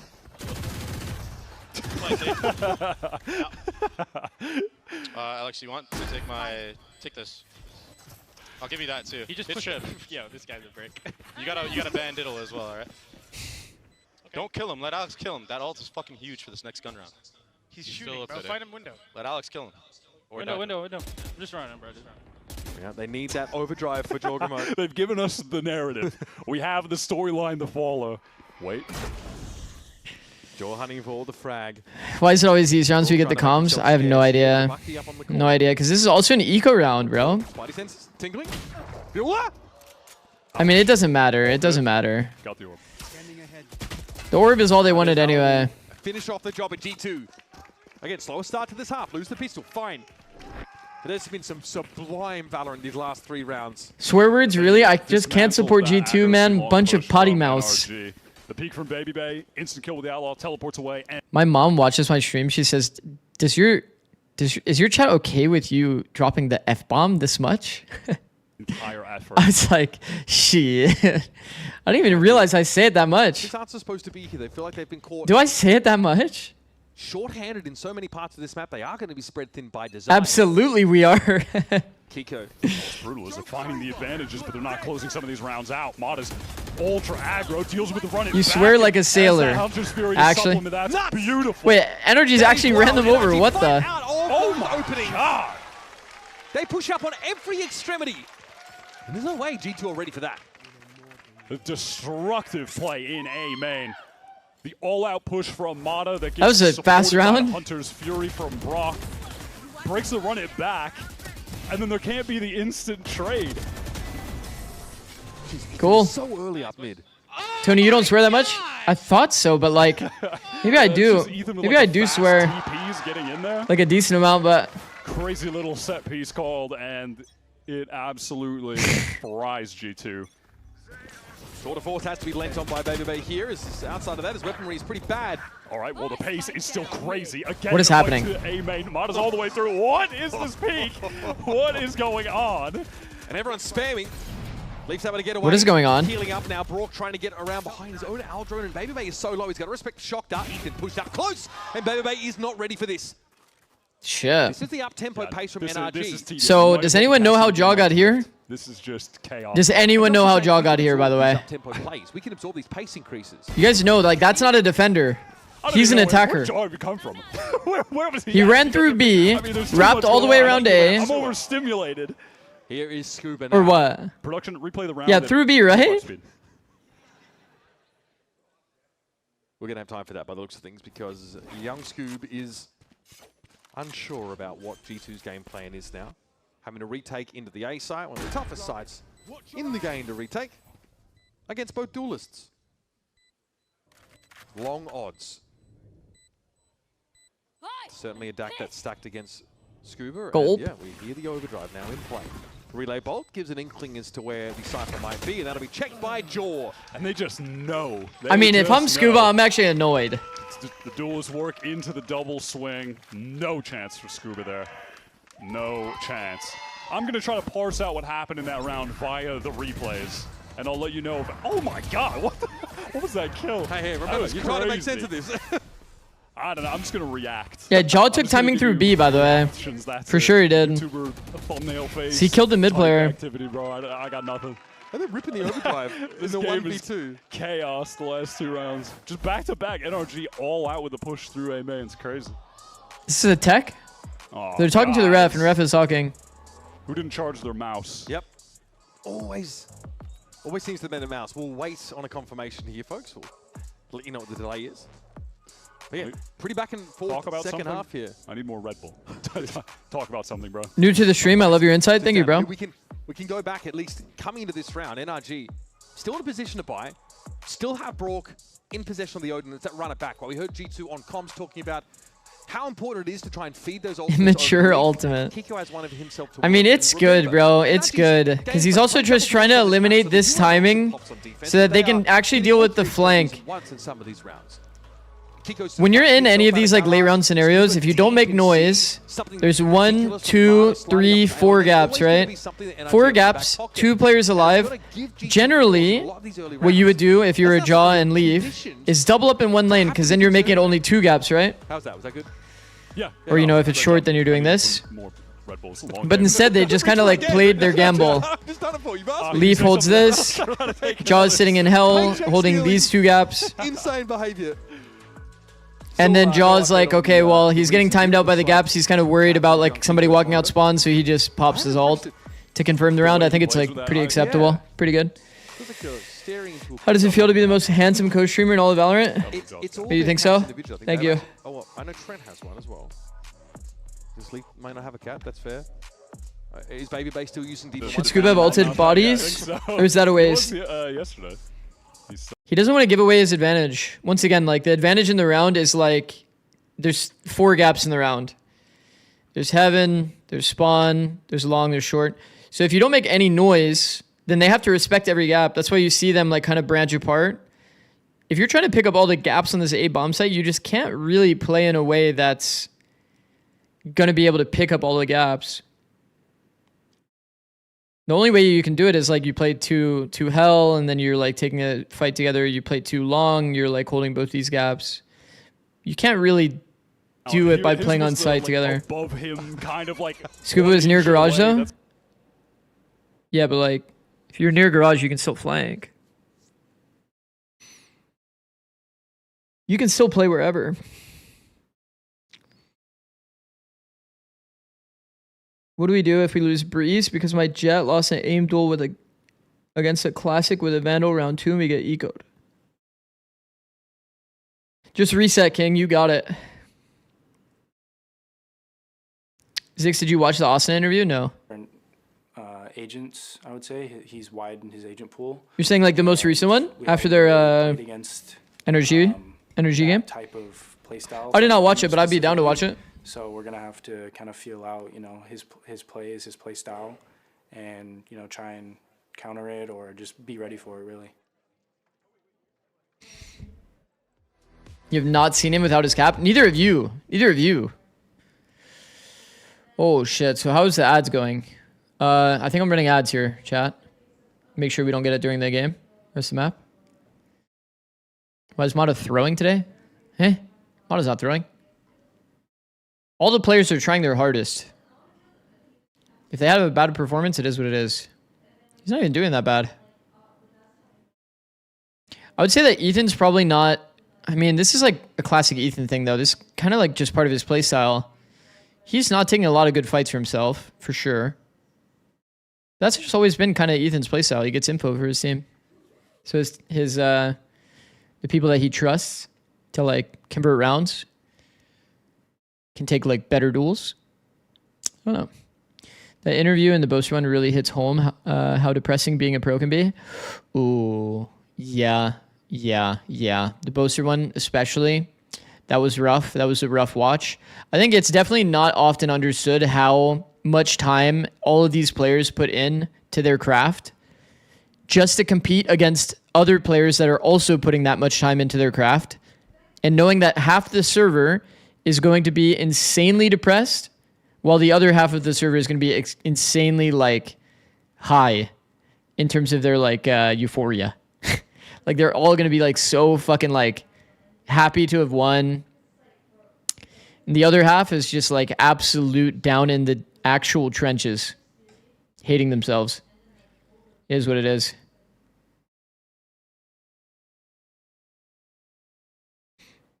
Why don't they show the map score though? We've got a close game here. But is it really that close given that NRG has double pistol? Feels like G2 is kind of running away with this. Man, this round 15 was fucking sick. This round 15 was so sick.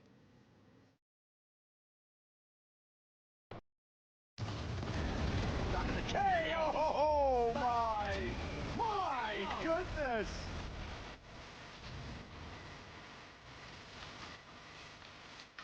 It's a 2-1-on-1. Are you joking? He is out of his mind, Ethan!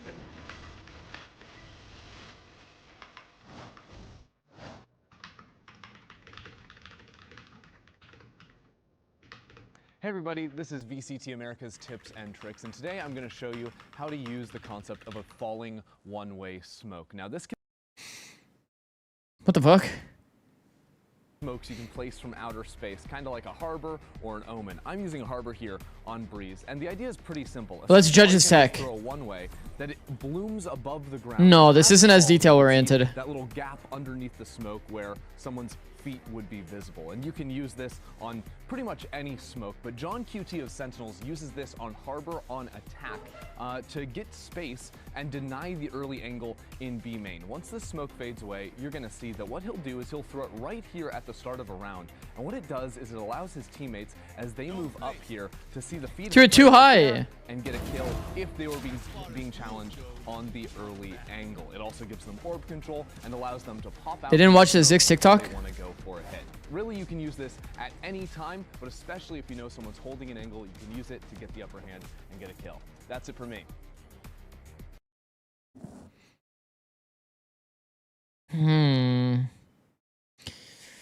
Okay, chat.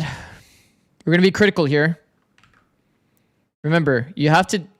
The smoke has to be like very close to the ground. If you're doing it too high, like how he showed, like there's a real world you end up like just like helping the enemy team because you're giving them like time to be ready for the peak. If they're at the edge of the smoke here, they just see you for free, and they know that your peak is coming, so they're just gonna hard hold you because you're gonna one way and then peak. You're obviously not just throwing the one way for fun. So don't do that. Make sure that shit is low. Don't be greedy. And then the other thing is, when you look at the minimap, you know how there's like a swirly that is on the smoke? When the swirly goes away, that's your peak timing.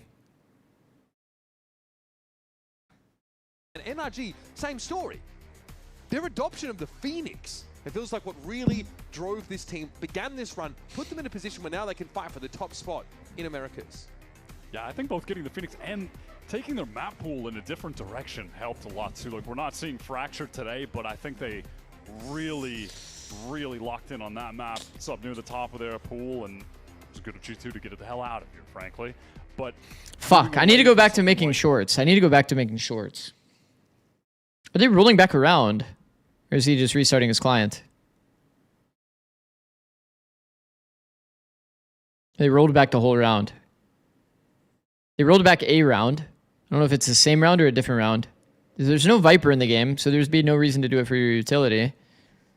They roll back that round.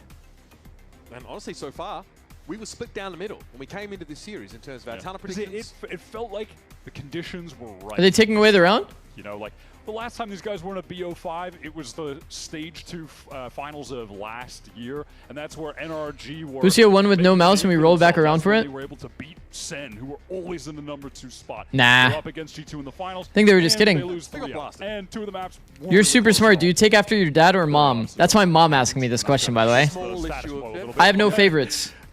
You move on from there. And I have no favorites. This year, even on Haven actually was one of the maps. In kickoff, G2 obliterated NRG 2-0 when G2 debuted some of their new double duelist looks. First time they were really playing this. Wait, is Dad watching or no? Game style. We're getting back into it now. I'm told we had a bug with Kiko's Phoenix ult. That's what was being looked at. So round roll. Wait, they actually fully round roll back. Go back to 9 here. And Jogamo has been instantly inserted over towards what the? So G2 will have a later option in this round to pivot back, go for an A execute if he doesn't get re-cleared. Yeah, it doesn't get re-cleared if he keeps this space. And there's a re-clear towards long from NRG, but that is not. Wait, what the? The moment this G2 team are. Oh my god, he just opped the camera. Prod both extremities of the map. Dre with this op over towards C, leaving Job. Both of us. Oh, I have no favorites then. And deciding what the best option is later in the round. It's a mid-round walk-up. No, okay, he sees it now. This is going to get Leaf. It's going to get his attention. NRG feeling really starved for info, knowing that Baby Bakery pushed up C, knowing they have no... Oh, he hears all of this, by the way, Jaw. The read from the team right now was that there was just going to be an A exec, but it's only Jaw alone. Getting caught by Brock. Scrivener revealed this is going to promote a rotation in. Oh, they're cooked. G2's full cooked. Right in time, but Leaf just deals with bot immediately. Big frag for Leaf and there's Baby Bay clearing Scooper out from the back of the side. Kiko, can he flash into this? Runner back active, of course. Gets a second chance, may not even need it. It's on Valen now. Oh my goodness. Kiko will return. Post-ult. Valen has to go for this plant though. Time is so short that Molly would have stalled him out. Blaze wall. That hurts, man. That really that stings. change to the wall. I mean, yeah, it does so much damage going through the box. Valen now knows where Kiko is. What a swing! What a win! What a Red Bull clutch from the captain. Thank you, Midis5, for gifting my mom a sub. Valen delivers. That's good. That's good. Thank you, Midis5. Series late in Americas where Okay, they Valen should have won this round, decides to NRG. be that guy. Like in the qualifying game for kickoff to make it to Santiago, he went. Can you please stop jinxing my team? I'm sorry, bro. It was something like that. Playing That ain't on me, though. That ain't on me. That's messed up. That is messed up. Just late in these Americas tournaments, the highest stakes matches. Like, they should have won that round. Especially. There's no. They should have won that round. Exhaustion with him at all. No, he just thrives in this. Okay, G2 maybe it was like karma because they won the before the remake. Also, what is this shot, by the way? Off the top fucking rope, this guy just jumps down and just instas him on the off angle. They're all the first bloods as well. It's ridiculous. It's just giving a feeling that G2. Like, what even is that entry? This is the funniest entry of a round I've ever seen. Scuba's pulled over towards that garage direction here, leaving C site open, with the exception of that U2. And now where do you go from here as NRG? You want to play for a retake later and you have no smokes for any of the choke points? Bit of a greedy cam. No paranoia to get back in. That's going to be tough. Oh, he's seen so many. He's seen like 4. Anchor this site. That's a win con they can play to. Mata, great first shot. He got in so quick. Can he get out though? Wow, man. Yep, he sticks around, doubles back here with his overdrive. And all of a sudden, that ridiculous early advantage G2. Flash reswing. Ooh, well done by NRG. Great play. Extremely well done. The right decision there to get aggressive fight together. Now 4-on-2. These are the kind of situations G2 would have to have an insane like hero play moment here. In the late round with less players, winning out clutches. Oh, he's dead. NRG need this bad. Leafs have been allowed to cross. He's so alone. He is so isolated. Trent is for some reason fixated on this garage push that's never going to come.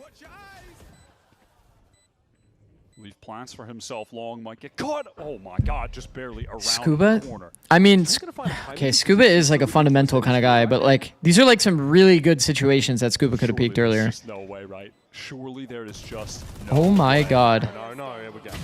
All right. Oh my god. Surely not. Flash.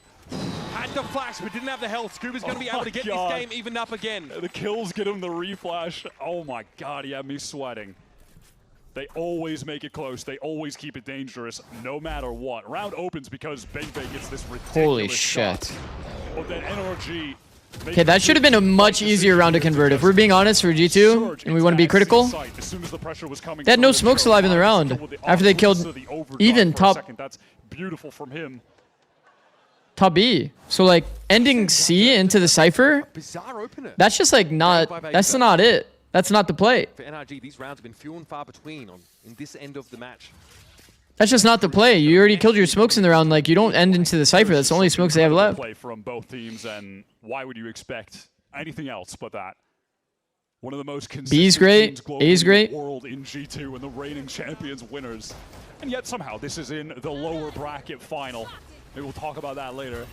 But it's, again, Ooh, he's force forward. Gets his kill. Probably traded. There's too many angles here. Kiko. Oh, fuck. Okay. Okay, fair enough. Well done. Holy shit. The long barrel of the law prevails. Felt like we haven't seen as much opping from Hectic game, bro. What the? Points in his VCT career, but one of the best in the league whenever he picks it Yeah, up. this is like the last buy for G2. If they lose this round, then they're cooked. Fighting towards this seaside, the backside trips that are playing for Kiko's so fast. team, giving your team the ability, to flood, just like that, right? They get back in. No one is able to break the one trip, so even with that previous round was so important for G2 to have. Scuba still just gets that free one, right? We were promised a scrap. Remember they killed smokes insta? Looks like NRG are going It's a rough round to lose, man. Flash with the stun over the wall. That is sick. Valen got his insert timing. Oh shit. Oh my god, Ethan hard clears him. That is insanely diligent, bro. It's crazy that he's so aware of that. Leaf tries to get through that garage spot with the run it back now. He might come back with some backup. At least George taking up that position. It's a pretty shallow owl drawing out towards C-site. Oh good, we got my opping IGL on Oh the my case. god, he's dead. Oh, okay. Scuba just 1 for 1 there, but that's going to be enough, surely. It's B-side now looking open for G2. Wait a minute. No, that didn't just happen. That didn't just happen. That was Ethan out in the open on the angle. Oh, as that well, didn't so just he can't happen. Even gonna glide back, stay alive. Brock getting flashed up. Back on the reswing, he gets it. Fall blind doesn't see them out. Hold in 1 for the boys is the game plan. Brock trying to get involved in the rest of this round because Trent is the last one standing. Planted at the back of the C-side. This is actually awkward. Man, G2 players stay so active. It's good. Wait, he's kind of giving. Oh, I don't like that. Oh, I don't like that. And then the Odin spraying you. It's a terrible post-plant position for Trent. It just Oh, whoa. Mana can easily jump peek and confirm. Oh my god. Oh my god. Oh my god. I mean, my heart dropped for a second. That is crazy. Oh my god. Now, though, Jeez, man, these rounds are so crazy, man. Against the Odin Sova. No way, we're actually going game 5. Jumping around while you have low HP. Is map 5 in the cards? We talk about Baby being really willing right now as this Sentinel main lurking on attack to try to push for timings. And it was working out early in this half, but we're seeing in a crucial round like this, it's just not paying off anymore. Scuba has the awareness. He understands that gap. Ethan dropped the op. I think he swapped it, yeah. Life on that round. Now the last that was scary, bro. Of him dying with the op. Play for overtime.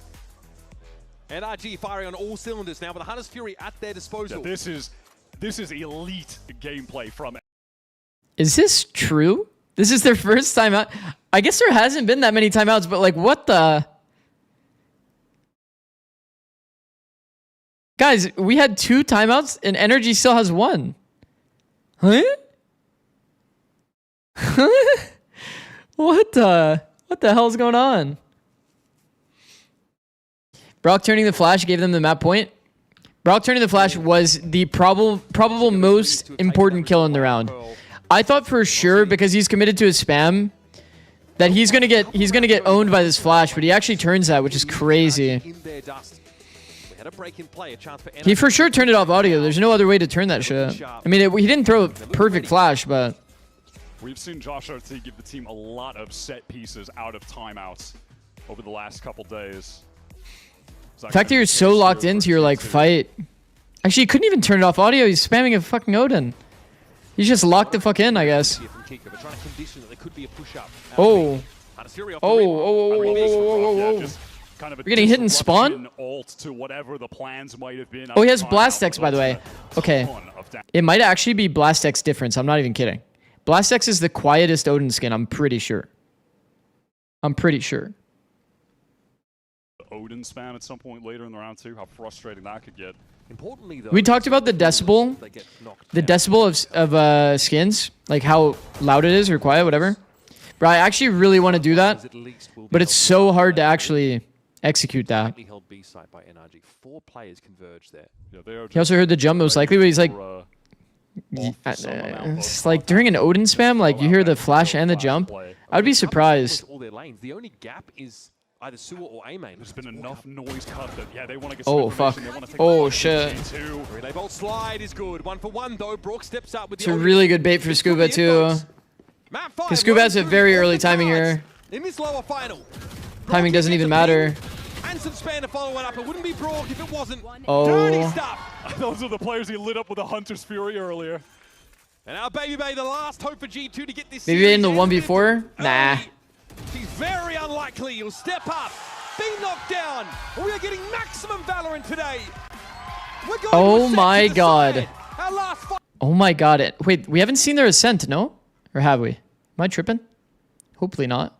Oh, we did. We saw G2s. Ew. Ew, I just remembered the ew. I just remembered this. Ew. But is it going to be good against NRG's ascent? Maybe.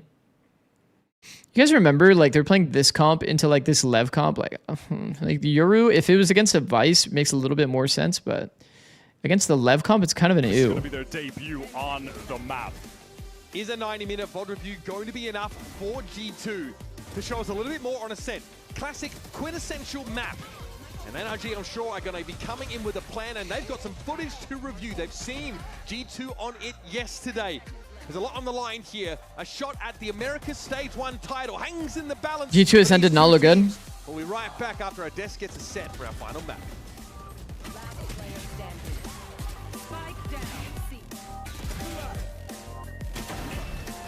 This was a 6-6 attack half. To be fair to G2, they're playing against Lev, and Lev is like definitely a bit of a faster pace than NRG in terms of attack ascent. Like, it makes sense they would get caught off guard. You know what I mean? Do you think they changed this comp? Do you think they changed this comp, like, or nah? Probably commit to it. I think if I was in their shoes, I'd probably commit to it unless Jaw said, I'm extremely uncomfortable, I don't want to play Yoru. Probably just playing the same comp.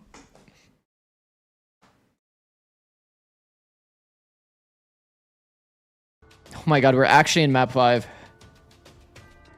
With 1 day prep, they play it out? Probably. Because it's a seeding match, they probably wouldn't want to show, like, if they do have, like, a backup comp, maybe they wouldn't want to show, like, their potential pivots that they can do out of that comp. They also don't have the most to play for right now, right? Yeah, exactly. It's like one of the rare moments where, like, saving strats is actually kind of, like, valid. What do you think the NRG comp will be? Oh, wait, you, hold on. Ascent? Okay, they could play literally El Clasico. They could play literally El Clasico. But couldn't you also see the world where it's like, this guy... Okay, hold on. You could also see the world where instead they have this. Ethan randomly plays Silva. Then they have Brock, or Mata is Neon or Jet. I feel like we would want Jet. Brock has been playing a shit ton of Vice, so I feel like Vice is actually valid on this map. And then just, yeah, Omen. I mean, I really, like, okay, I don't think they're playing KJ, like, so, like, that might be a little bit fake, but... I mean, what does Kiko play if not K... Like, doesn't Kiko only play KJ if he's playing Senti? Am I crazy? Has he played anything else? When he was Senti? Not really. He's, like, only played KJ, but KJ is, like, kind of bad. Wait, what bug to make them round reroll? I don't know. They just said something about Phoenix ult. I didn't go back and look at it. I could go and look at it, though. Hold on, let me see. It was the 9-10 round. I remember that. Okay, close that. Boom, boom. 9-10. 9-10, 9-10. Or I guess 9-9 round.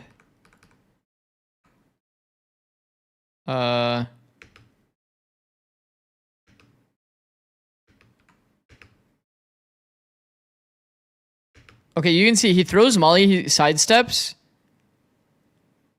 and then his ult doesn't go.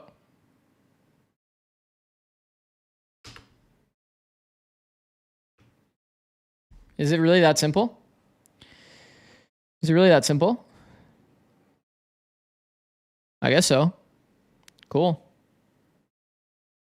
Cool. Sounds great. All right, chat. I'm gonna run ads and I'm gonna go to the bathroom before map 5. Holy shit, map 5 it is. Let's see who wins. Be right back. Kiko on the entry. This guy's been absolutely successful, and that was one hell of a transition. Dude, I really love the way that NRG were able to scrap together and find some rounds. I mean, most of this is because they won double pistol, right? But they still have to win some rifle rounds somewhere. And on their attack side, it was coming with these AXX. And Kiko was actually massively instrumental on their defense side too, with his Phoenix ults flooding in. So the combo, the value that they get from this guy, he was the spearhead that made something work on Haven. And it was the exact same in the last series they played as well, where he was the guy stepping up and bringing NRG back into it. And that's looking at a BO5 today, where he's played the Omen, he's played the Killjoy, now he's played the Phoenix. They're asking him to do so many different roles, so many different tasks, and he's just been so incredibly consistent for NRG in all of it. But every time you ask him, he always says, I like this. I like to be able to have the flexibility to play what I want to play. And as a result, I think, you see it right then and there. And I gotta tell you, there's something in the water with NRG when it comes to getting these young players going, and like Mata, Scuba, right? Sure. How they were able to incorporate them into the team so well. And now with Kiko, it really is impressive. Yeah, it's really incredible for me. I think that NRG's turnaround this stage after losing those first two games, a lot of it has been off of the role changes they've had for Kiko in my mind. Having him on the Jet on Breeze, on the Phoenix, giving him these opportunities to be in the roles where he he really shines individually. I think that's been like the extra % for NRG that's made the difference. He might get his wish today of being able to get the first victory against G2. This is already the best performance that NRG have ever had. Yeah, they doubled up, baby. They doubled up. Before, they had only ever beaten them on one map across 5 games. So we doubled up. Look at that. 100% success rate. Of course, so for more on what is going on with our IGLs, because there's been an incredible battle happening there as well, we have Ender to break things down. What you got for us, buddy? Yeah, truthfully, I thought Valen's calling was absolutely excellent. Nah, come on, man. Get this guy. Get him out of here. Whoa. Get him gone. Look, I want to talk about the brains of the operation here. All right, Valen called a beautiful round. This is the cope for G2. He's still calling a fantastic game, and I just want you to watch how expertly he shows presence around the map and sells a critical fake at the very end. The start of this round is very simple. It's just a little bit of A main control. That's going to be the first place that G2 head right at the start of the round, and it's all to put their Neon and their Chamber back into the line. But you can't just exec into the site after this. Number 2 means you got to head into Garage and pull some attention over towards this C side if you actually want to sell that you're going onto that way, and then you can pivot back into A. But still, there's even a little bit more. There's going to be a Prowler that goes down long, because right now, with this smoke, G2 could have any number of players behind it ready to pop on out and hit into the site. That's the idea that Valen's trying to go for. Now, Ethan on the other side, he's not going to bite on any of this, because G2 haven't really shown anything. They've shown utility, but they haven't put bodies on the line.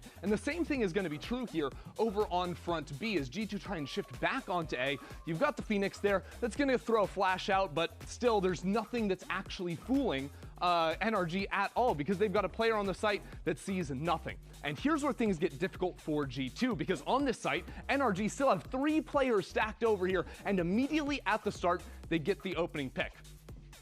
And all that time that was spent means we're now down under 30 seconds. So Valen needs to come up with an answer quickly. And that answer is going to come through in the blink of an eye. With now 20 seconds left on the clock, Valen realizes, hey, if we're trying to sell a fake onto this A site, we can't just throw utility. We got to put some bodies on the line. And Valen says he is the guy to do it. Look at it. His Phoenix is miles behind him. His other players are rotating onto the B site. But unless Valen gets onto the site and get kills and convinces NRG there's a hit coming down, there is nothing that's going to stop NRG from fully reading this play. He goes in, gets the kill, buys all this time, pulls those players off the B site to set up for G2 to plant the spike, and eventually for Trent to clutch out and win the round. You don't got to watch that again. Just trust me. Trent's got you in good hands, and G2, solid hands heading into this 5th map. Yeah, that sets us up now for a clash to score. Yeah, at the very least, apologize to Dan the Penguin. Good, my, it's like we're animals over here. But of course, though, it is going to be a bit of a savage game as we get ready for map 5. It's going to be Ascent as we dive into this. Let's talk about what we should be expecting here.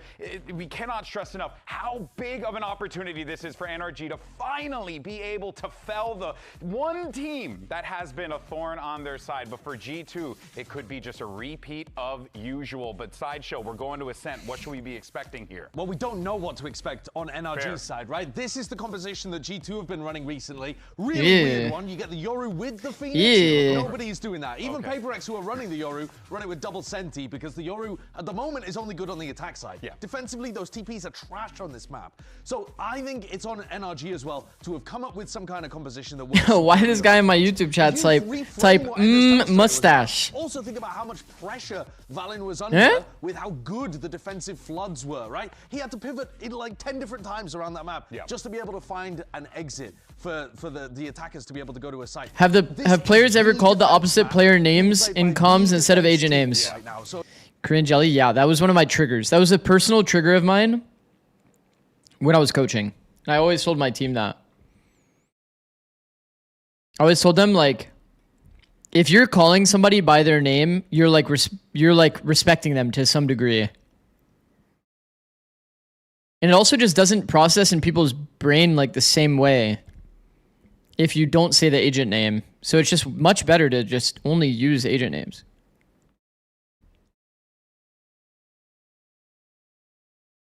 Because, I mean, you'd be playing against, like, certain players, like, you instead of saying, like, Jet top B, they'd say, like, Osbots top B. And I'm like, why the fuck do you say Osbots top B? You know what I mean?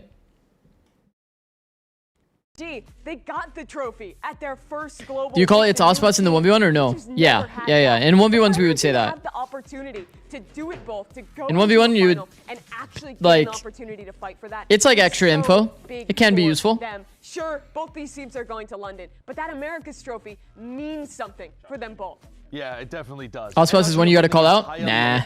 All the way through here. You can call it out in like clutches and stuff when you know how people play clutches. An opportunity to face in the grand finals would be electric. Great. Or like, for example, like a classic one.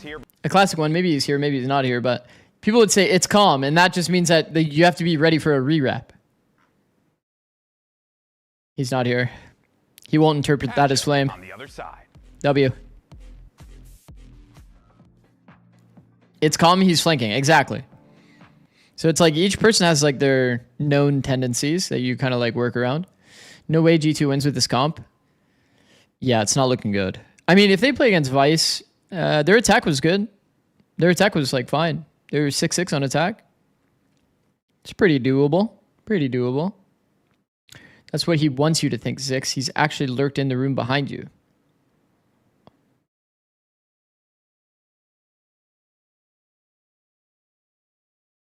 What the fuck? I hope not.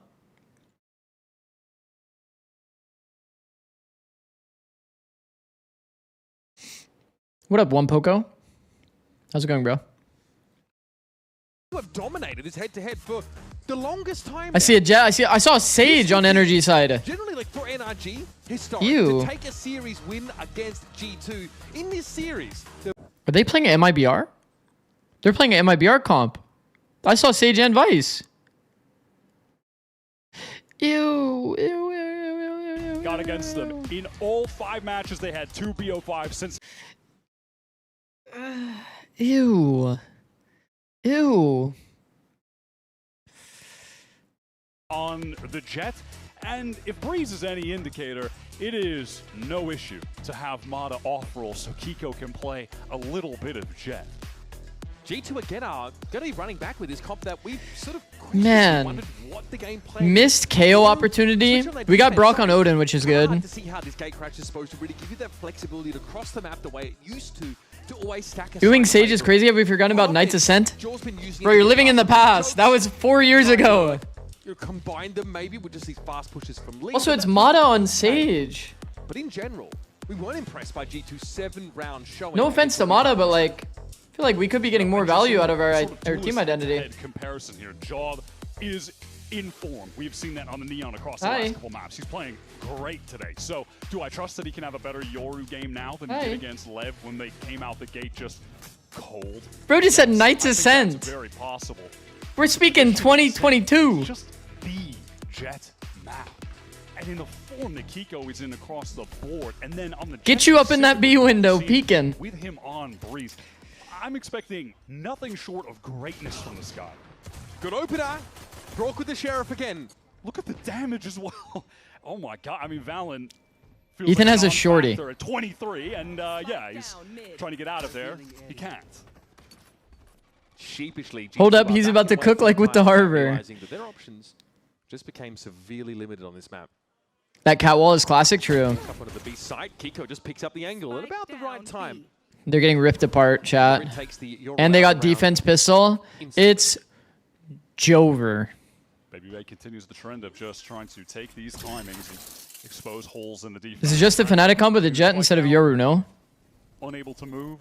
No, because it was Chamber. It was Chamber, not Sage. They want to figure out where Baby Bay Chamber is. Vice. They can just shut the door in his face. That's just disrespectful. This is the comp that MIBR was playing, no? Brock shut the door in their face at the start of the round, frankly. Yeah, it's multiple different doors. Here's the thing. If G2 actually had Chamber in their comp, in the same way that Lev had Chamber in their comp, isn't it like this comp is just bad on attack? It's like really hard to deal with a Chamber. Like exceptionally hard. That's like the one saving grace. I mean, like, Yoru's going to have to effectively be like a Chamber. But those two, Trent and Ethan, have been trying to clutch up against each other all series long. Fnatic switched to Vice Sage. Oh, really? Oh. Furthest Oh. G2's pistol record matchup. Oh. against NRG like Oh. that. Oh. Trent versus Ethan, that is a hell of an initiator matchup. I see. Two of I didn't even know that. goats for What real. the? G2 Why did I visualize them still playing Chamber? A lot of classics. Save for Baby Bay. Fnatic switched to Vice Sage because PRX played it. I mean, I don't think it's necessarily bad. I Standard Phoenix don't think it's necessarily bad. Tried to re-swing back onto that line. Your attack win con is definitely like splits, but like, man, you can get worked by an operator playing a comp like this. Just get to go around the world here and play for as many orbs as possible. Yeah, this is the kind of setup where if they go back into Ethan, if there's a lot of noise and a rush, well, Mod is there to just throw the slow orb from Tree. If he needs in Tree, there's the thorns there that can be popped by Scuba. Well, it's going to be basically a guaranteed bonus round run it back for Leaf now. Scooping up all those orbs. That's the main Who's comp or NRG running? Well, we most recently saw it with MIBR. Walk up. Cat playing But people are saying that PRX and that Fnatic played this comp as well. Oh fuck, we're gonna be mining for diamonds for a while here. Yeah, that's going to take a little bit of time as well. I mean, it's again, yeah, run diagonal, so you've got to break every section of it. Really. Do we have enough for a pickaxe or no? Yeah. 30 seconds left. Extremely troll. Okay, well, there's the sheer wall as well, also stopping G2. Again, this is just Logs is kind of an S tier position here. NRG's defense side setups on this map. Goober up at Logs. That's pretty nasty that he's got 4 there. That's pretty crazy. The fourth is crazy. All right, dominant from NRG. And just a side note. PRX plays Yoru instead of Jet though, yeah. Brock's cam for that last skill there. Send back in the pool. Brock on 2021 my ass. Oh. It's kind of nice. Now, they did remove some of these. I mean, I don't think Sage is like bad. It's just like, you really are telling me like with Mata on your team, you want to put Mata on Sage and what agents are you thinking Kiko on Jet? And then Ethan's playing Omen, which I think that Ethan's Omen has probably been his like one of his worst characters. Your old hands. Obviously the. I mean, maybe. It's annoying to play against this kind of comp where you're like playing against double Senti plus op. And they got the defense pistol, so it's like, it looks like Ethan's budgeting for the op. I think this is the first bonus that we've seen today from NRG that wasn't a clear, like an actual clean like rifle bonus. Won't be able to one-shot Baby Bay though, so it's possible he gets one shot off and then he'll, I mean, fully expecting him. Kiko Jet is insane, yeah. Kiko Jet is insane. But it's just it's these two that I wanted to like get extra value out of was the thing. But I guess Ethan's always down to fill. So it's mostly like Mata then at that point, right? Slow going here, but you know, G2 pushed up on that B-side extremity. They start to get some progress in mid. This is Jordan now testing the smoke, but NRG wisely know that, yeah, this is probably another of the levers that G2 are looking to pull with this very slow B presence that's being scaled up just now. What up, Raku? You got a gifted sub earlier, bro. Congrats. A little bit, then going back into the B site to anchor, and Scuba wants to get there to help from spawn. The really good molly there. The angle. Denies the push upstairs on that far Thoughts on the Euro pick? I think it's good against Vice. Sheer wall though, yeah, there it is. So it's not that bad. Cross-map slow On defense, it'll be kind of helpful because you don't have chamber. Actually, kind of like find picks maybe. Here waiting. Better weapons though for G2 is starting to chime in now. I mean, G2 did well. Jaws trying to pull people over towards the A side there, but now we'll have a chance to set up. Wait, when he said chime in, I thought he meant like it was going to go into a Scuba loves it there. Add logs for comms thing. Leaf here's the reload, and that's a free kill. Here comes the mage. Nice. Well done, G2. I'm watching you. What up, Salada? Okay. We can quickly talk about this because I just saw G2 do it again. G2 is an expert team at the front site freeze into re-exec backside.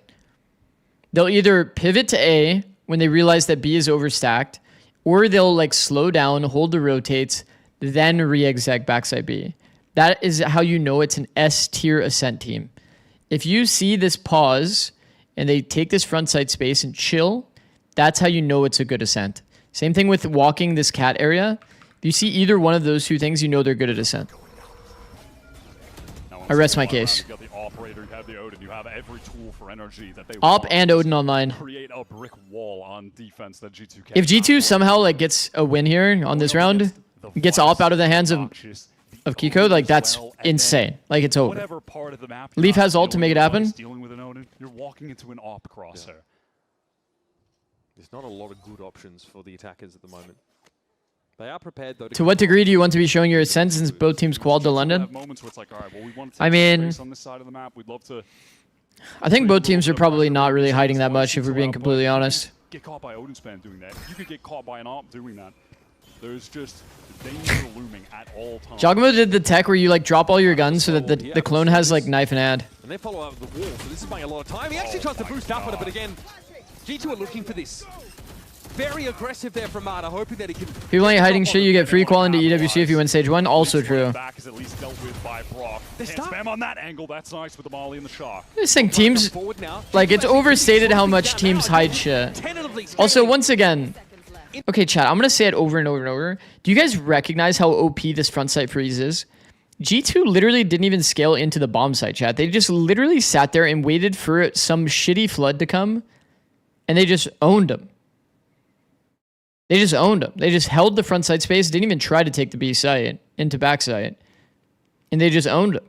Those fights feel so bad for defenders. When you're trying to like retake the front site, enemy is just holding you. You have counter util, like any counter util, you just die.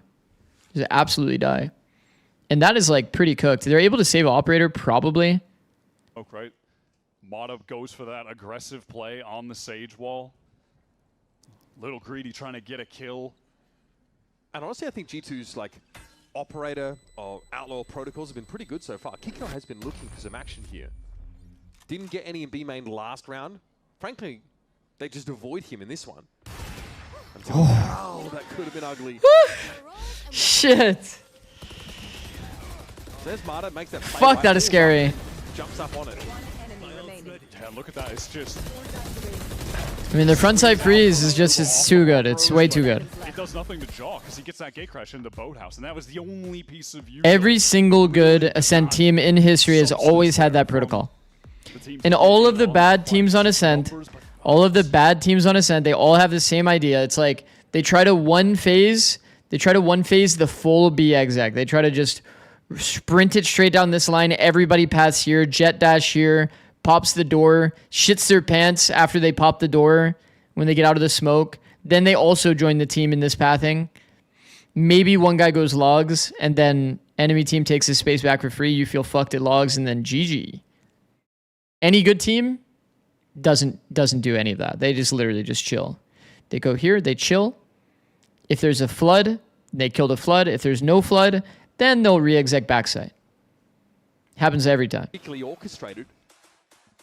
And now we're only but 4 rounds in, and timeout is being called by Bonkar, working there with Mitch as well. New addition to the coaching staff for this stage. Bonkar is... So is the inference for us ranked players don't hit B? I think in ranked, probably the best strat is like going cap. Being a former IGL himself, and I'm sure somebody in here knows what I mean. Like, if you lose a round to a cat split, and even if you're like stacked A and like your team doesn't know how to like play against a cat split, you'll just keep losing to a cat split over and over. I feel like each map kind of has one of those. Like on split, it's like a B split. Oh, he died to his spam, by the way. Behind him every step of the way, though. Now Kiko is on the flank. Kiko is so fast on this flank. Go into the shear wall to pick up this angle. Okay, Baby is the type of guy that usually peeks this. Unfortunate. Missing out on these opportunities. Trying to meet up with him. But even Baby is diligent here. What the fuck? He's just chilling. Player in wine. Baby Bay's also sat right here. For NRG, there's a gate crash as well in A main. You just want to get out of this. Oh. Again. Oh. Paranoia setup. That's nice. Well, that's not good. That was the tailwind that had to be used. Now you tuck your player in towards wine. I think Trent knows he's going to get pushed. He's just trying to dodge any potential spam. And he gets rid of Kiko.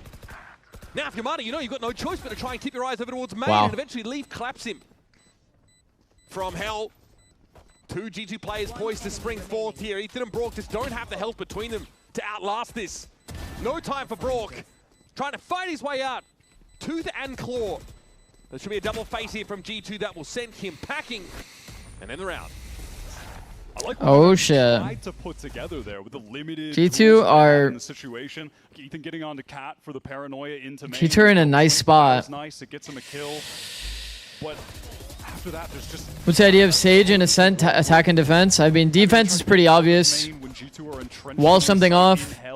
Use slows to stall an exec. Just classics pushing closer on the site. That's tough. On attack, it's a lot of anti-flood utility and simplifying splits. Generally, you run out of smokes if you're going to do like a B split because you want to smoke cat, you want to smoke top mid, and you want to smoke spawn.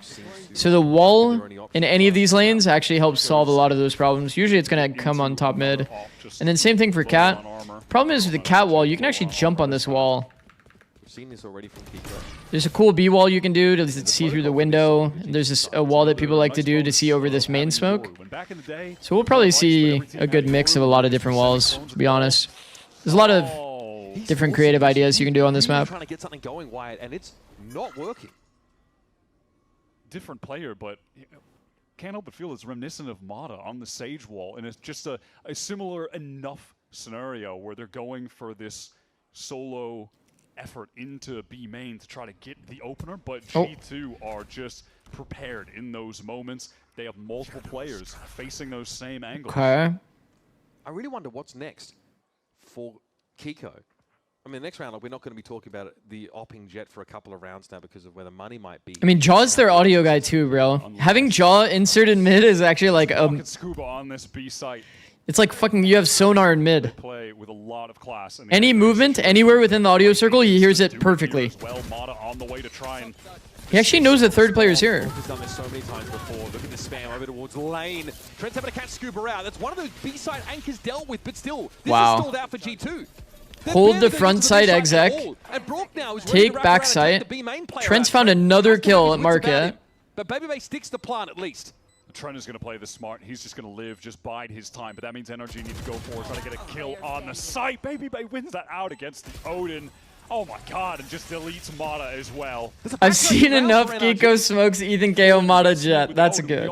Everything. That's good. In those mid-round moments, you just don't catch G2 slipping. They've had this protocol set up ever since the start of this game. Gun here. One enemy remaining. And really, when I see Brock active around that B side, I really think there's nothing he can't do. It just feels, we've been watching it for years, 4 years. You're playing against G2. It's just like how Ethan Phoenix? I mean, it could be Ethan KO, it could be Kiko Phoenix. Any kind of fight could be Brock Vice. But like Brock wants the Odin on this map for sure. Excel, where their fundamentals are just world class. Kiko knocked down to a rifle now. Probably the most obvious one is Ethan plays, or instead of just the like Mata playing Sage, Mata plays Jet, Kiko plays Phoenix, right? It's probably the most seamless. This one feels like a bit of an overcook. They're getting enough to just keep throwing together these buys. Mata's going to be left with bad guns in these situations though because I don't like this wall, by the way. Expensive. Yeah, nice moves there from Trent. Yeah, just eats the one ping. That's not going to be enough. That Hunter's Fury is just sent off the back of the wall going up and hearing the... I think the idea is they shoot the wall, then you so vault. It's got to be like a trap idea for the early round, but I don't think it's... I can kind of go through why. Oh, Trent picks up that angle late in mid. That's huge. Yeah, that's they're just walking into the B site? Irrelevant now. Ethan is back sight on. There's a gap here, though. Gonna get to his primary for the time being. Sharpshooting from Kiko though picks it up with the Guardian. And wait, how does he have his primary out? Little gap played in there by Ethan. Now Kiko steps up. Doesn't matter what gun this guy has, he's going to do work. It's a weird round by G2. Trent just slowly making his way through the site, but there is such little time to play with spots out. Mata Leaf gets one. The pressure is being applied. Wait. On the clock. There's no way, man. Mata can't do anything about this. He can't intervene. He's going to run into Trent if he's not careful. Leaf gets it down. He's so He has res. He has res. He has res. res. Will blow him over. He's playing it safe to get the res in mid, though. They can go back together. They know Leaf is low HP. He doesn't have any util to heal himself back up. That's one of the best applications of the res. The reposition. Will NRG be aware, though, that 1v2 space. It happens again. The moment to switch up his positioning. Surely they know this. I mean, Mata knows it's possible. He's looking at this angle. Timing. He saw both of them. The plant is bad. Sees him dancing on the side, but Scuba whips around. There could have been a moment, but enough time elapsed. Scuba could have been... The plant's just not good for that spot. There's so many possibilities at that point that these NRG players just have their heads on a swivel. That is such an important Red Bull clutch for NRG to have found here. As of Mata, who is in a... They have to know he's going to move off the res, yeah. So Ethan is able especially when it's Leaf. Leaf always plays for reposition, so it just makes sense. Anchoring is looking good. But then the last And also, it's not like Leaf had time to change plant. Really smart. Yeah, it's not like he had time to change plant. But there is, just so you guys are aware, there is a better plant. The better plant is here on this like archway. That way the players that are cat and stairs can actually get good line of sight on bomb. People usually plant at default, but if you play out, it's way too hard to play off the default plant or the tucked plant that everyone loves to do. People love doing this plant, but it's just not very good. You can't see it from cat. So they're aware if there's ever going to be a re-clear coming, or if they can just work back to that space for free. Take flight. Kiko still trying to work towards Oh, he's stuck in M1? Force broke might be a tell. Brock and now the Odin. I can understand the priority. Force broke might be a tell. You only take that risk if you have a player entrenched. Like this from NRG. Fighting towards mid, leaving the Sage and that util on the Yo, Leaf doesn't know where to sit. It's just ridiculous, okay? Leaf doesn't know where to dodge the spam. Isn't it for the spam from boat? It's just not good, trust me. If you avoid mid where NRG were People do it not because of the spam. Like, the spam is okay, but it's just not good. It's not better than the other plan. Wall is out. There's a Thorns in main as well. All right, and Mata just dispenses all the stall utility needs to. Lose out the raw gunfight against Valen, though. Uncharacteristic, I feel. And G2 moving on to the side. Good for that trade.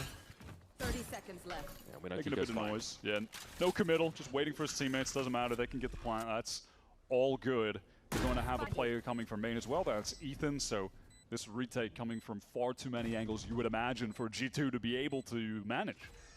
Surely there's just no way, right? Impossible. 4v2 with space? It's wraps, bro. To be stacked up by. Brock's going to have his recon cycle back through soon, I'm sure. There's also a paranoia to send at the side. They're double default. So early. That could be big. A rotation here. Look at BabyBay tucking. And I think they're going to be ready for this. There's enough spam as well to deal with this player. BabyBay has to fight his way out. Gotta believe in magic. But NRG have gotten themselves to Which plans is good? Some lightning fast shots, but the Odin in that situation is use be a little bit better when you're tucked around this plant. It's like exactly on this wall. And because when you're this player, you can see it clearly. When you're this player, you can see it clearly. If you do this plant, you have to like do some weird jump up on the ledge. You always lose in a 1v1. And if you play for spam, you're just leaving the round up for RNG. It's a cool setup adjustment from NRG there. How they use the Sage and Vice. If you're worried about getting flooded on though, then you would never really fight. You would never plant in that spot, but it's like implying that you still have CT smoke control. And now, NRG switching it up again. Util density over on the A side with the Sage and the Vice both there, and it's pressure towards B main from NRG. Kiko with the knives on this round. Wants to at least get that sheer wall out. So if G2 go back towards this B side, they have to be apprehensive about just walking their way into B main, contacting. There might need to be some util expenditure, like Trent still has that drone, for instance. Something like that out of the They have all of their stall toward A, chat. Could just activate off someone else. Wall broken by the Yoru clone. So cross map, Jaw activated the clone over towards A main. This is worst case scenario for NRG. Execute coming through off the Astral. Brock can't spam anything on account of it. Yeah, trying to swing. Ethan, nice little pocket there though. Also knocks Leaf inside, run it back. Leaf though got a double back here. We kind of like this idea, but Kiko is ready, poised. Ew. There's a hole in that game plan from G2, and it's exposed. They actually ran through? We're now retaking from every angle. Also, the wall is like not really like that is so crucial when you're trying to get back perfect for that. Unfortunately, they can actually see that from the market line. Looks like he was hit by the recon bot while he was sailing through the air.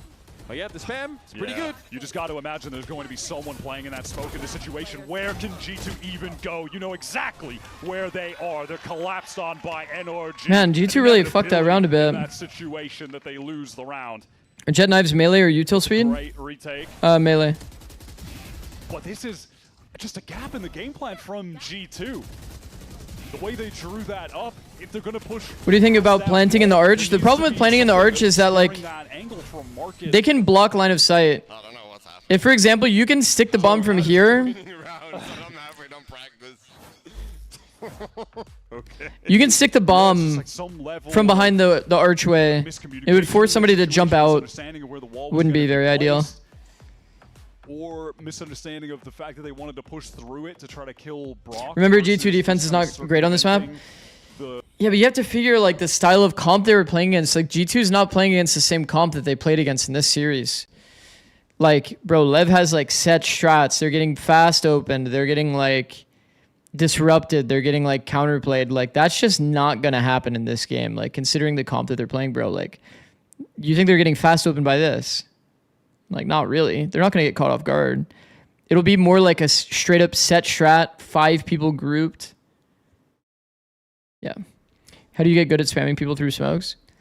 You have to have good visualization of what you would do in their shoes.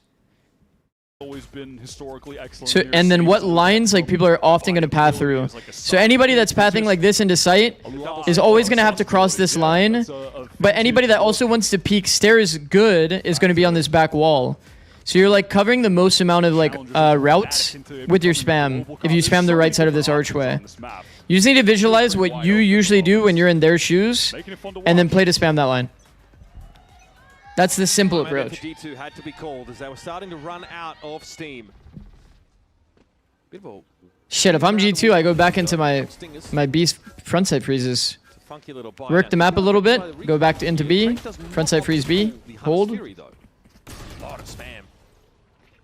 Heavy smokes here in mid. Ethan might have found a pocket here. It's just not checked adequately by Jaw at all. He TP's W, Ethan. Can he do anything about this one? No. Leaf catches Ethan playing for an individual duel? Fuck with that. No support. Brock with an Odin kill Oh, elsewhere. Kiko is just that's not good. flash after Okay, that is flash, extremely trying not to good. escape, but tapped down by Trent. Preempt is still guarded. I don't think anyone's... Okay. Trent is affected by that. 3v3. There's no appetite for G2 to push the issue at B, and NRG are kind of ahead of this. I think Mata used his slow. Audio cues as well. Yeah, Mata used his first slow earlier, so they actually knew that they could walk into A for free. Like I was saying, walking this cat space is S tier, chat. Walking this cat space, it's S tier. It's so good. They're on a very early timing here. Look how low G2 are.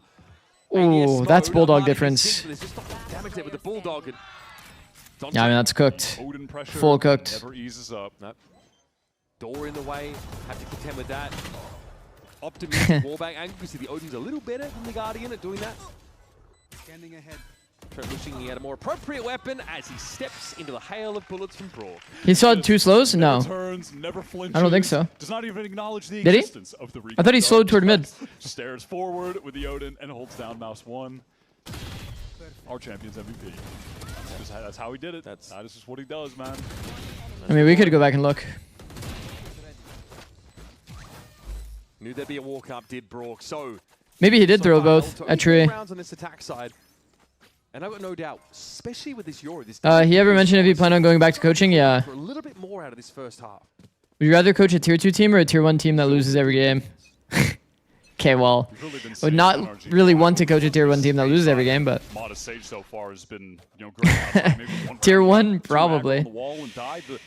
Had 2 slows, I see. Generally has been effective and I see. well-timed from him. Yeah, then I don't know. G2 must have had like some amount of info on him because they just full booked it in the cat. They definitely bingoed him at some point. Maybe it was footsteps, maybe it was off of one of the kills. Pressuring that side of the map. Drone is going to confirm what they already know. Someone is in A main as Jaw takes that orb, has the dimensional drift for the exec. There is zero map control. Oh yeah, to talk about why I don't like this wall, you want to make sure that people are like committed to break your wall, right? So if you wall like this, it puts it on the opponent to walk all the way up to here to be able to break your wall. If you do it from here, it's like there's no pressure. How are they actually going to? Yeah, like this is good. As soon as that dimensional drift audio cue hits, wall right away. Yoru Sova ult, such an OP combo, man. Leafs found 2. Oh, timing. Brock with the shorty. All right, he and Scuba at least having to deal with Jaw, but Kiko's wide flank. That off angle is so good against the flank. There's some solid entering there from Leaf getting into the site. Now, save for Brock, finding an opening with some Odin spam. I don't really know what the opening is for NRG into this round. Leaf a little bit exposed, actually. It's going to be Vandal spam in the end. Brock trying to clear hell. I mean, that's kind of the... That's like a... Chalk that up as an assist. Oh. Forcing Leaf into the open there. Dominion Hunter's Fury here. And a 2v3. Oh, that's nice. Did he think it was last round? Maybe. Fundamentals getting out to fight together. Look at how could they deal with this, man? It's ridiculous. He's playing the double bass in a marching band right now. He's just jumping around a corner, setting up. Jumping around a corner, setting up. Listen, and by God, it has worked. Oh, Valen finally. How does Valen kill this guy? The amount of damage, though, is absurd. Valen is so fast, bro. Just keeps jumping in the same corner. Nuts. I mean, sure. Some serious weight of kills. This also keeps a cap on the economy of G2, who are still trying to fight back. Blocking with the Euro is so funny, by the way. Yeah, they do a great job with the exec out main. No one has their eyes on it, so Mata is exposed, and Leaf gets a great little two-piece entry in the... It's insane that Valen kills him, by the way. Let's go. We're about to get 6, actually. He didn't push the glasses up the nose. Come on, bro. Pretty deep smoke here. Oh, that's just the one way on the A side of the map. It's more G2 concentrated around this B main tiles area. We got to refresh that one. Me and rank type dart, bro. That's why I don't play solo. That was rough. We got to refresh that lineup. Ethan not playing well today. It's just like he's like not taking a lot of fights. Like look what he's doing. He's even doing it this round, bro. He's jiggling the cat line. He's just playing for deep info lines and like. Just blowing up G2. Yeah, they have to deal with his Odin. Like compared to like the way that Baby Bay is playing. Baby Bay is like every info line that he's playing it for a duel. Ethan doesn't really play for duels, so it's like harder for him to frag out. Okay. Okay, like. Public enemy number 1 on the way through. And now what? Here comes that second wave. Leaf with runner back, taken down straight away. What? Grab well. That's such a nice posting for Scuba. I love that. Arc Rose is huge for Kiko. Plays off it perfectly. Walk around here. Now Scuba is just well done. trying to live good walk around. Around the smoke, play safely. Scuba might get antsier. 30 seconds left. Teammates not going to be here to help. Fully flashed up. It's a free kill for Leaf. Yeah. Whoa. That's the bonus of having all these extra flashes to work with. Leaf might even have another if things go his way. Cosmic Divide, really? Yep. I think I saw that clip, JT. Last round of the half, and we're going to let it go. Whoa. I like whoa. That's cool. For that one. Very inventive. And he even gets the res after. That's so sick. Oh my God, the timing. That's devastating. Wait, that was cool by Mata. Back against the wall, to be fair. Sick res. That is crazy. That was cool. Because I'm sure Mata has drilled so many retake scenarios where there's a Cosmic Divide in play. That was just great intuition. So I'm saying his util on this stage has been nice. It's been hilarious to see. Tell me how Baby Bay gets a kill there, by the way. Stage, but he has been good on both of them. Better than good. He really just has a knack for the util on all of these different agents. That was a silly round, I'm not going to lie. But it's just dust settles. This guy's a flex player? It's another genuinely close affair. G2 are hoping for more than 5 rounds if you, take Leaf seriously. Oh my God. Bro, that's like that tweet that Mata made. Somebody's got to stop me and Forsaken. We are way too flexible. So funny, man. I mean, that's a pretty sick reaction. I don't think it's like the hardest or like most crazy creative thing to happen because it's like he has a wall. How else is he going to use it? But it's definitely like good that he came to that conclusion, you know? Super good. Now G2 win pistol. If G2 win pistol, it's going to be a fucking hard half for NRG. Will this double Sentinel comp even have a good attack? It's not going to be great. It's definitely not going to be great. Why do teams buy so much on ecos? If G2 didn't force stingers on 6-3, they could buy a full buy last round. Your odds of your odds going into a round if you have like only classics is like disgustingly low. It's like even having one hero rifle or like a half buy, it increases your odds of winning the round by like a stupid amount. I think the absolute best strategy though for eco rounds is to try to get one player with a hero rifle. Like the odds of the round increase by like fucking, I don't remember the exact numbers. My analyst from forever ago did it, but it was like you have like a 10% chance to win the round, or if not lower, with just classics. And then with one hero rifle, it goes to like 35. It's like, what the fuck? Because you just have to play hard around that one player with the hero rifle. If you like optimize the map and the duels based on that hero rifle, then you still have a good chance of winning the round.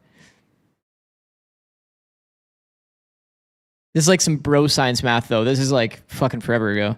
Bro, that was my research? Nah, I think it was, nah, it wasn't. It was Jay, the guy that did the half armor stuff. I'm damn sure you're not the same Jay. You guys look a little different.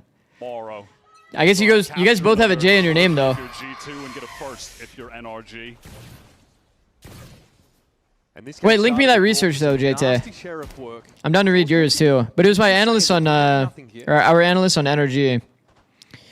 He's currently like a Counter-Strike analyst, I think. 2026, it was slow. He wasn't playing poorly, but he wasn't lighting the world on fire like he did in the run to Champions, where he won the MVP bracelet, made a name for himself. Let me find it. Felt like he was W. about to define the meta the way he was using the Odin, but in this playoff run, he has been okay, Vice utility toward A. It's not choke denial. by the eye test, just what you're seeing in front of you. It's not choke denial, by the way. By the numbers, you're right now in playoffs, being pretty much across the board, second place in every stat, and first place is Kiko, which really sums up how NRG have been able to make this run Gold. happen.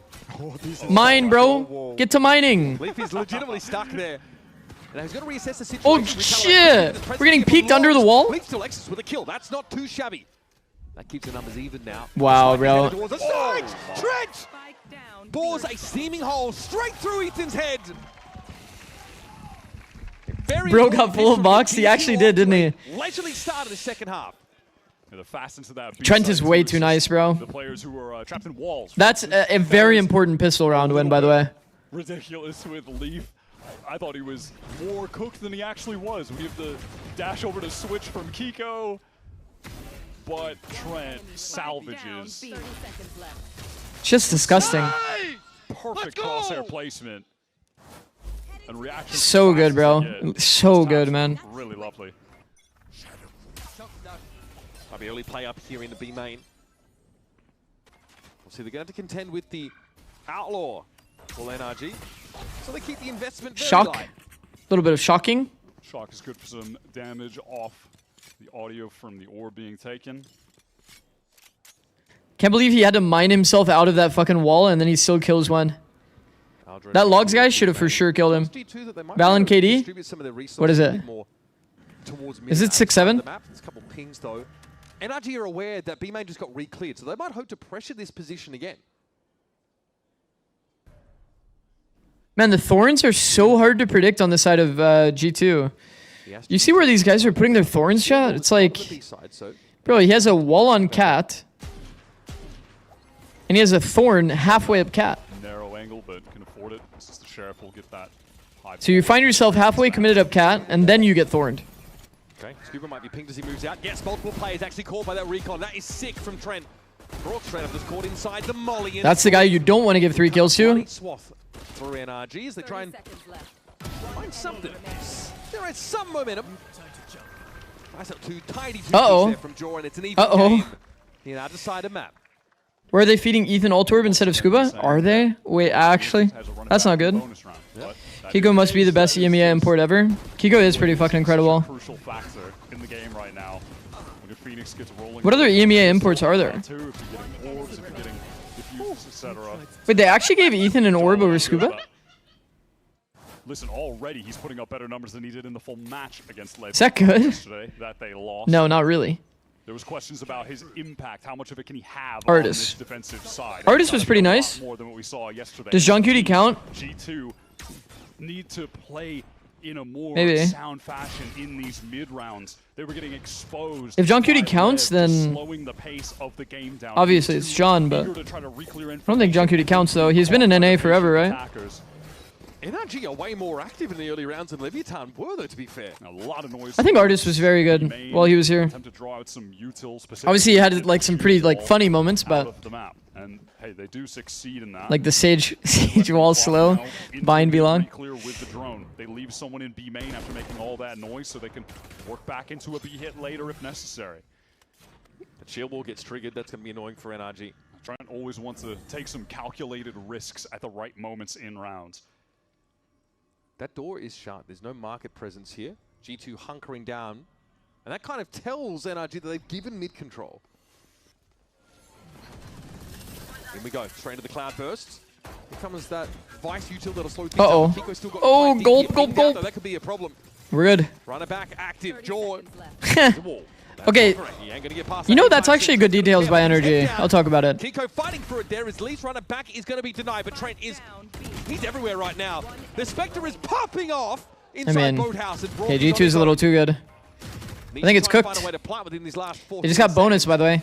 And G2 will be salivating to finish it. Oh, they just got bonus. And this comp is not easy to play. It's impossible. G2 just displaying so much aggro in that flood situation. With the wall in their face, doesn't matter. They gather up, they're fast to break it. They just try to get right back in to help everyone. Leaf Is losing bonus like this optimal?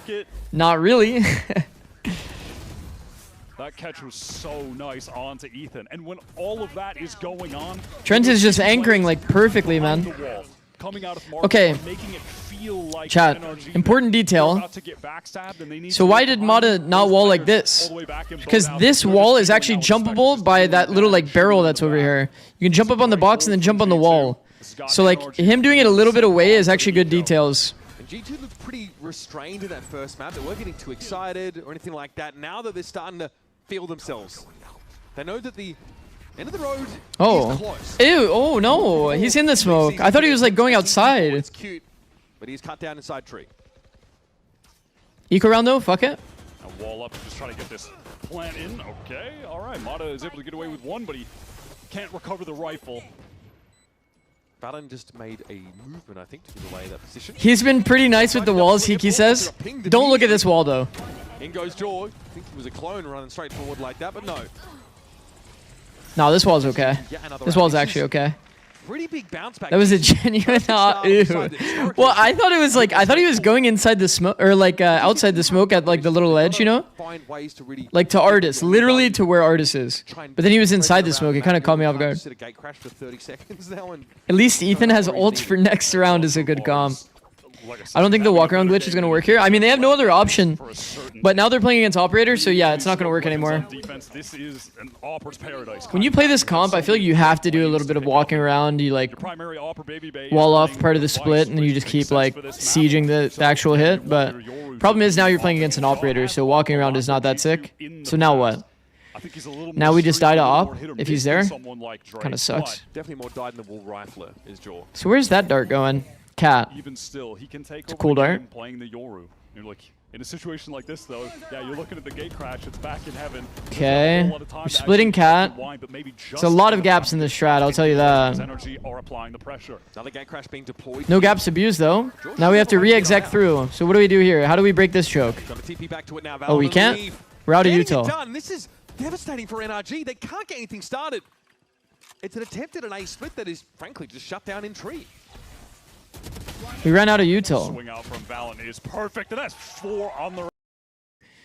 We ran out of util, chat. Darts for the top cat space. Drone reverse clears. Blind goes through cat. And they just bunkered down on site. We didn't get any kills, so we just lose. They just ran out of util, literally. What is drawing the crosshairs his way? You can see Valen and Leaf just shooting players. It's like they literally got outscaled on util during the strat. It's like the problem is you have to be greedy with this comp. You have to be greedy. The whole idea behind this strat is already not good. You're basically putting your whole lifeline on like you're getting a pick here, you're getting a pick here. And if this doesn't happen and you have to go dry through this lane and dry through, well, I mean, I guess there's a drone coming for this lane. But if you have to go dry through these chokes, like, man, you are fucked. You are actually fucked. You're actually full fucked. Because they use this dart. It's a cool dart. Then they drone out main. So at least they help you get to the spots. But, I mean, if you think about it, the smoke kind of GG'd them. It was the smoke that came there, right? The reason why they had to, like, send a blind. I mean, that's just rough. That's just rough. He ran out of util mid-strat. But that's a set strat, so it is what it is. challengers, fight through, make it to the league, consistent podium finishes, winning America's trophies, all that. And then guys they were playing It's just hard when you play this comp against Operator, man. Season of it, like Brock on an MXS, for instance, joins the league much later than they did and is able to win champs on the first attempt. Oh my god, they have Gentlemates combo. This server too, just Jaw, Ethan, winning with EG years ago in 2020. Mid dash, lots of gaps in the mid dash. Oh, Ethan jumps across and actually kills him. Fast enough. That's what happens when two world champions collide. Oh, sheesh. That's pretty punishing for Jaw.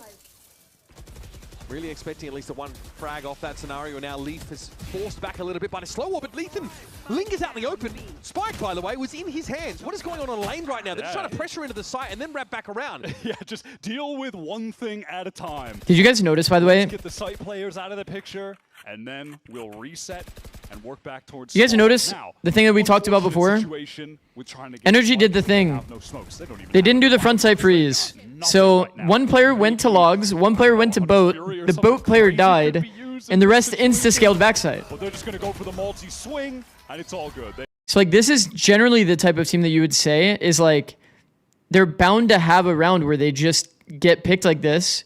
If this backside fight doesn't go as well as it did, they're cooked, bro. They're cooked. This half. Finally signs of That's already like nice enough, to be honest. The fact that Ethan, the smokes player, jumps across the angle, doesn't die to the op, and he kills the Yoru that was opping. They slowly walk up, make Ethan just hit a max win, bro. Swing, human drone, and that's how they get the opener. Just a slight variation that Jogma wasn't expecting, and Yoru can't get out of there fast enough compared to something like a chamber. Trent does have that Odin. He's still going to be a nuisance. T-side op, ascent. Jaw's picked up this mid spot here. As Scuba tries to go for the orb, he'll get it. Oh, fuck. For a price. Oh, my goodness. Kiko Timings are close on that, bro. Jump scare, central. Leaf is the one that comes off second best. We just need 5 more max wins, yeah. 5 more max wins versus the enemy's 3. Market door closed in a moment as mid control is being handed over to NRG once more.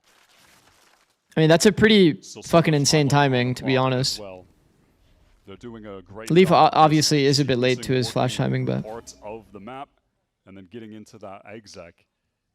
It's just the execs themselves that have not been. Bro, look at this gamble. Anchoring has been too good from. Look at this gamble. Oh man, Jaw is just getting served these last couple of rounds. Exposed by Kiko. By the way, the smokes bleeding out like this is too easy to read for sure. Creating space in the site even. Good intuition there from Kiko, who's about right. Scuba's going to be brought back into the fight. That makes it a 5v2. Whoa.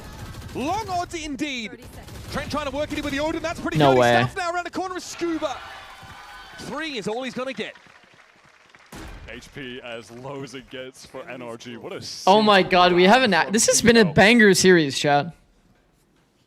We're actually 9-10 map 5. Team perfectly.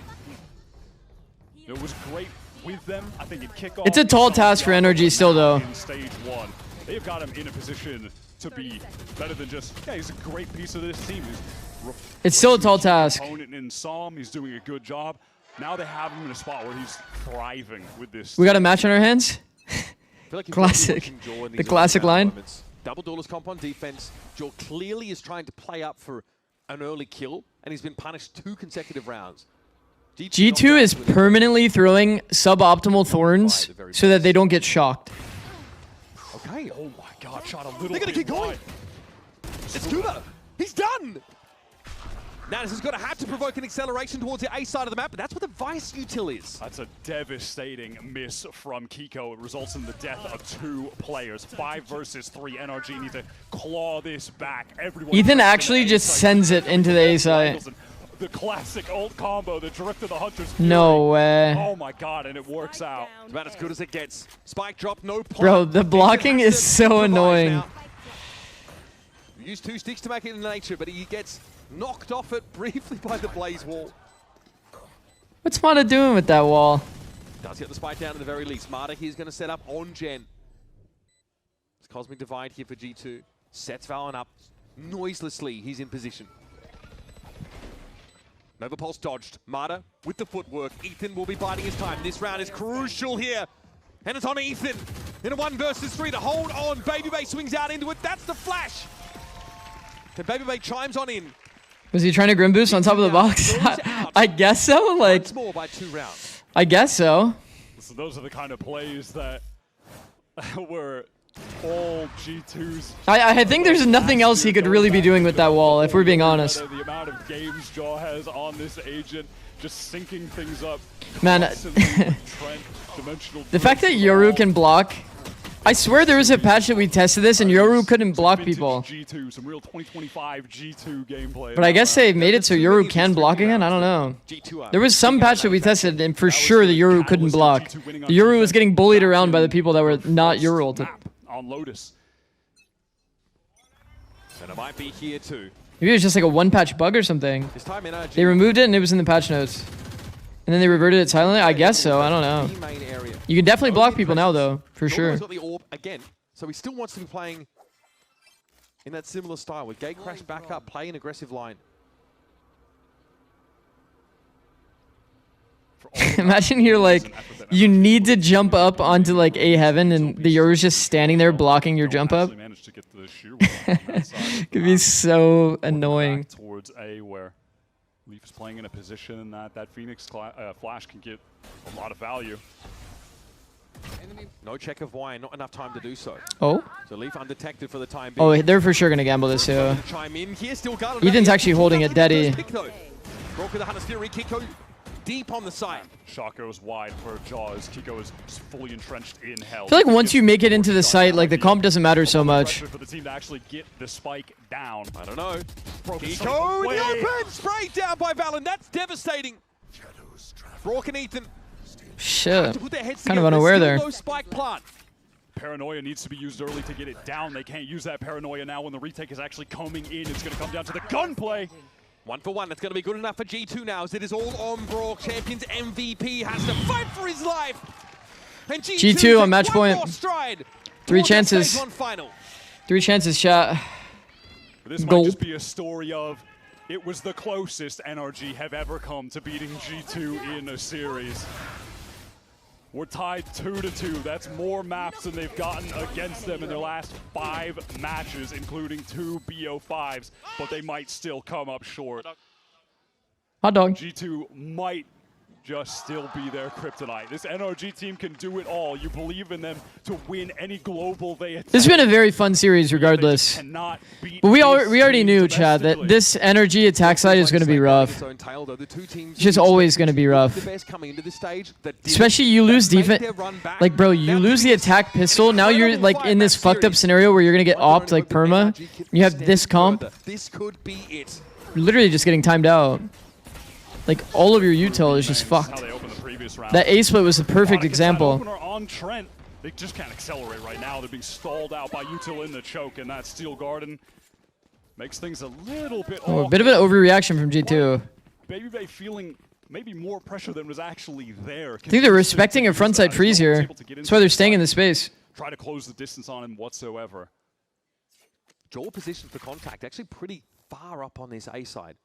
NRG have no knowledge about this side of the map. There could easily be a player pushing off of A, so they've got to be even slower. This is one of those times where like the energy diligence actually kind of bites them a bit. I think that most times G2 would like re-clear this front side B and then leave. They would just go restack A.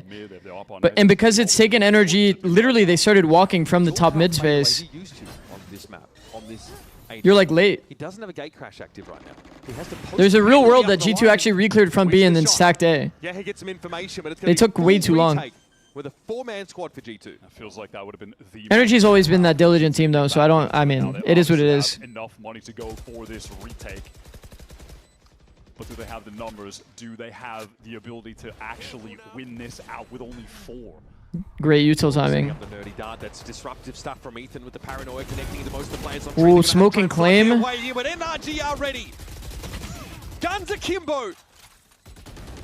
G2 It's a very good round. I mean, this was... This smoke, by the way, I don't know if somebody did it before M80, but we called this M80 smoke. You throw this in post lane, you just hard hold it. You like smoke and claim, you get extra space. It's very nice, very good smoke. With all of the rifles that they can. Not done with the game just yet. The reason why you would do it this way and not the other way, not like just do a regular door smoke, Kill the classic wall over top and is because nice. Is because you're worried about the players coming out of heaven. and with the numbers, NRG When you smoke this way, it creates more space on the map for your teammate to play in. That's actually hard to hold the smoke. From old China, I see. I feel him. MAD was the first team that we saw do it. Required here to send us to overtime. It's a grueling series, and NRG are just tantalizing. They might have even came up with it on their own. But I mean, it's a good smoke regardless. Just something that has eluded them for this team's lifespan over the last. Because having that smoke enables so many more spots to be played on the map in post for day site. Found so much success.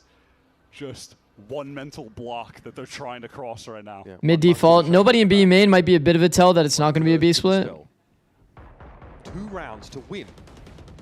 G2 does have 3 here. Very early molly timing. NRG parking the bus here over towards Cubby.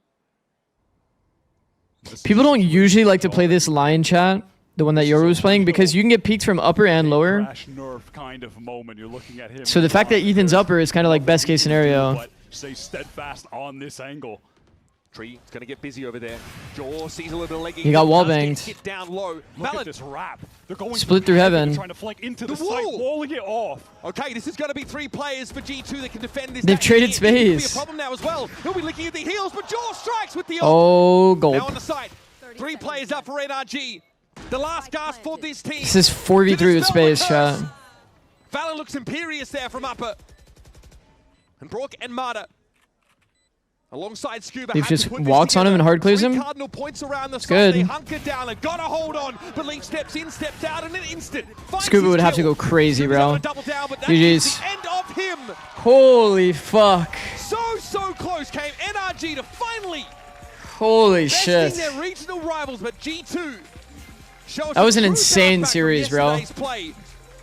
Hard fought, grueling, extended series. They booked their ticket into our stage 1. Holy shit, the ads ran exactly as they won. Resiliency on display, and G2, it's just no surprise to see them in another stage final. Feels like that. Have you been streaming this entire stage? Enjoy the informative vibe of this watch party? Yeah, I have been. Leviathan tomorrow. Heading into that game, we referenced something Baby Bay had said where, yeah, we lost to Lev.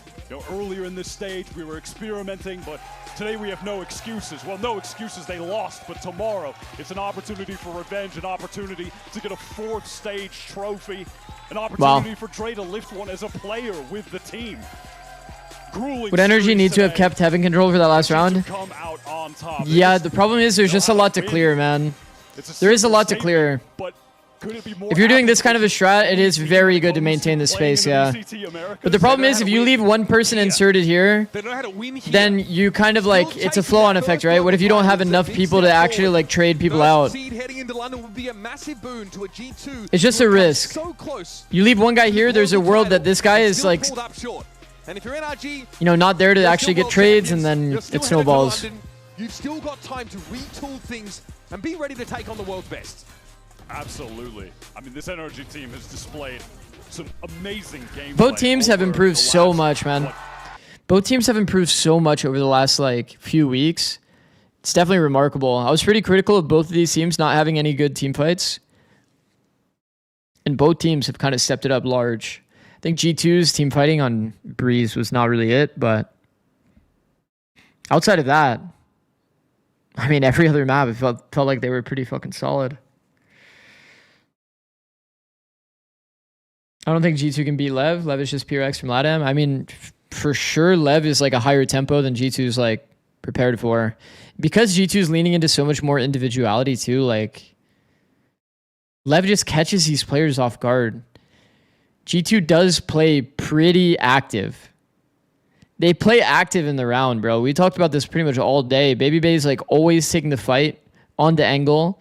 Compare that to Ethan, who's like jiggling max safety, not taking a duel. Yeah, I mean, for sure. All right, just so you guys are aware, I'm thinking about streaming this match, Nongshim versus Global. This should be one of the qualifiers. Yeah, it is. I didn't stream this one, but I noticed that nobody was co-streaming this, so I might co-stream this. 1 a.m. best of 5.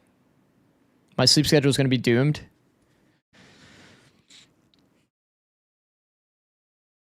But this should be a good best of 5. That's why I wanted to stream it. Should be a good best of 5. Daytime sleeper. I'm about to hit like yeah, I mean, it's going to be an interesting day. I mean, at the very least, if I'm not live for this chat, if I'm not live for Nongshim versus Global, then I'll for sure be live for Fnatic into the grand finals. This is the one I want to prioritize. If I feel like I am going to be fine on sleep, then I'll do this one, then Fnatic, then this. Which is a lot of fucking Valorant, but it's not like we got a lot going on after that, huh? I mean, I guess tier 2 is going to be on the 25th.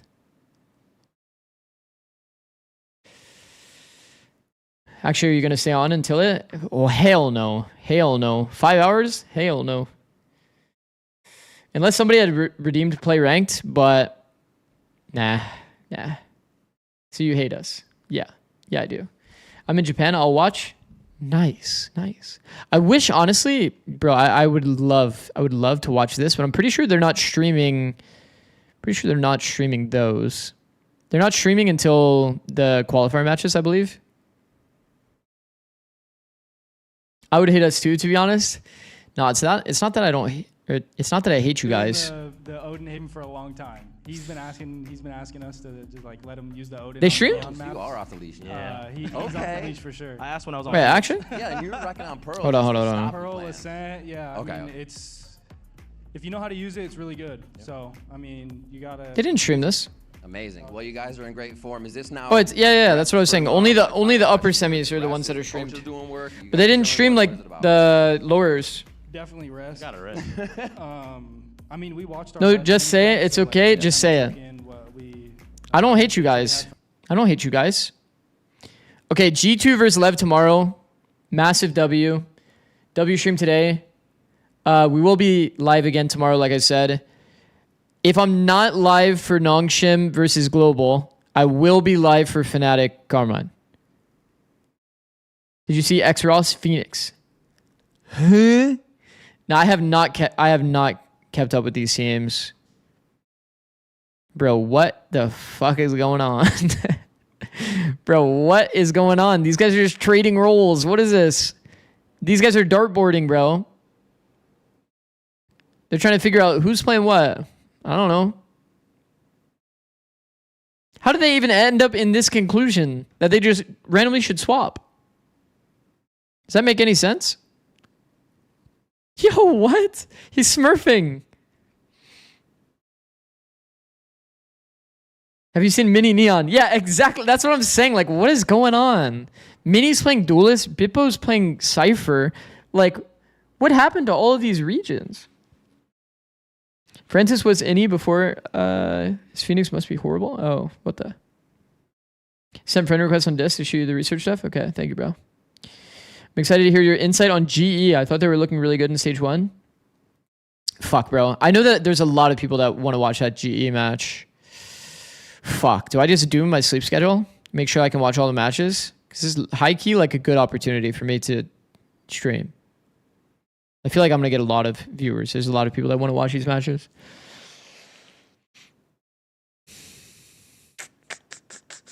Okay, yeah, I'll do my best. I'll do my best. Sure, smile, power nap, go sleep ASAP. Bro, I woke up like 6 hours ago, guys. 6 hours ago? Oh no, it's actually the number after that, but I can't say it because then you guys are going to spam the emote. But it's the number above 6. I was awake that many hours ago, so I don't think I can really sleep right now. They were best of 5, by the way. Yeah, I know. All of these matches that I want to watch are all best of 5. Nongshim versus Global, Fnatic versus Carmine Core, and then the grand finals that I have to watch because I'm on Plat Chat again.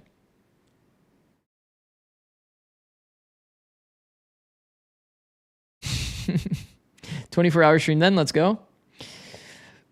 We'll see. All right, GG's everyone. Let me find somebody to raid.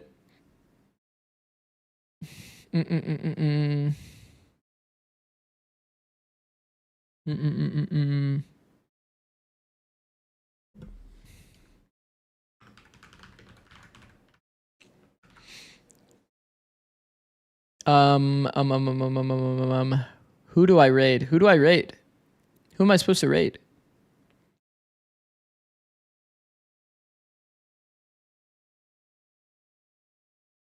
I'll just raid Noya. That's always the go-to. All right, make sure you say 6-7 in this one. Thank you guys. Thank you for watching. We will be probably live tonight with EWC. Should be a fun time.